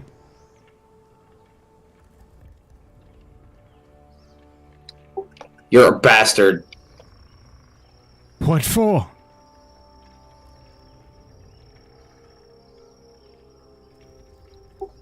Too cowardice to come. Nearly killed your own friend here. Sent a bunch of people to their doom. You said nothing about cultists in the area. Because they're mostly benign. They have done no harm to anyone or anything around here. You're dragon cultists, you dimwit. And? We're through here. I leave. Okay. So, the remaining three of you, he asks, "Well, is the dragon gone? Did you kill it? Or chase it away?" He is out of your hair. He is no longer taking residence at your tower.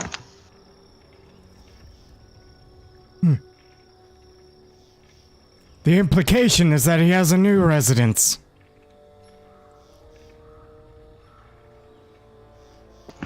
We convinced him that there are greener pastures elsewhere. And where is this elsewhere? An abandoned castle somewhere other than here. Far, far away.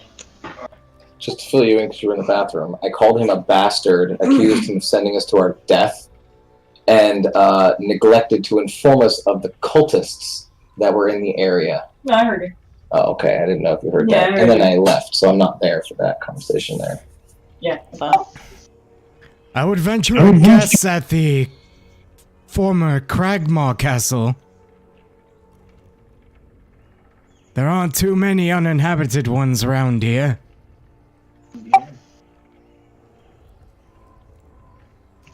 Yes, well, it's much larger and full of tiny morsels for them to eat. Very well. This monstrosity will need to be dealt with at some point.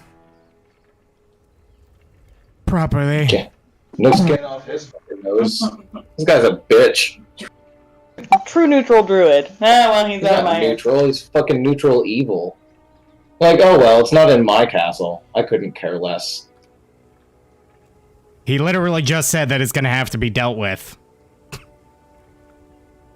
Yeah, by someone the fuck else other than him. Right. Because he Yes. can do it by himself when you failed miserably as a group. That's true. He should have come.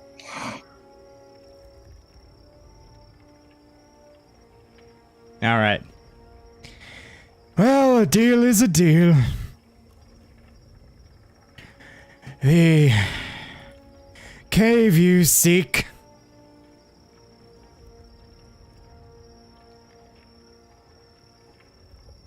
Hang on.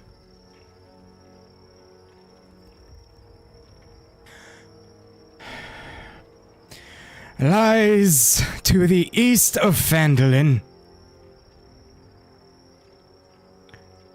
It is approximately 30 miles. Wait, hang on. Let me make sure that scale is right. Go away. Oh, sorry. 5, 10, 15 miles.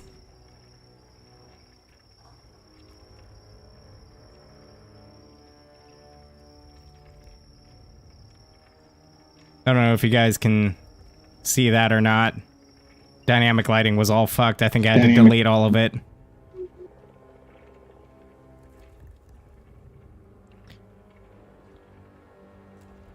You will find what you seek there.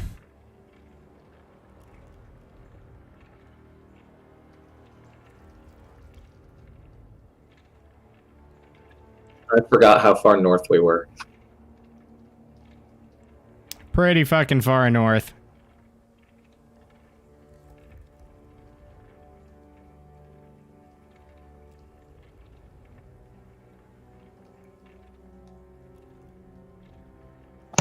Alright, well, sleep is necessary. You're welcome to rest here if you wish.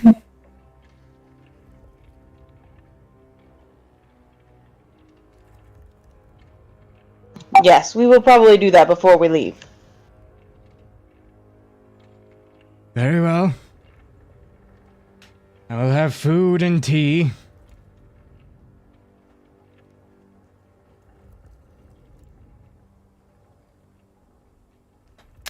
And I begin venturing towards Craig. It was like literally went like this. Alone? Are you insane? Stealth. That doesn't make it any better.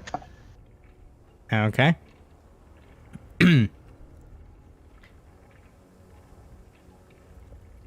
It's gonna take ya. If you're going stealthy, the better part of 3 days, I'd say, to get there. Alright. Going through the forest. Even if you cut around the side, it's about equidistant. You know, considering terrain Forest and is whatnot. my favorite terrain. Right. So it really doesn't make much of a difference. Somewhere between 2 and 3 days to the castle. I move normal speed stealthily. Stay especially stealth because I'm small. And try and keep close to the tree line.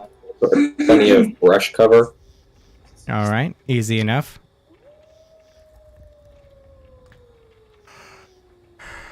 And I guess everybody else is resting write-offs for the evening? Yes. Yep. Or afternoon/evening? Totally forgot, by the way, that I have canny. So I have expertise in stealth. Oh.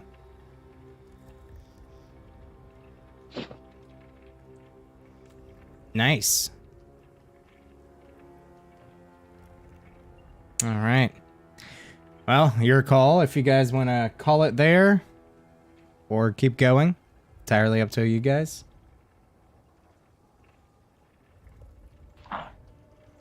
It is already almost midnight here. I am hungry. I need to eat. I'm okay right now. I don't know about Carissa.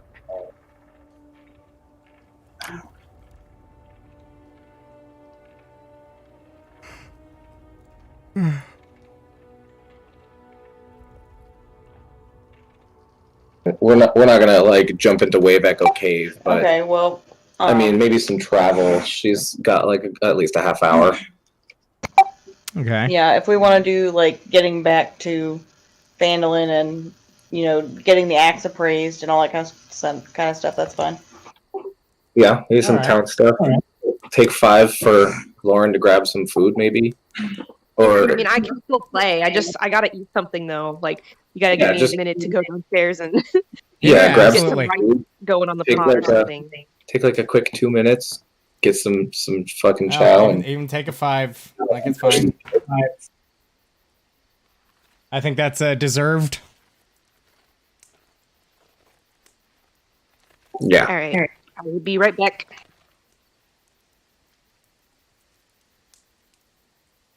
All right, we're just going to take a quick 5-minute break here and then proceed on for a little bit before calling it a night. All right?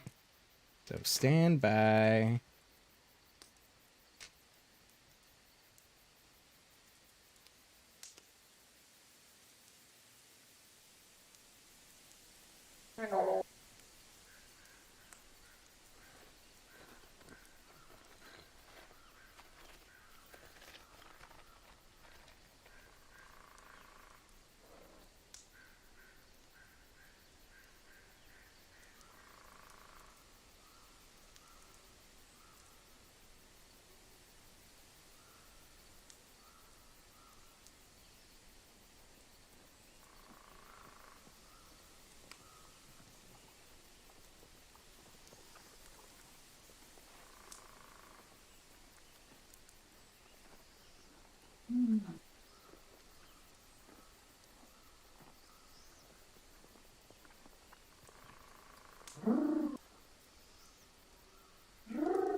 No, excuse me.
Oh man.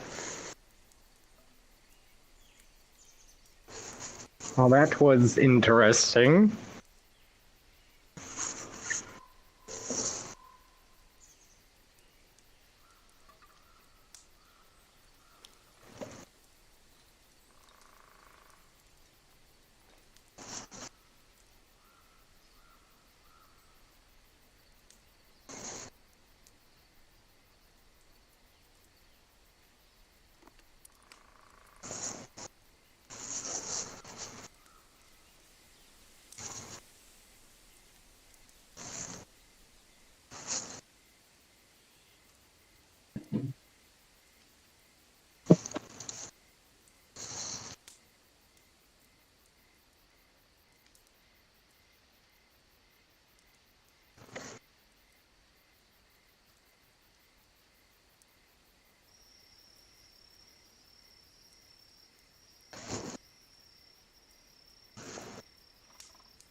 Don't stop doing that.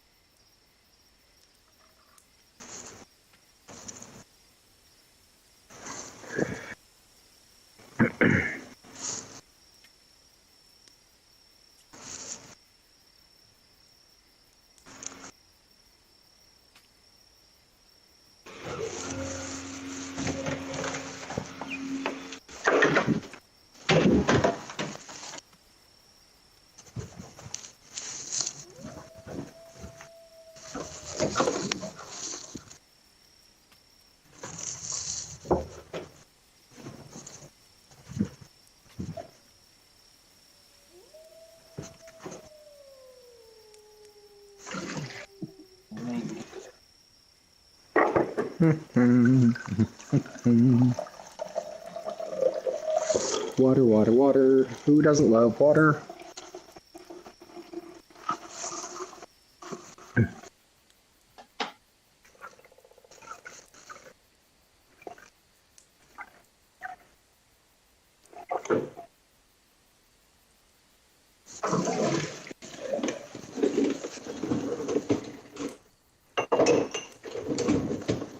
An awkward moment when you realize you used a dirty glass.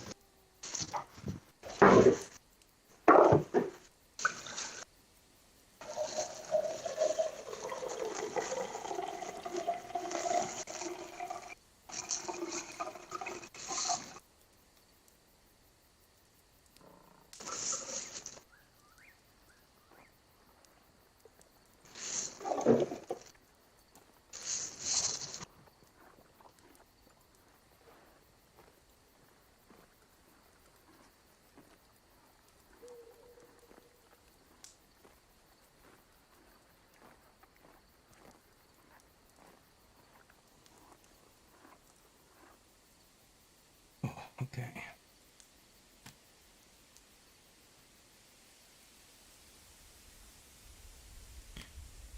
Oh boy. Spicy. Spicy, spicy, spicy.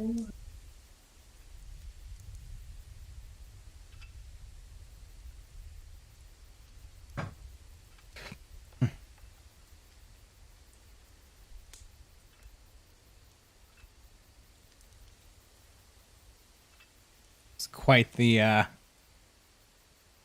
situation.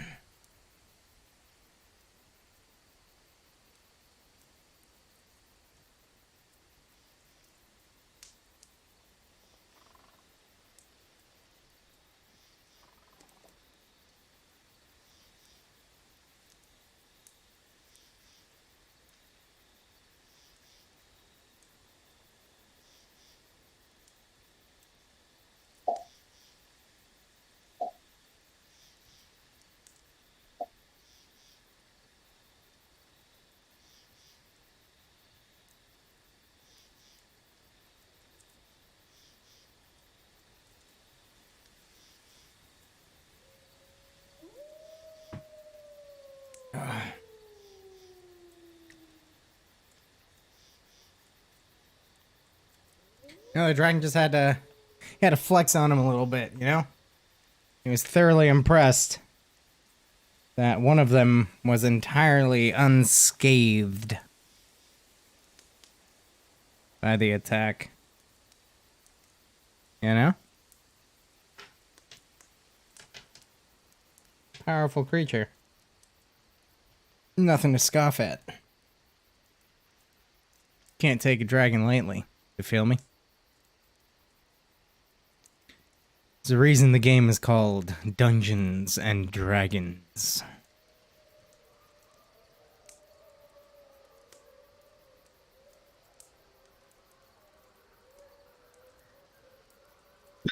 Hi. Hello.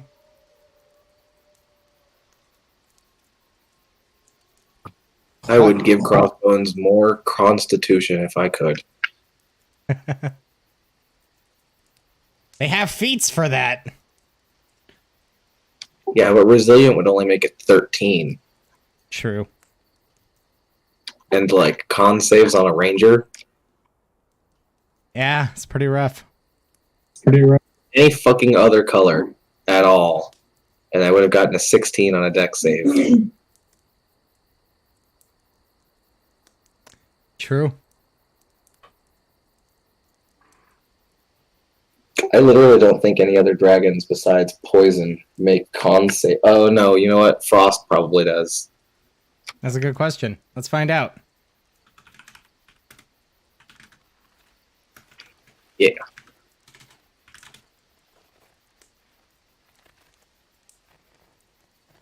Let's see.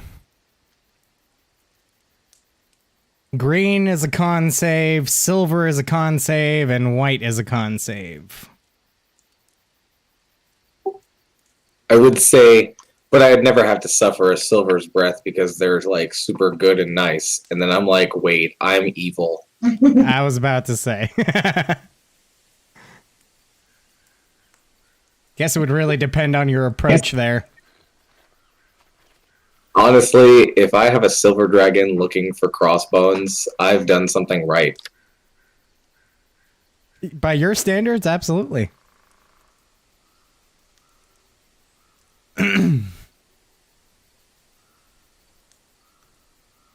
that was just one of those moments where,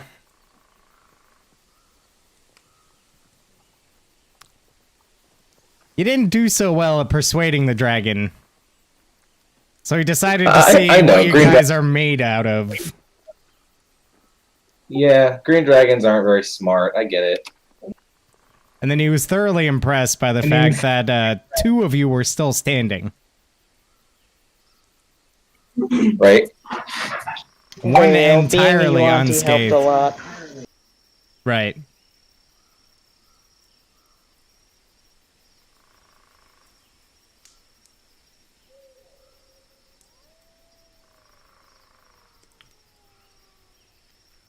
Though,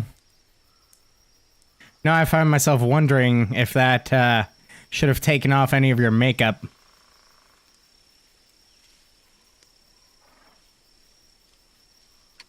That's a gas, isn't it? Yeah, it is a gas. Yeah, blown out at great velocity. I don't know. Maybe. I feel like either way, it could have just been played off as, you know, the gas sticking to you, maybe. Not too worried about it. Yeah. Well, I mean, I'm sure it realized she's probably not a human, being that it took. Even dwarves have immunity, you know? It's literally Right. just like Grunty and Grung. Right. And, So- you know, Grip's like, oh, god damn it, I'm a bullywug. Yeah, I mean, could have gone a lot worse, could have gone better, you know. It is what it is. At the end of the day, you realized that you're not necessarily just talking about the goblins that serve you, but seems to be you have other allies.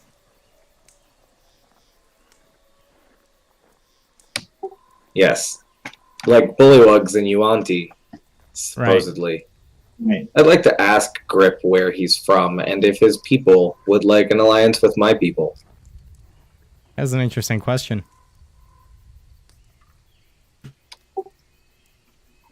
You know, because like I can see how his people might automatically get judged by the humanoid races, the humans and the elves. And you know, how's about a little like we take back our territory? But where is he from? Maybe the Mayor of Dead Men, because that's a swamp. Possibly. You guys tell me. That It's a would make nearby sense. swamp. So, funny thing about bullywug culture, the most revered bullywugs are revered in strength. And he's got an 18 strength. Yeah. It's pretty spicy. But doesn't have like shamanistic magic. And, you know, there's a spellcaster level strength. They tend to be more in charge. Right. And they are But, neutral I don't know, evil, he's probably so... He's probably got like a big dick reputation amongst other bullywugs. Yeah, I mean, with the 18 strength, I would figure as much. Very well might be the Hercules of his people, you know? Probably. Maybe that's why he was up there in the first place.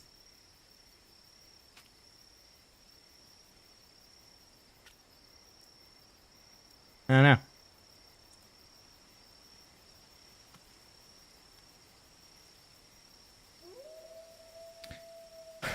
Things to think Where did Lauren about. go? Went to get some food. I reckon. Oh, there she is. I don't see Lauren. What the heck? Yeah. Sorry. I came back to my phone and I asked if you guys were there and I didn't hear I heard nothing. So Weird. Yeah, Oh, you we're disconnected, here and I was like, what the heck? Yeah, I was probably fucking up. Discord and phone don't really get along half the time. No. yeah. All right, well, we can proceed Where's if you so the- wish. Your guys' webcams aren't working. You and Lauren. Yeah. Oh, really? Hold on. Let me go. Oh, there's Ah. Carissa. Ooh, it's dark. Darkness! You guys don't see me? I don't see you. It's all black. Try reconnecting. Oh, I might need Okay, hold to... on. Oh, there she goes. Hey, it's Lauren. Hey, there you are. Oh, there's everybody. Okay. All right, sweet It's deal. wild. Who saw 12 years ago, like, the three of us were going to be playing D&D on Facebook? Or on Roll20. Right. I didn't even know it see that as existed. So. I didn't see that 12 years ago. Right. So, Lauren, it's kind of up to you on how you want to go about telling Rydoth that you want to go with the party, if you so choose to. I'd understand if you were like, these people are dumb as fuck. I'm not going with them. Like, all right, well, roll a new character. It's nice seeing Chimera.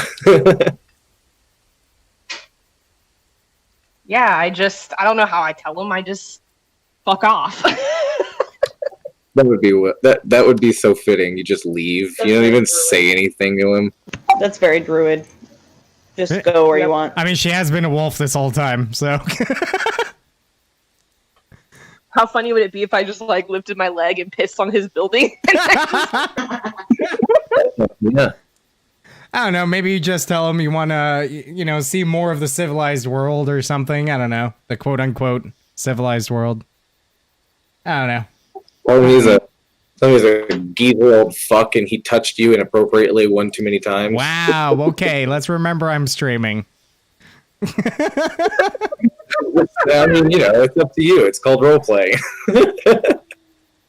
Not when children are involved. So yeah, I just I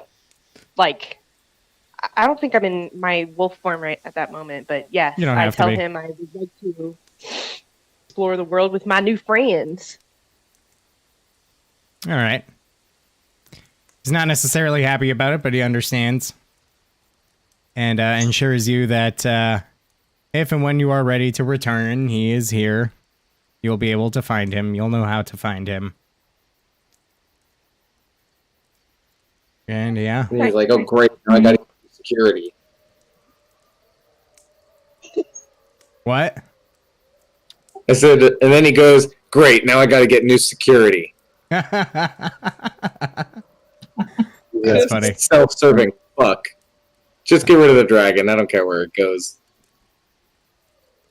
Well, Bitch. in any case, you guys find rest for the evening within Rydoth's humble abode. He offers tea and food, except for Crossbones. Crossbones fucked off. We'll say, for the sake of it,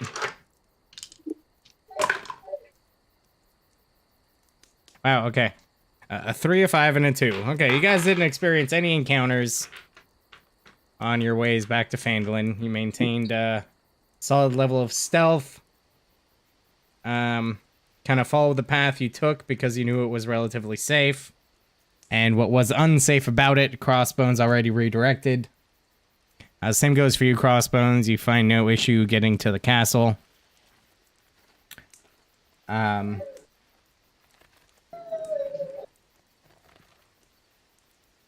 When you get there,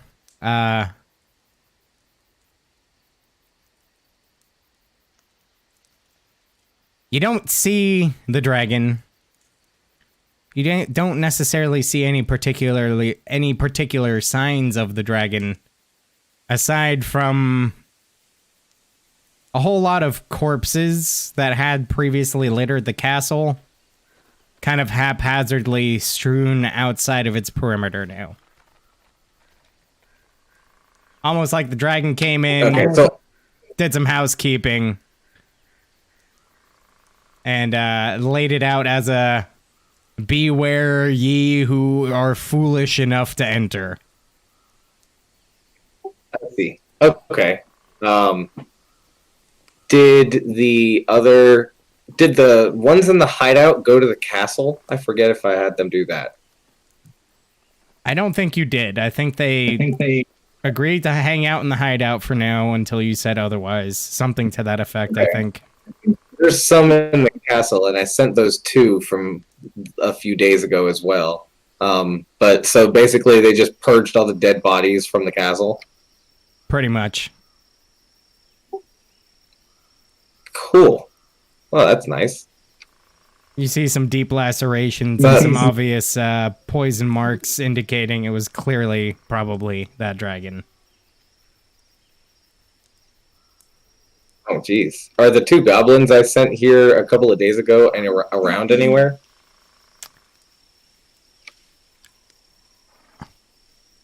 Roll an investigation check. Okay.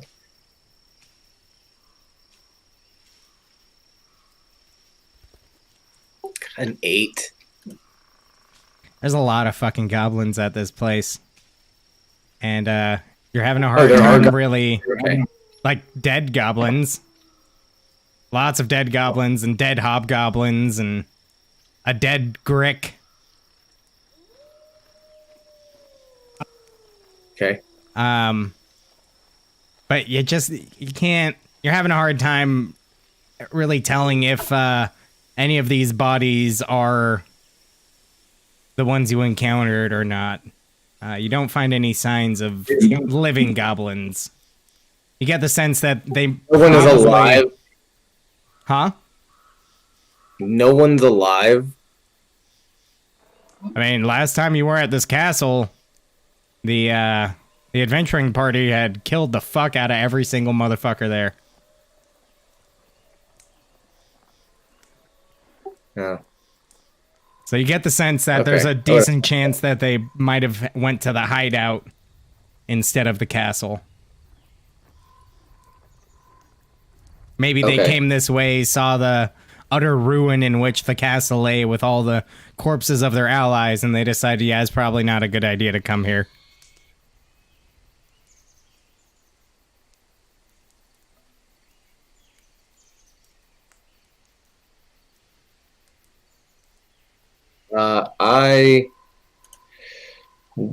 Well, let's see. I left early, moved quickly while they were stealthing the whole way, and I will take a level of exhaustion by skipping a night of sleep to have hit the hideout before Phandelver. All right. We're going to go ahead and go to Nesca and Chimera and Grip here. You guys make your way down the similar path, make your way back to Phandelver without issue. You find yourselves arriving there.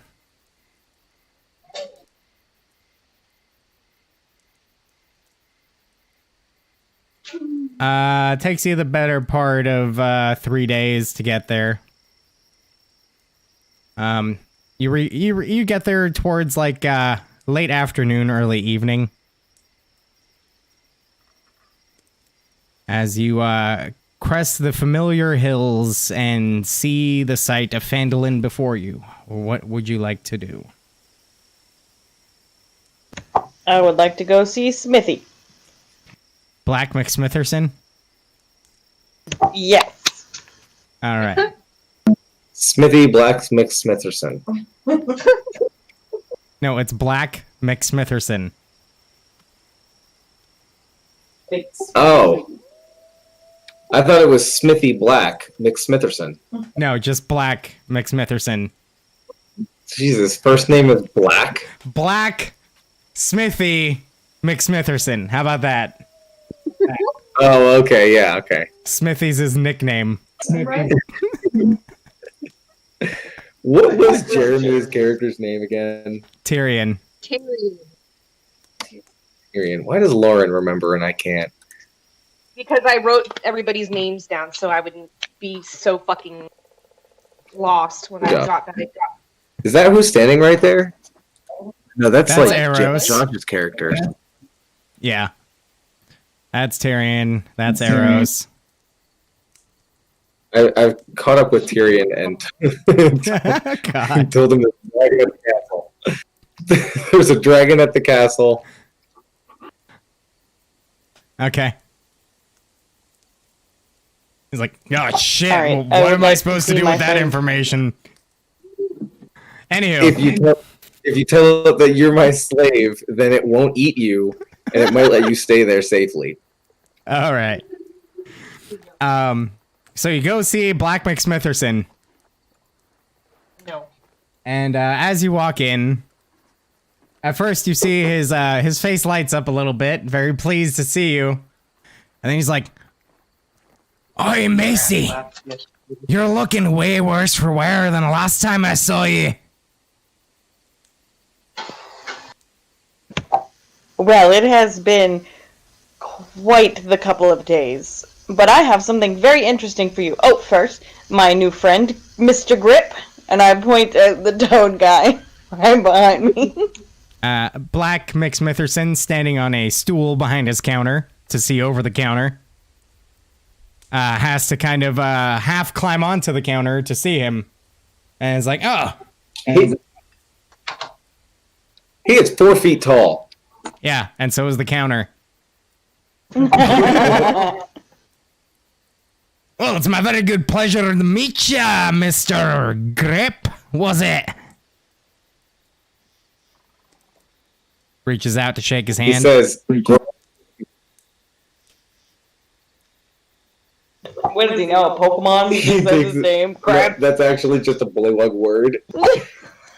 It's not his real name. It's not his real name. It like means yo. It's like a slang kind of like hello in bullywug. Grip. It's like the Native Americans calling the white set like they had a name for them, but it actually meant like stinky men because they smell awful. Oh yeah, no. It's actually bullywug for armoire.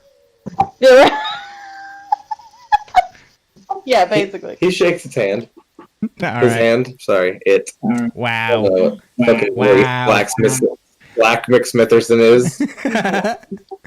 Okay. Have bullywugs and the mayor of dead men ever seen dwarves? That's a good question. With an This answer. is all very new to An answer for another He's time. extremely excited. He's Okay. extremely excited. You can tell in his grip. The word or his like his handshake? So he shakes Grip's hand. It's like quite a strong I apologize for the pun, but Grip, you got there. Neska claps her hands. I love puns. Grip smiles, but you can't tell.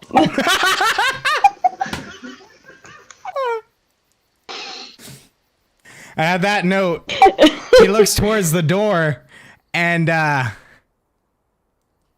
like anime smitten moment. And who do we have over here? As he comes walking, steps off the stool, now suddenly a foot shorter, and starts making his way over to Chimera. Says, my name is Black McSmitherson. It's my very great pleasure to meet you. Reaches out his hand. Chimera Offended, just he looked pats him on the head like this. And then, shakes his hand. Nice to meet you. He's kind of confused, but still smiling. Like, Chimera is quite an interesting person to have around. She's a druid of the moon. She can shapeshift into different creatures. oh, you don't say. That's very useful indeed. Kind of looks at Grip and nudges him and gives him a little side wink.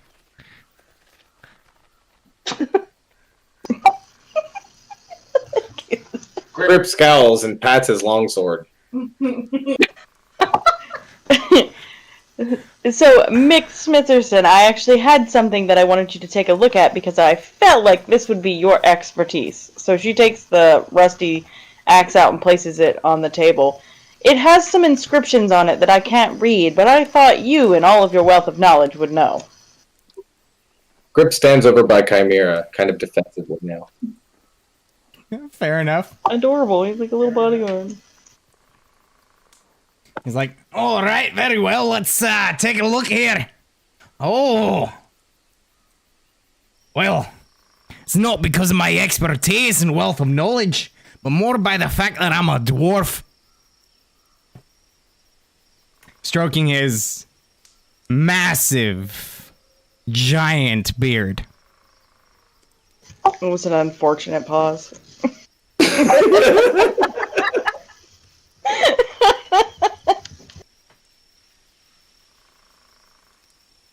It's very full. Please, Grip is not available. So, he takes it, kind of turns it over in his hands, and says, well, it looks rather rusty, but still mighty sharp. Think you might have yourself a magical weapon here. You see, these runes, they say hue. Not like the color, but like the other meaning. H. Like If I had to translate it to common, it'll be HEW.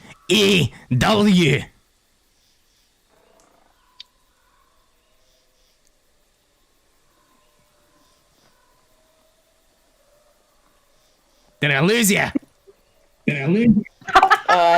So the axe has the inscription for chop? Literally? More or less, yeah. I mean, it's literally the inscription for hue, but they are synonyms. So, I suppose. I adore dwarves for that. They're so blunt, and I love it. So, what does this magical rune do that aids it in hewing things?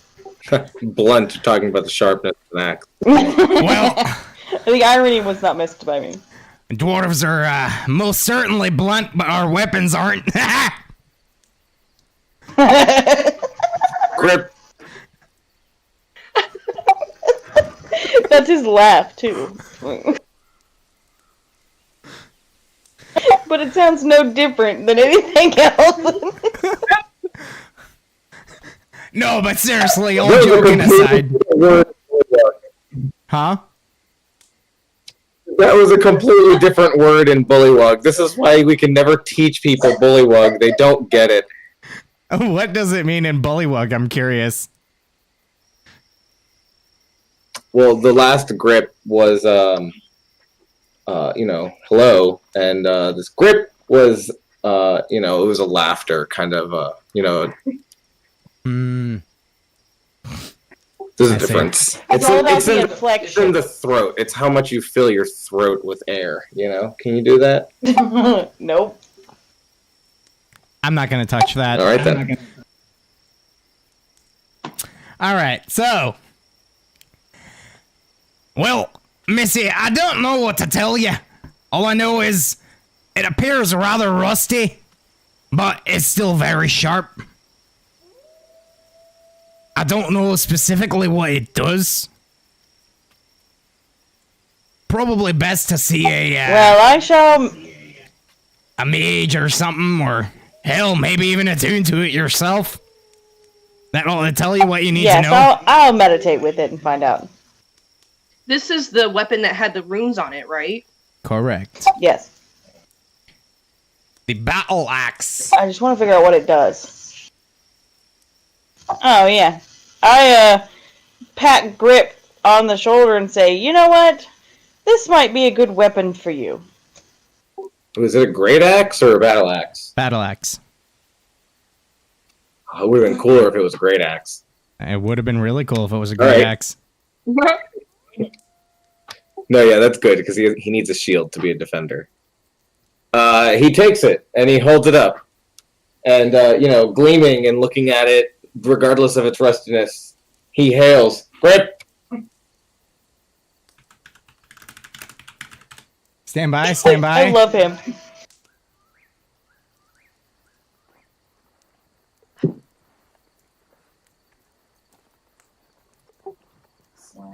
Hang Fitting on. for a champion of his stature.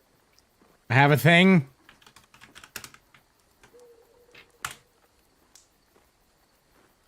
Oh.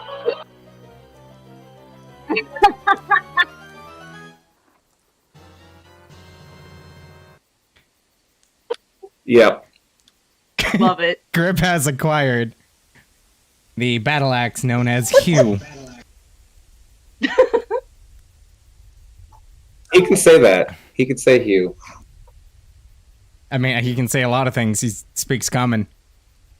He speaks common, but he doesn't really overemphasize because speaking common's kind of hard. The natural instinct of inflating my throat and my tongue.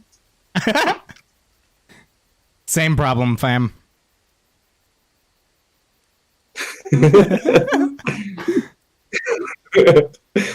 But he can tongue punch from 5 feet away. All right. So, well, is there anything else I can help you with?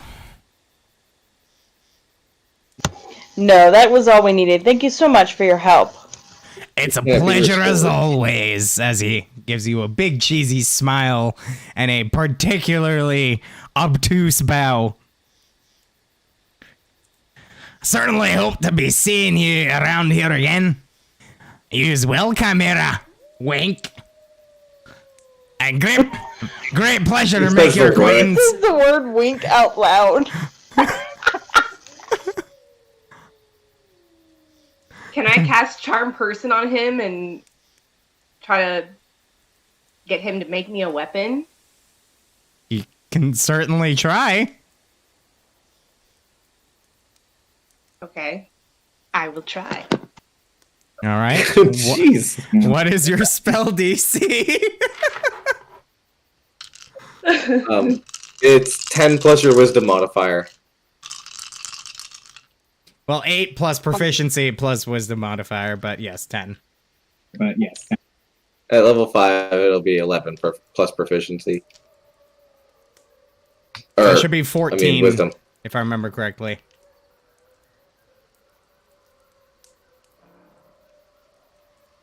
We're talking about +4, right? The number that's right underneath wisdom. Well, if you go to spells, it should say your DC at the top of that section. Should have your spell attack and your DC. But yes, we were talking about the +4. Okay. So it should be 14. So what? Well, No, he has to roll. oh.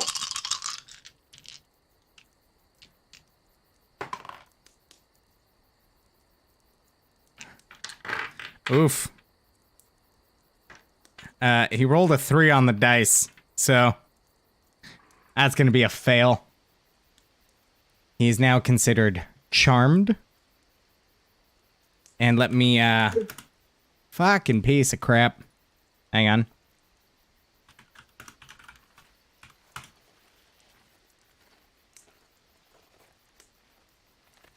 Can he restore the axe's, like, rustiness at least? You know, give it the old spit shine? It seems to be, intentional in its design. Cosmetic, purely.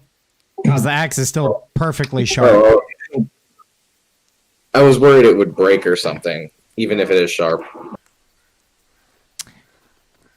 So he makes a wisdom saving throw. Fails.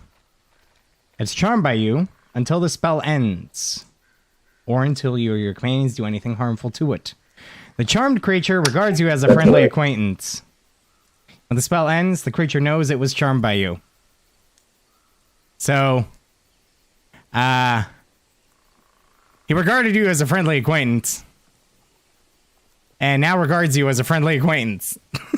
God damn it. Well, I didn't know that. What a waste. So, he would say, "Oh, certainly, Missy. What kind of weapon are you looking for?" You have any good bow and arrows? Oh, yeah, sure. I've got a few. Let's see, you're looking for long or short? Let's do long. I like your style.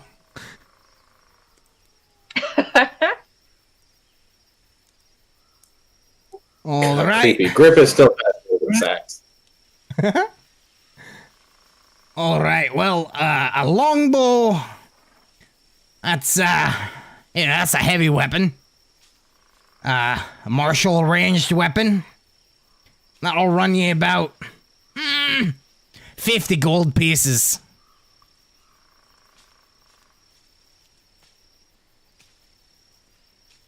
Well, you can't help a friend out. Black. Yeah, certainly. I have a short bow. That's 25.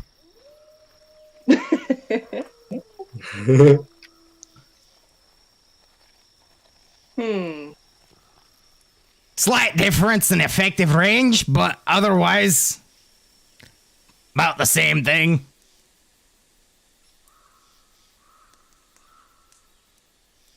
And we're sure we can't have any sort of friendly discount?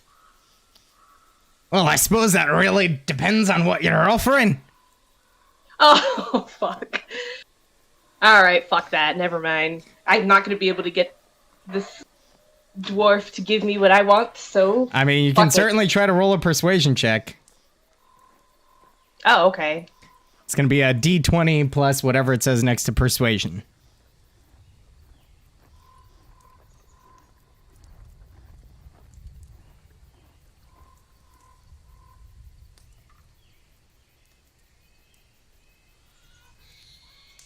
Persuasion. I don't have anything. It says +0. All right, so roll a d20.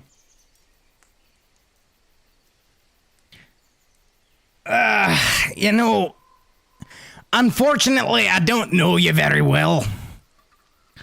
And you're pretty, but it doesn't seem I'm the tree you're wanting to be barking up, so... Well, you'd be barking down, but okay. Thank you anyway. Moving. Well, it's now 60 gold. Have a lovely day. Alright. Bye-bye. I pat him on his head again. 70.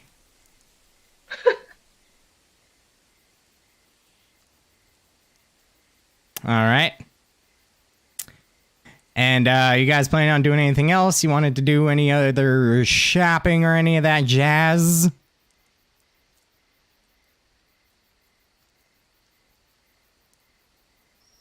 No, I'm good.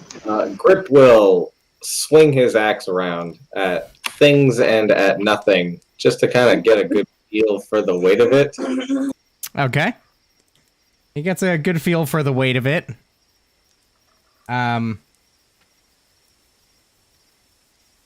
It takes... It's an hour to attune? Yeah. Okay. He just goes behind the houses where there's like kind of open space and tree lines, you know, where like crossbones would hide. Mm-hmm. And just in like the open field, kind of swinging it to get the weight, kind of like, you know, clunking it into a tree. Yeah. Okay. See how nice and sharp it comes to. All right. So, you know, he's whacking away at trees and junk, and it's a sharp fucking axe, man, let me tell you. It's real sharp. About an hour passes, kind of wandering around from grove to grove and just swinging it, getting a feel for it, attuning to it. It begins to enter another grove to try to test it a little further in so as not to make such obvious marks everywhere. Now suddenly, immediately upon entering the grove, he feels pretty uneasy. He stops to urinate. All right. He still feels very uneasy. Like, it almost feels like somebody's watching him. After walking around a little bit, leaving the grove, he feels better.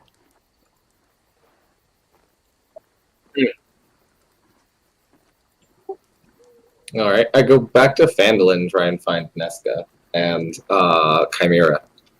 All right. As you make your way back to Phandelver, you pass by a... Let's call it a fledgling tree. Sapling, if you will. And, yeah, it's got a decent girth to it. You know, you would expect the axe to go, like, maybe a third of the way into it. And just idly swing at it just to give it one last test. And it cleaves clean through the sapling. Damn. A regular froggy lumberjack. Stand by. It's not a lumberjack, it's a battle axe. Don't cut trees with battle axes.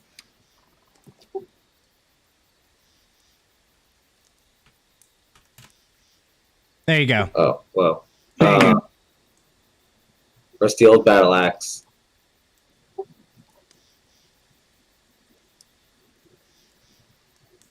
Maximum damage.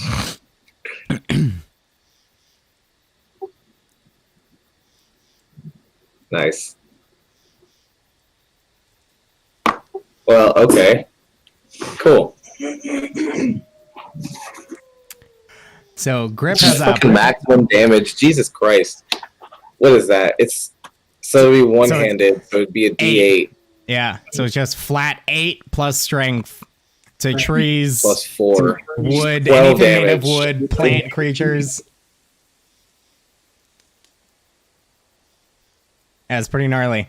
Which means on a crit, it deals 16 plus 4, so 20. Shit. It's pretty gnarly. Cool. Yep. So, Oh shit, I need my phone charging. My phone's gonna die. Find Nesca and Chimero easily enough. Likely at the inn. The Stonehill Inn. And, I think, I want to do some pondering about your Kragmaw situation, so we can address that, one-on-one, perhaps, or next session. Your choice. Yeah, whenever you're comfortable with that. You'd want to just stop at the hideout and see what's going on. Yeah. I just want to kind of take a thought on it, you know? For sure. I want to make sure it's rewarding, or at the very least interesting. Yeah. Yeah, there's two halves. Yeah, right on. Got a new axe on the side. Yeah, it's a +1 battle axe. So actually, it's +5. Be 8 + 5, 13. Yeah. Or 21 on a crit. That's pretty cool. It's pretty gross. Assuming you're Yeah, attacking maybe, a plant creature or object made of wood. Right. Or I roll well. Right. I am pondering the idea of a grung maybe considering the alliance of the goblins of the plains and forests to the north. Just to outstretch their, influence. Sure. And to just give Chimera a little bit of an idea,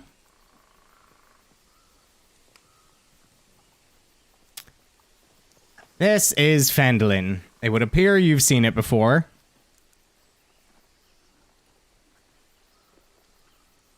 That's the town that the party likes to hang out in. That's where their adventure initially sent them from Neverwinter.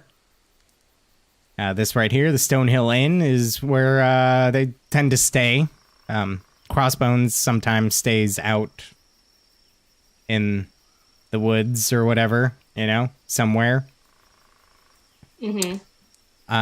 And that inn, so this is the smithy, where you guys went first. And then this is the inn where you guys find yourselves now, potentially. Nesca doing her usual performance to cover stay for the evening and food and such, and maybe earn a little extra tips. Speaking of which, roll a performance check, Nesca.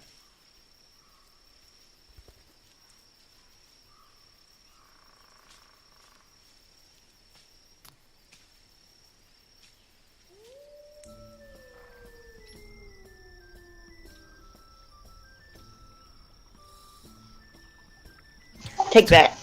24. Oh, nice. You managed to gather 2 gold and 4 silver in tips. Money, money, money, money, money. People are particularly impressed with your performance, and they've frankly missed you. You've been gone almost a week. They missed you. They're happy to see you back. They're happy to hear your lovely tones once again.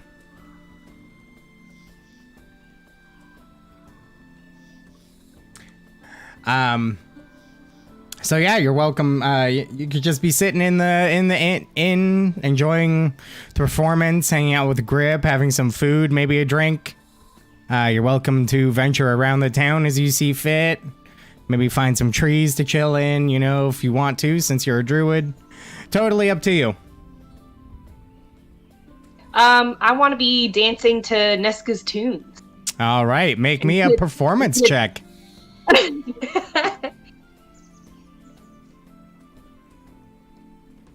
Hold on, let me see what that is. Okay, well that's also +0, so D20, right? Yeah. Oh! Okay. Well, you dance wholly confident in yourself, like every drunk white girl in every bar ever. You have the Sword Coast's version of Don't Stop Believing going on in your head. And you're just having a grand old time, just enjoying yourself. Despite the fact that to a professional, it probably looks like an epileptic seizure. You do actually manage to get 5 silver in tips from a few people. And it's probably all from the smithy that I charmed earlier. It's from interesting characters, let's put it that way. Nice. And Nesca, as you're performing, once again in the dark, shrouded corner, you see one Halia Thornton gently raise her cup to you with a coy smile on her face. And that's where we're going to call it. Nice. Oh yeah. Grip has a gentric alcohol intolerance. He gets extremely wasted really, really fast to the point of severe alcohol poisoning. So he has jaundice. What? So he has jaundice. And even one drink will render him unconscious. So he abstains. That explains the sickly yellow tone to his otherwise green skin. Right. Aw. It's part of his race, man. So is missing a liver. That might be the reason. Probably. Because I don't think they have livers, sir. I mean, that might explain why. It's literally in their description that, like, alcohol is extremely bad for grung. Or for bullywugs, I mean. That's funny. And it makes them unconscious and can even kill them. Yeah, they probably lack the means to process alcohol.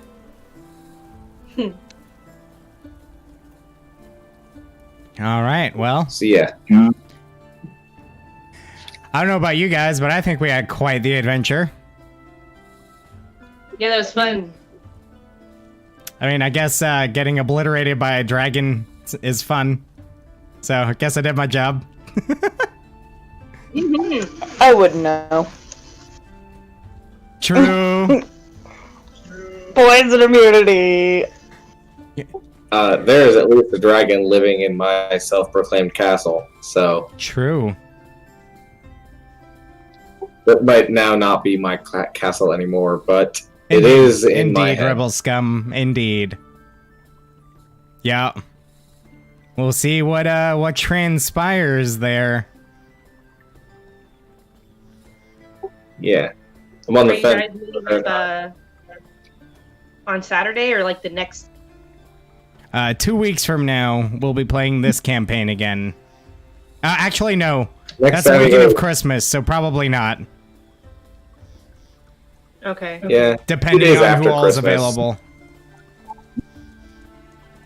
So, I work nights, and I'm supposed to go back to work on New Year's. So, and I work weekends also. So, like, I'm not sure after Poop. that date what my availability is going to be anymore. But,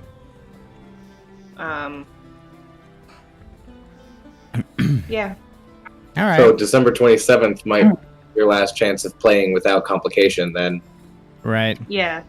But it's also 2 weeks after Christmas, so I don't Yeah. know if you'll have family and stuff. Yeah, I mean, I'm ultimately the one who chooses when to work, but they pay us an extra like $12 an hour to work on Saturday, so I always pick that up. Yeah, I would too. Yeah, so I don't want to say no to money. Right. Well, just let us know if you can do the 26th or the 27th. We can do that. Alternatively, depending on everyone else's schedule, maybe we can try to shoot for a different day of the week, depending on when you all are available. It's something we can try to figure out. Yeah. You know, Oh, sorry. I'm at the 26th when I was saying all that. I was looking at the long day. But yeah. I knew what you meant. I mean, do you work Sundays too? Well, normally I do, but I haven't been back to work since I had the baby. I don't know what I'm gonna do, like, with my schedule. I know I definitely still want to pick up Saturdays, But I get off Sunday morning, and I don't get home till 8 o'clock in the morning, and then I have to sleep. So I usually don't work Sundays though. Sunday nights, I am missing out on money though, because I used to do Friday, Saturday, Sundays, because they paid that weekend pay. But I don't think I'm gonna do it this time around though. Yeah. I'm gonna split. Well, whatever you choose, it's just options. It can be worked around and stuff. Yeah. Okie dokie. This game alternates with Josh's game, so like Josh's game is next week on the 19th. And I then should be available then. And then Dan's next game is the day after Christmas on the 26th. How was Josh's game last week? It's good. Killed some shit. It was we didn't play long because we started at like 10:30 Eastern time. Oh. So we only played for like an hour and a half or something, but it was good. We killed that one shrine, got that sorted out, and got back to the cave with the pups and the other keystone. So Nice. Yeah, pretty much just did that one encounter and then went back to the cave. yeah, 'cause by the time we were done, it was already midnight, and I was ready to go to sleep at that point. So I generally don't like starting late because I don't like playing late because one, I'm tired. Two, I don't like sleeping away my weekend. So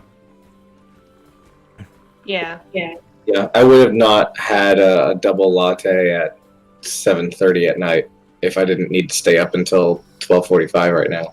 right, Oh, I forget it's later over there for you guys. right. Well, I am up all night. But I hear you. Yeah, like I said, just let us know on your projected availability, and we'll see what we can make happen with that. Because I'd love to have you in the game. Okie dokie. Yeah, it's totally fun. I love it. that sounded so fucking forced. Totally fun. I love it. We're getting to the meat and potatoes. We're actually in the meat and potatoes. Just had to do a little sidestep to extremely spicy Thai food. What? Talking about the meat and potatoes of the story. Like we're in it. Oh, I got you. Just had to do a we're about to go detour to the very spicy dragon, aka Thai food. Because it burns. Okay. It burns!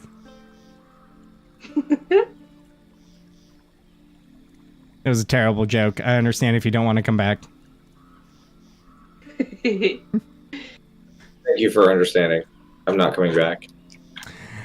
Well, it's okay. I can NPC all of you fuckers.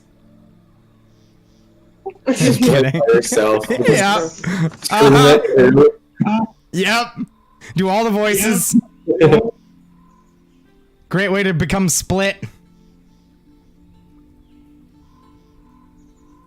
All right. Well, I'm getting off. My baby's been crying, and my husband's not doing nothing about it. So I gotta go. All right. I'm gonna go too. GG. See Thanks ya. for coming, y'all. I guess. Good games. All right.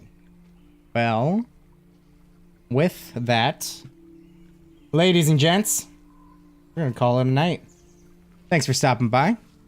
Hope you enjoyed yourselves. I certainly did. It was quite deadly.